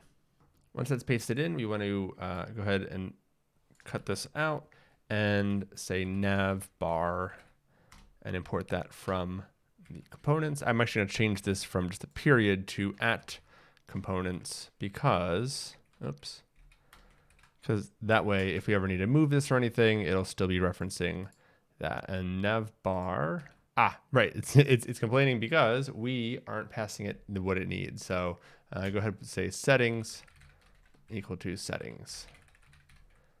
Excellent. So here's where we're doing our fetch. We're saying, hey, get me that settings document. And we're passing it through to our nav bar. So let's check out our nav bar. So if you see here, it says MD hidden. That and everything inside it, if I close that, that is everything on our mobile menu. So on medium screens and above, this whole section gets hidden. And then for desktop menu, it starts out hidden, but on medium screens and above, it becomes flex. So if you're curious where mobile menu starts, it is right there on line 34. If we look at the mobile menu, we see that we have this button. We are using ARIA labels. So this tells people using screen readers that this will close the menu and that this will open the menu. This is the same kind of button. Only difference is this one sets open to true and this one sets open to false, and they use different icons. This is an X icon. This is a little hamburger icon. And here you can see we're using CLSX. And if open is true, then we slide our menu out. We say translate X. If open is false, in other words, if it's closed, we move our menu completely off screen. So you see right now it's off screen. Now it moves on and it moves off. On the mobile menu, we render out each of the list items and we use Prismic Next Link. One important thing that you need to have if you're setting up your own is that on click for the links as well, we need to close the menu, because otherwise, because of the way that this is set up, if we remove that and I open up our demo, that loads out, we click projects and it stays open and it blocks. We click blog, it stays open and it blocks. So they'd have to close it themselves. So make sure you have that there. If you copied and pasted, you definitely will, but just want to make sure. Another thing we're doing is we are checking to see if, let me close this, checking to see if the current page is in this nav. So what we do is for both accessibility purposes for ARIA current, but also for styling purposes, we are using pathname.includes. And so pathname is coming from, I believe, router. Yep. Use pathname, which is a next navigation function. And that will just give us like /about. And we check if pathname includes basically our URL, our link, then we can either, sorry, I'll say it again. So if pathname includes our URL, this as link helper is from Prismic, basically if those match up, or if one is in the other, then we are going to pass ARIA current page, and we're also going to do some styling. So the way that this works is very similar to our button. It's the same philosophy of it goes underneath, and because of overflow hidden, we don't see it until we want to. And we obviously need to put some text in there that's missing right now. But blog, projects, and about, once it sees it in the URL, and it should even work once we click here. We have not created those pages yet, right? So we will do that. And once we create these pages, then we will also see it on those pages. So we're doing a little trick here to just separate each item with a slash. That's just an actual slash. You can use any kind of delineation that you want. There's some styles, and we're just adding it every time between the items, except for at the end. That's what that -1 is. Yeah, there's nothing too special about this menu. It's nice and simple, but we aren't using GSAP because we're mainly using CSS animations here, but we still need it as a use client because of a little bit of state, and that's fine. So once that's set, we can go ahead and grab our footer in the same kind of way. The footer is also pretty straightforward component. So straightforward that we're not even using this as a use client component. So go ahead and grab the footer. I'm just going to copy all of that and create a component called footer.tsx. Paste that in.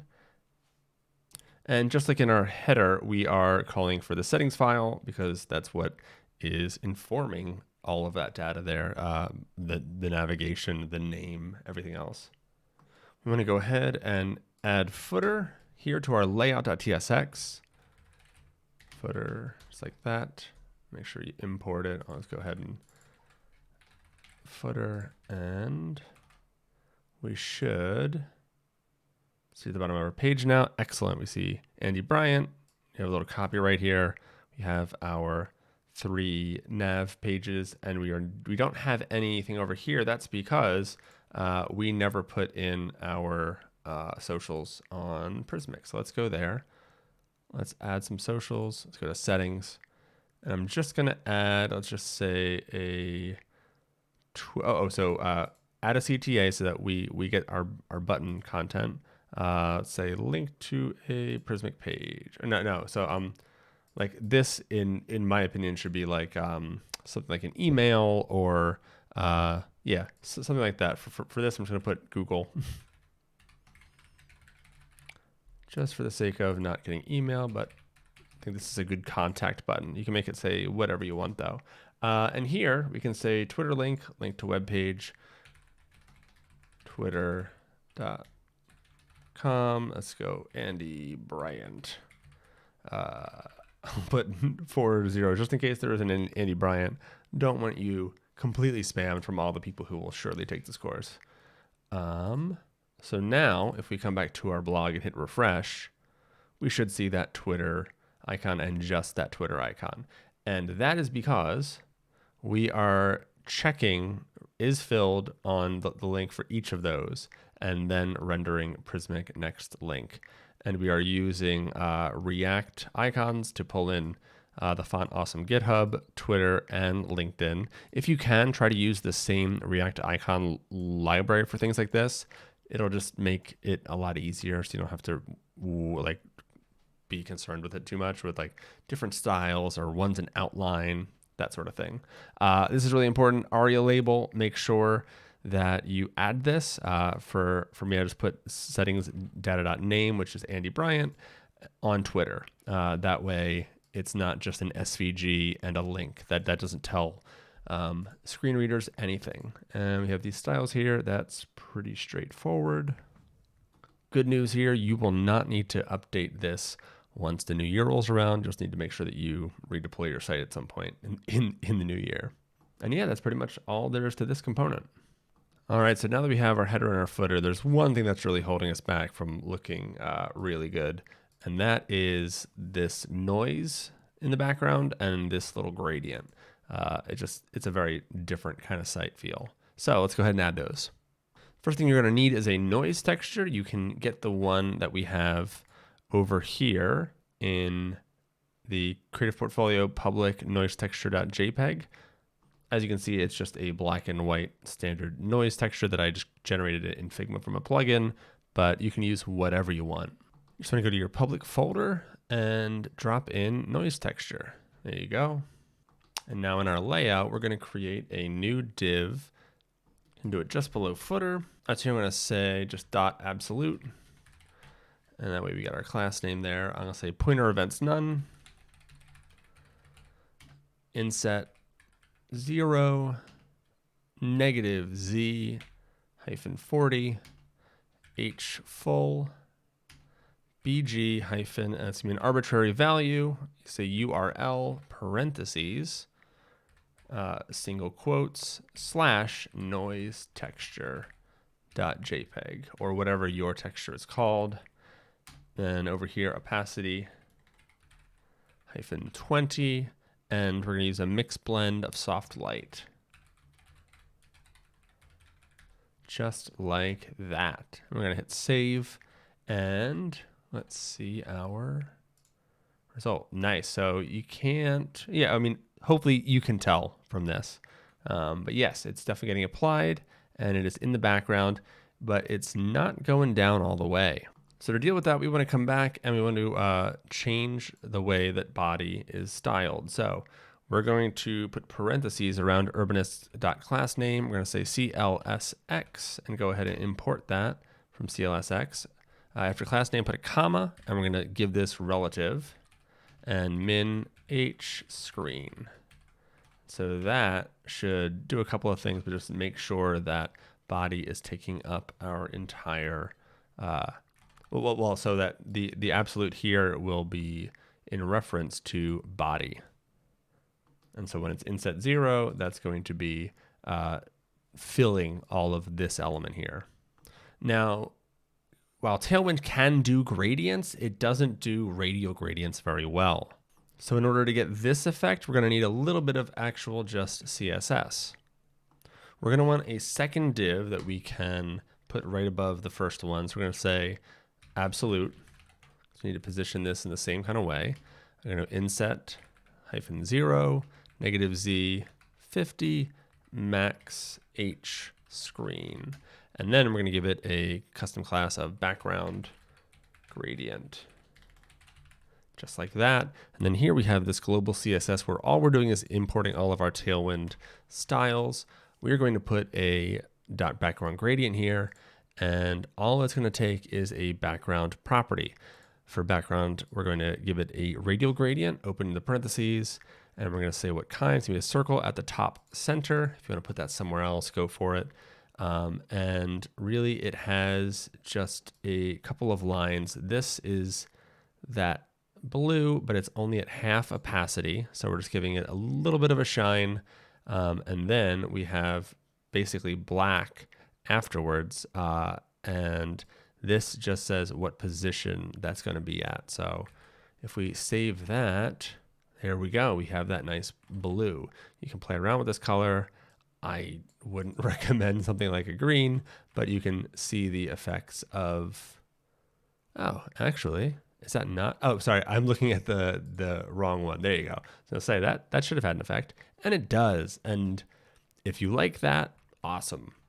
For what I designed for this, I think this is just feels more like a light shining on a blue surface, and just adds a little bit of a nice detail.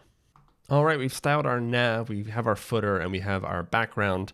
Next, we're going to actually create the blog post pages, and we just need a couple of simple components for this. You'll see how easy we get this done. All right, to create the actual blog post pages and the project pages, we are going to need to create a couple of new files. So let's go back to our app directory. I'm going to close everything to simplify it. Source, app, and we see we have UID. We're going to create a new folder in app, and we're going to call this blog. And then inside of that folder, we're going to say square brackets UID, just like that. So this will handle any blog post that we have at /blog/ my blog post, and that'll come in as UID. While we're here, let's go ahead and do the same for project. So project, and then square bracket UID, square bracket. And this is the naming convention for the new Next.js app router. And inside both of those, we'll be putting a page.tsx.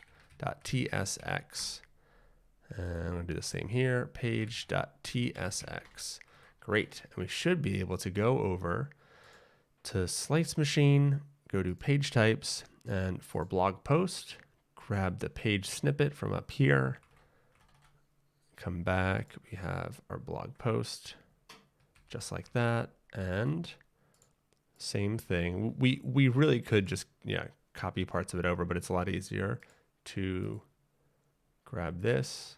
We have our project, and there we go. Just like that, we've copied and pasted, and we've built out two whole new page types that easily. So if you go to blog, making cool CSS art, we really shouldn't see much here, but it does load. We see the URL up there, but we're not deciding to render anything because that's the wrong page, because making cool CSS art only has page data. We haven't added any slices here. This is just the title and the UID and things like that, but we're not actually deciding to render any of that on our page. However, we do have a single slice text block, but that doesn't have anything in it. We never actually built that out. So let's head over to Slice Machine, and let's go into that text block and look at what we're going to add, a rich text box. I'm just going to say text and hit add, hit save, and then push that change up to Prismic. And just like that, we should in a second, let's see, hasn't succeeded yet. There we go. And just like that, we have some text here. I went ahead and grabbed some lorem ipsum. Let's generate those 5 paragraphs, copy that, and I'm bringing that back in just to give us something to look at. Okay, I ran into a problem that you will probably run into also if you just follow what I did, because in that slice, here's text block, as a default, allow multiple paragraphs is off. So go ahead, turn that back on. We can leave all of these different types or elements that we could add to the rich text. Allow multiple paragraphs, save, and push. So now when I paste I should actually be able to paste in multiple paragraphs. Perfect. Or you can just come to a blog post like this one and go ahead and paste that in. Totally up to you. I think that's a heading 1. I'm going to change that to a heading 2, and same with this, heading 2. Cool. So I'm going to hit save and publish. Fantastic. Now we need to actually make something show up on our page, because right now it's just a placeholder component. And this one's going to be real easy, real quick. Find your slices, find your text block, and open index. For this, we don't really want a section because it's going to be used in the blog post itself. So we can get rid of this, and instead we can just say Prismic rich text, and we're going to pass this field of slice.primary.text. And make sure you close it. And just like that, we should have a bunch of text. Does that look good? No. And that's why Tailwind Prose comes in to save the day. So I'm going to give this a prose div wrapped around it. Let's see how that looks. Looks good, except for, what do we need? We need to invert it, right? So prose, and we say prose invert, just like that. We'll worry about sizes in a second, but right now that is a much better text block. So with that, we have the opportunity to use this text block in a couple of different pages. Now, the thing is, I am going to need to add some other things to this page. Like I want this title, I want this background, I want to render out the tags, and the date I want to format in a specific way. Like there's other stuff on this page, and I don't want to put those into slices. I want that baked into the page. So in order to do that, let's look at our blog post page, and instead of just returning the slice zone, let's wrap a parenthesis around that, hit enter, and let's actually bring in bounded. Just like that. I'm going to say as article, because that's what a blog post should be. And I'm going to bring down that bounded component to wrap around my slice zone, but I am not done yet because I want to put that heading up at the top. So first I'm going to make a div here, and then inside that I'm going to bring in heading. And say as h1 just to be sure. And inside that, we're going to put page.data.title. Just like that.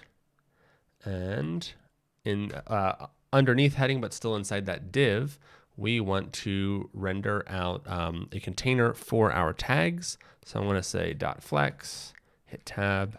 Let's give it a couple more styles. So gap-4 and text-yellow 400.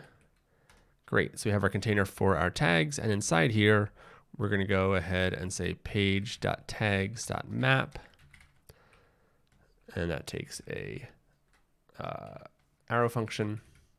I'm going to say tag, comma, index, and we're going to do a span, and here we're going to say key is equal to index, class name is equal to text. Well, actually, we shouldn't need to style this. We can move these styles up into here because this is all that's coming in here. So we'll say text, XL, and font bold, just like that. And then in here, instead, we can just render tag. And really, we probably should just be able to say that this is going to be unique because Prismic doesn't allow for duplicate tags. So that can be our key.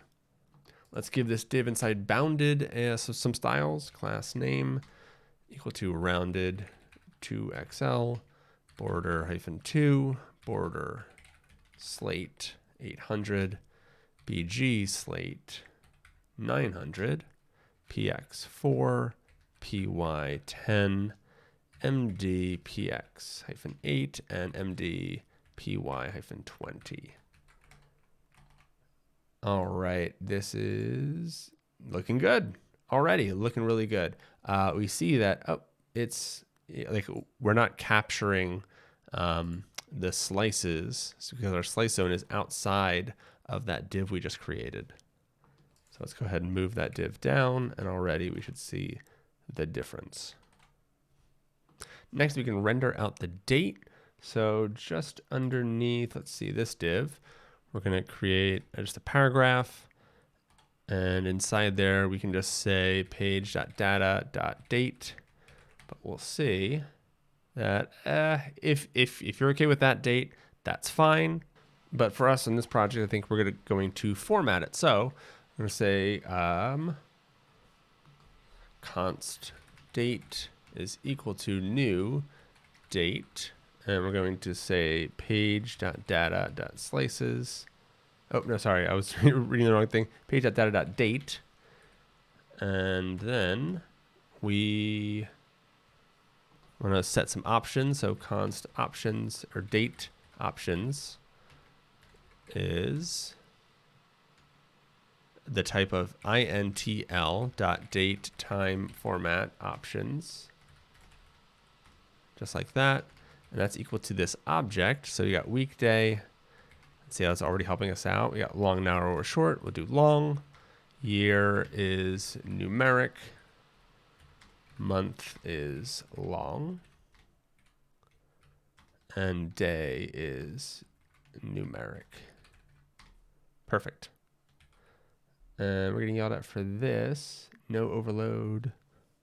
Right, because this could be not filled in because on Prismic nothing is required.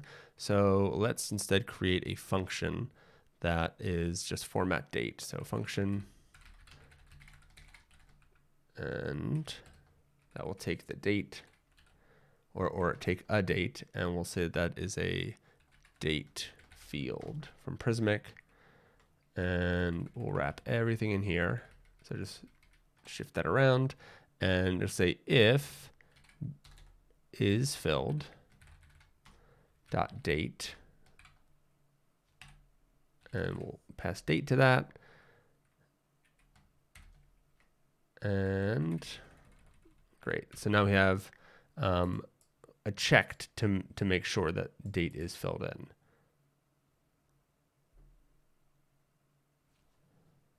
And then we can get rid of this line here. So yeah, we're backtracking a little bit, but that's okay. So now that we have those options and we know that this is filled, we're going to return new intl.date time format. The international bit of JavaScript is wonderfully helpful. We don't need to install any new packages or anything. en-us is going to be the format for this date. We're going to pass it the options. And then beyond that, what's it not liking? Cannot find name. Oh, date options. There we go. And on that, we're going to say format new date. So we are creating a new international date time formatter, and we are then calling it on our date from above. And we are passing the options that we set forth here to set that formatter, and we can use it as many times as we want, but that's what we do. Now here we can say const formatted date is equal to format date, and then page.data.date. Excellent. And then here, instead of page.data.date, we will return formatted date, and there we see Monday, December 4th, 2023. A little bit of work. We could have used some kind of package or something, but you know, sometimes it's nice to just roll it yourself. Class name on this paragraph, we're going to say mt-8 border-b border-slate 600 text XL font medium and text slate 300. And there we go. We already have it looking much nicer. Let me fix the sizing on those two. Great. Now we're just going to put a little bit of space in between these two, and we should be good. Now we're going to wrap our entire slice zone in a pros div. And also on that, we're going to say pros LG to make the text a little bit bigger.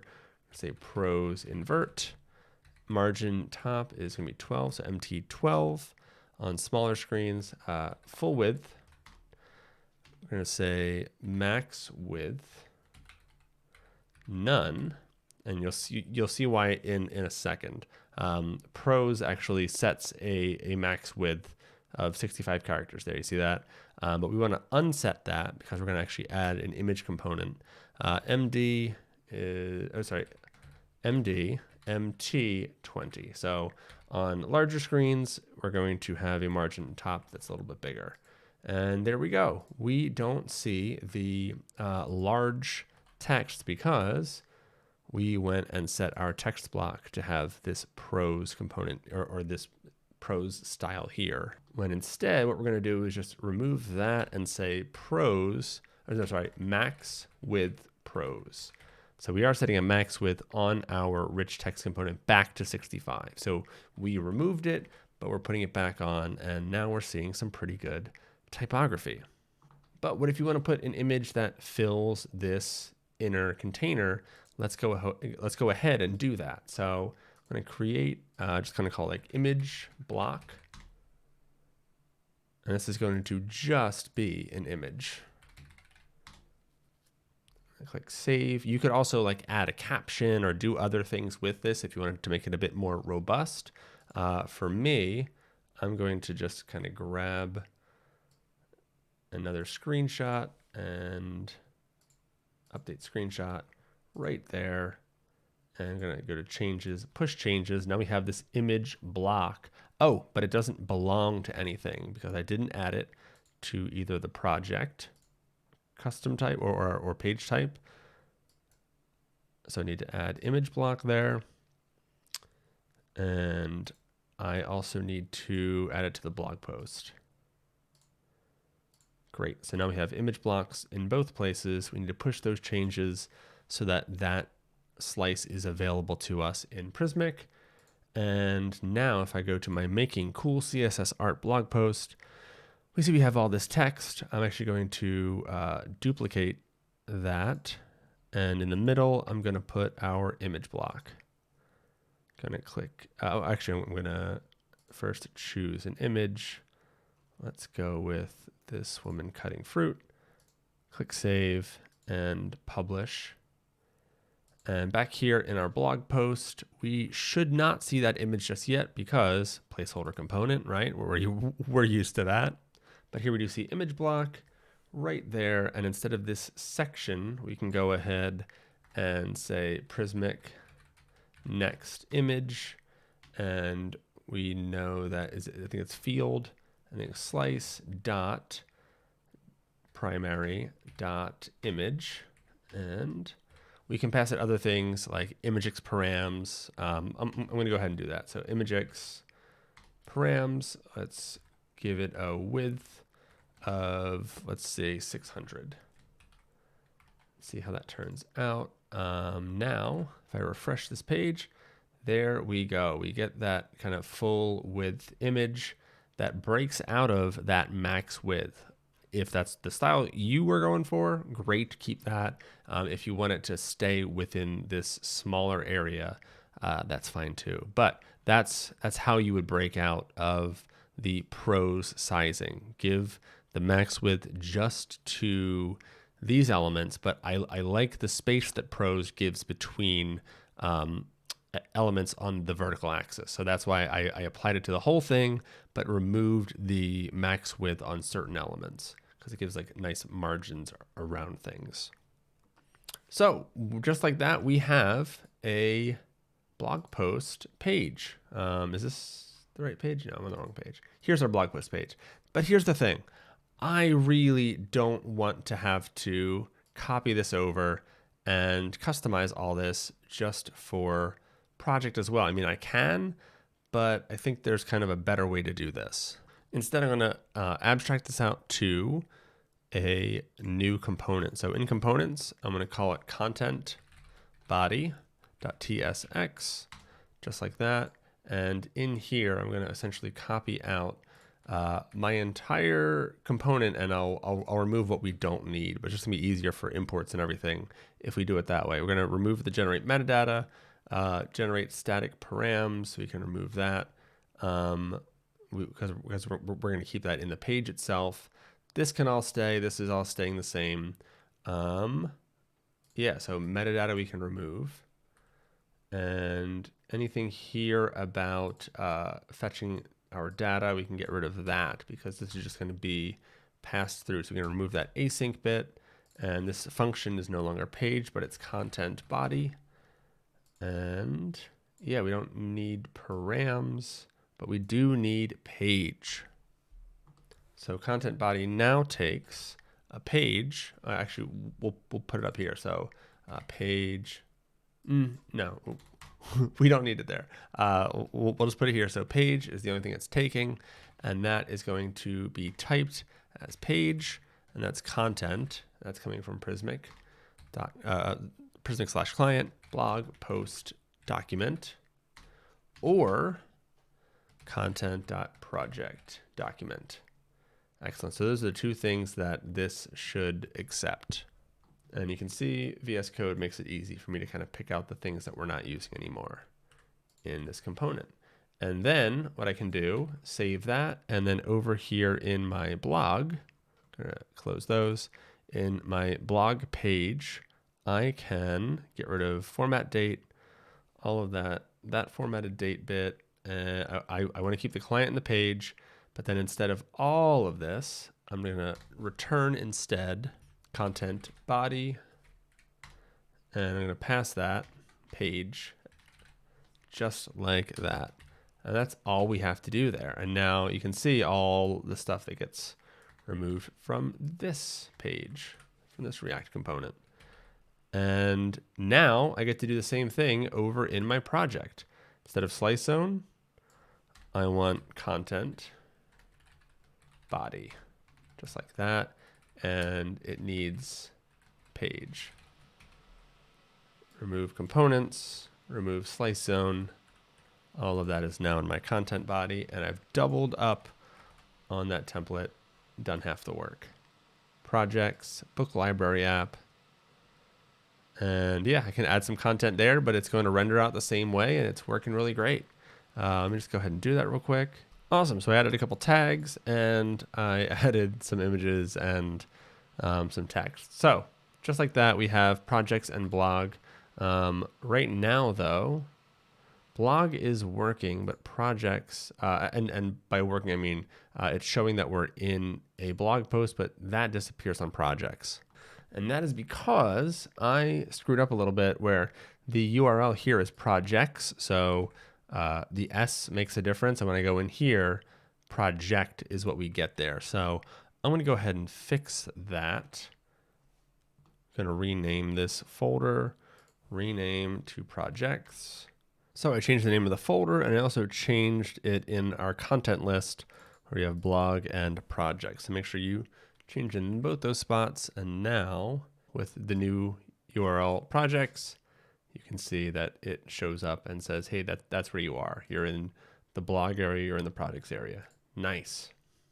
All right, we got our blog post and project pages up. Now let's finish out by adding this last component here, the experience/education component. I'm going to build that slice next. All right, for our last slice, we are building that experience slice. So go ahead to your slices and slice machine. I'm just going to call it experience. You can call it education if you'd like, depends on what you want to use it for. But in our experience slice, all right, I'm going to create a heading inside this, just like that. And then everything else is going to go into the repeatable zone. So I'm going to create a title. And that's going to match with, let's go to about, with this. So, you know, either your degree or what your job role is. So that's our title. Then we're going to create a time period, and that's going to be just another key text. I don't want to do dates for this, just keep it simple. Time period and institution. So this could be a college or a, workplace. Institution. That looks good enough. TypeScript will help me if I botch the spelling. Description is a rich text field. So yeah, we should have 4 text fields in our repeatable and 1 in our non-repeatable zone. Gonna hit save, but I'm gonna also come over here and grab a snapshot of our component for the, I'll add it over here for the screenshot. And I'm gonna push that change. And now, because this is a really straightforward component, we are going to once again go over to GitHub, and you see the experience component. It's only about 50 lines, and it does exactly what we've done 100 times in this course by now. We go through and we map through the items, and we're going to render out the item title, the time period, the institution, and the description with Prismic rich text. And we are also going to have the heading at the top. I'm moving around too much, but yeah, that is it. So go ahead, grab this raw code, and we're going to head to experience index. You can paste that right in there. 43 lines of code, never written quicker than that. And yeah, you can make sure that, we also need to make sure that page types, that page has that experience slice on it. So you can select existing, and you want that experience slice. You can also add these other slices to it, like if you want a text block anywhere, but I think this is good for our page. Push the changes up. And then in your about, you should now be able to create an experience slice or two. And with that, I'm going to say experience for the first one and education for that second one. And you can go ahead, I'm just going to say engineer, time period 2020 to present, institution Google is, actually I'll say, yeah, let's go Prismic. And then description, I make things pretty. And you can continue to add items there, but that's not necessary for this example. Big old degree. Time period, 2020, graduation. Let's say Harvard. And description, I did so well. Incredible. Could have copied over what we have here, but this was more fun. All right, we can publish that document now. And in our about, we should be able to scroll down and see that you make things pretty and that you did so well. So we have those slices now at our disposal. I recommend putting these underneath this component just so that you have something to scroll past. It makes it a bit more fun, right? All right, and that is it for those components. All right, now we have a couple last minute housekeeping things before we wrap up this site entirely. You'll see here in our about page that all of our slices are on this white background, and the preview isn't very good for what it actually looks like. Well, luckily, Slice Simulator, which is what's rendering those slices, has a solution for that. So if we go to Slice Simulator, you'll see that we can look at the props that it can take, and we can add some styles to it or pass it just a background, and that's going to be a string. So let's go and find out what color our background is. I'm going to use, I didn't mean to open up the DevTools. I'm going to use the Windows like eyedropper that's built in. I just need an approximation. So that's about, let's go back to my code. That is about that hex. It's going to be close enough. And now if you refresh, I do have to refresh. See, now that looks a lot more like our page. So cool. That was a nice little detail that we should have done way long ago. But hey, now it's better late than never, right? Then we also need to make sure we go into our SEO metadata tabs and just say about Andy and things like that. This is about me. And we hit save and publish. That should update this title here. Yep, about Andy. And you can go ahead and add more titles and descriptions and SEO tags throughout your app there. Another thing that I would love to add to your app so that as you work on it, things stay tidy. They're very nice and neat. Is this fantastic, prettier plugin for Tailwind CSS. So here it says npm install -d prettier and prettier plugin Tailwind CSS. We're going to install that. We have our third terminal running, and just by installing that, and I'm going to go back and grab this plugin, Tailwind prettier, just like that on Google, and you will find it. So yeah, so it installed. Let's add this to our prettier configuration file. So we don't have one right now, so we're going to need to create one because here we don't have one. Yeah. So in the root of your project, type period prettier RC, just like that. And you'll see if you get a little icon, that will let you know that you're right. Plugins, and then so once we save that, great.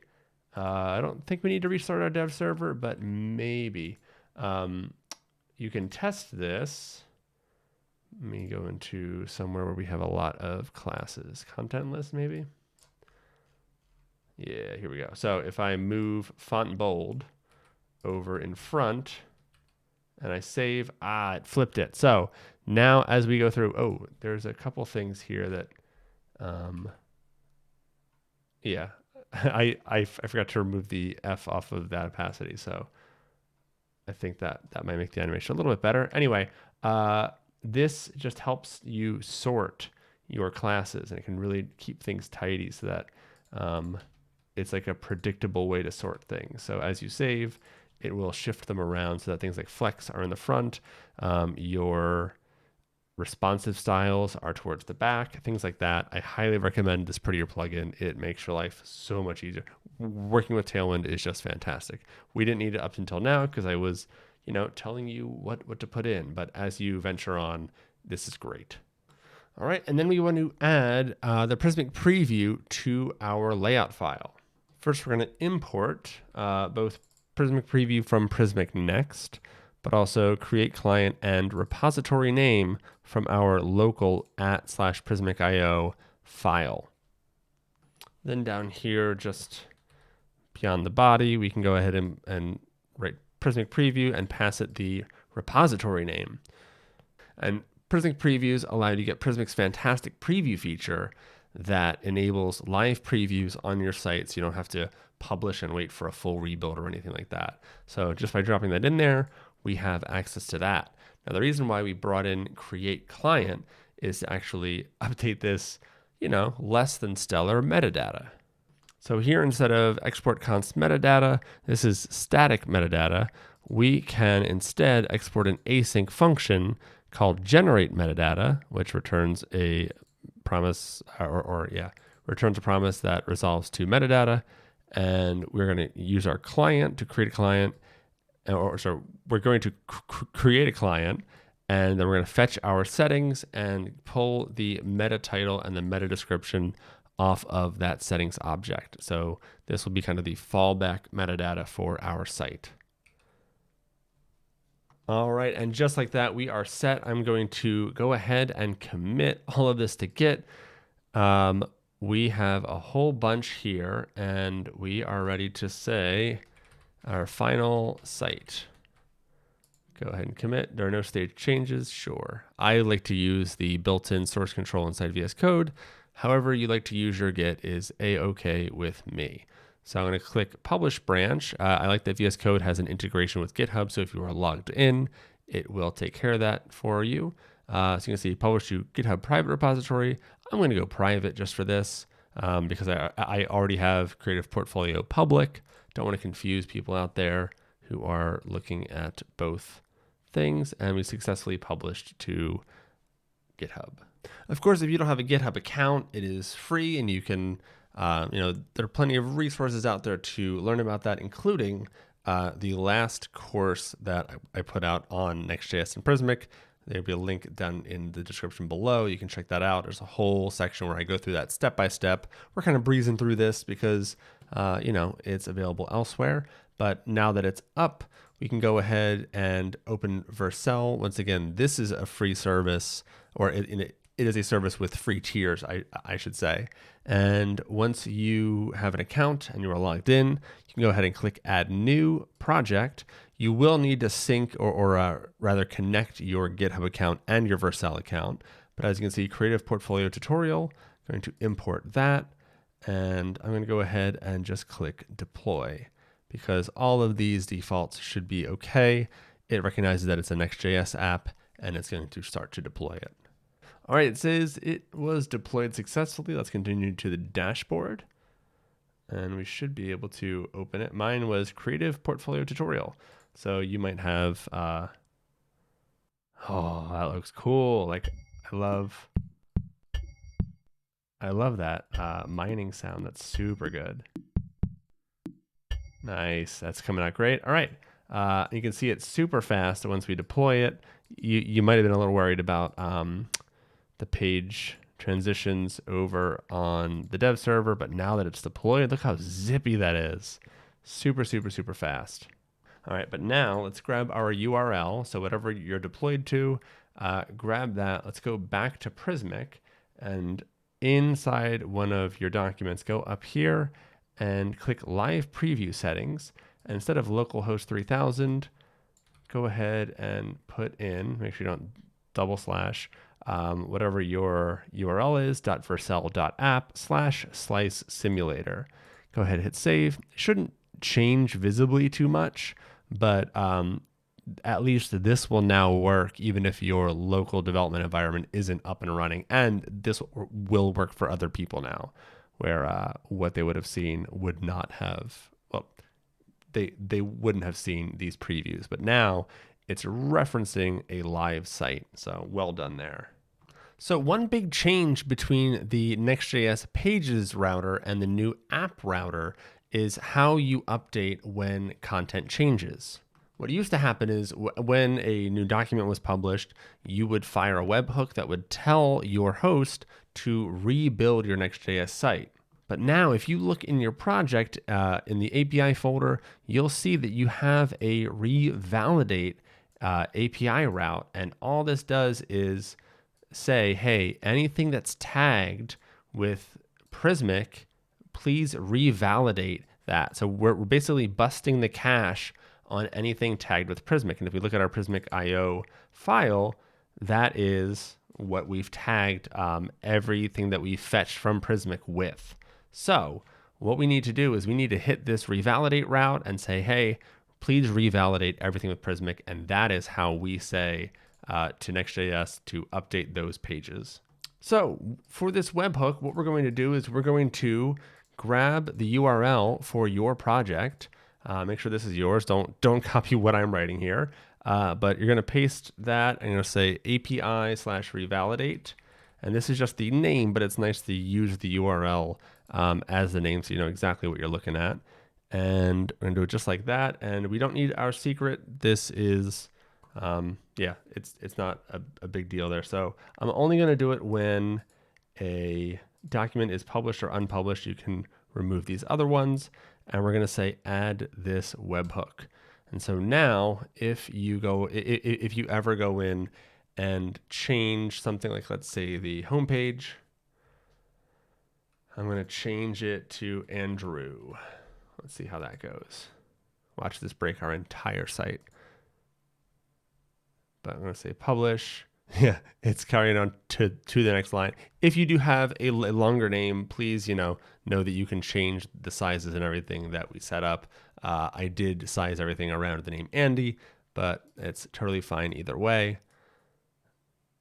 And we should see this update soon. All right, and yeah, we got that. So there we go. We have an updated page now. I'll change that back to Andy. And just like that, we've got Andy back. So there is our personal site. Please, please, please customize it to your heart's content. Make this your own thing. And yeah, I think you're going to really like what this feels like for you. There's a whole lot you can customize here. There's very little that's like really locked in stone. Everything from the colors to, the shapes and the effects, the eases, All of this is highly customizable. I'm really excited to see.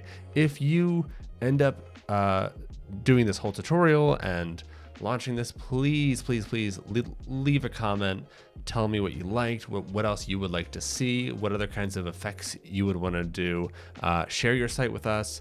I would love to see it, and I want to hear what other kinds of tutorials you want us to create here, because I had a lot of fun with this one. I hope you did too. We did Three.js, we did green sock, we did all kinds of really cool stuff. You even learned about Tailwind typography. Lots of tips packed into this one. I'm excited to do more. So if you want more like this, please leave a comment, drop a like, follow the channel. Anything like that helps us be able to create more. Thank you so much for watching this, and I hope you have a really great day and have a lot of fun with web development. It can be a really cool place to flex your creative muscles. So get out there and make something fun. Thank you.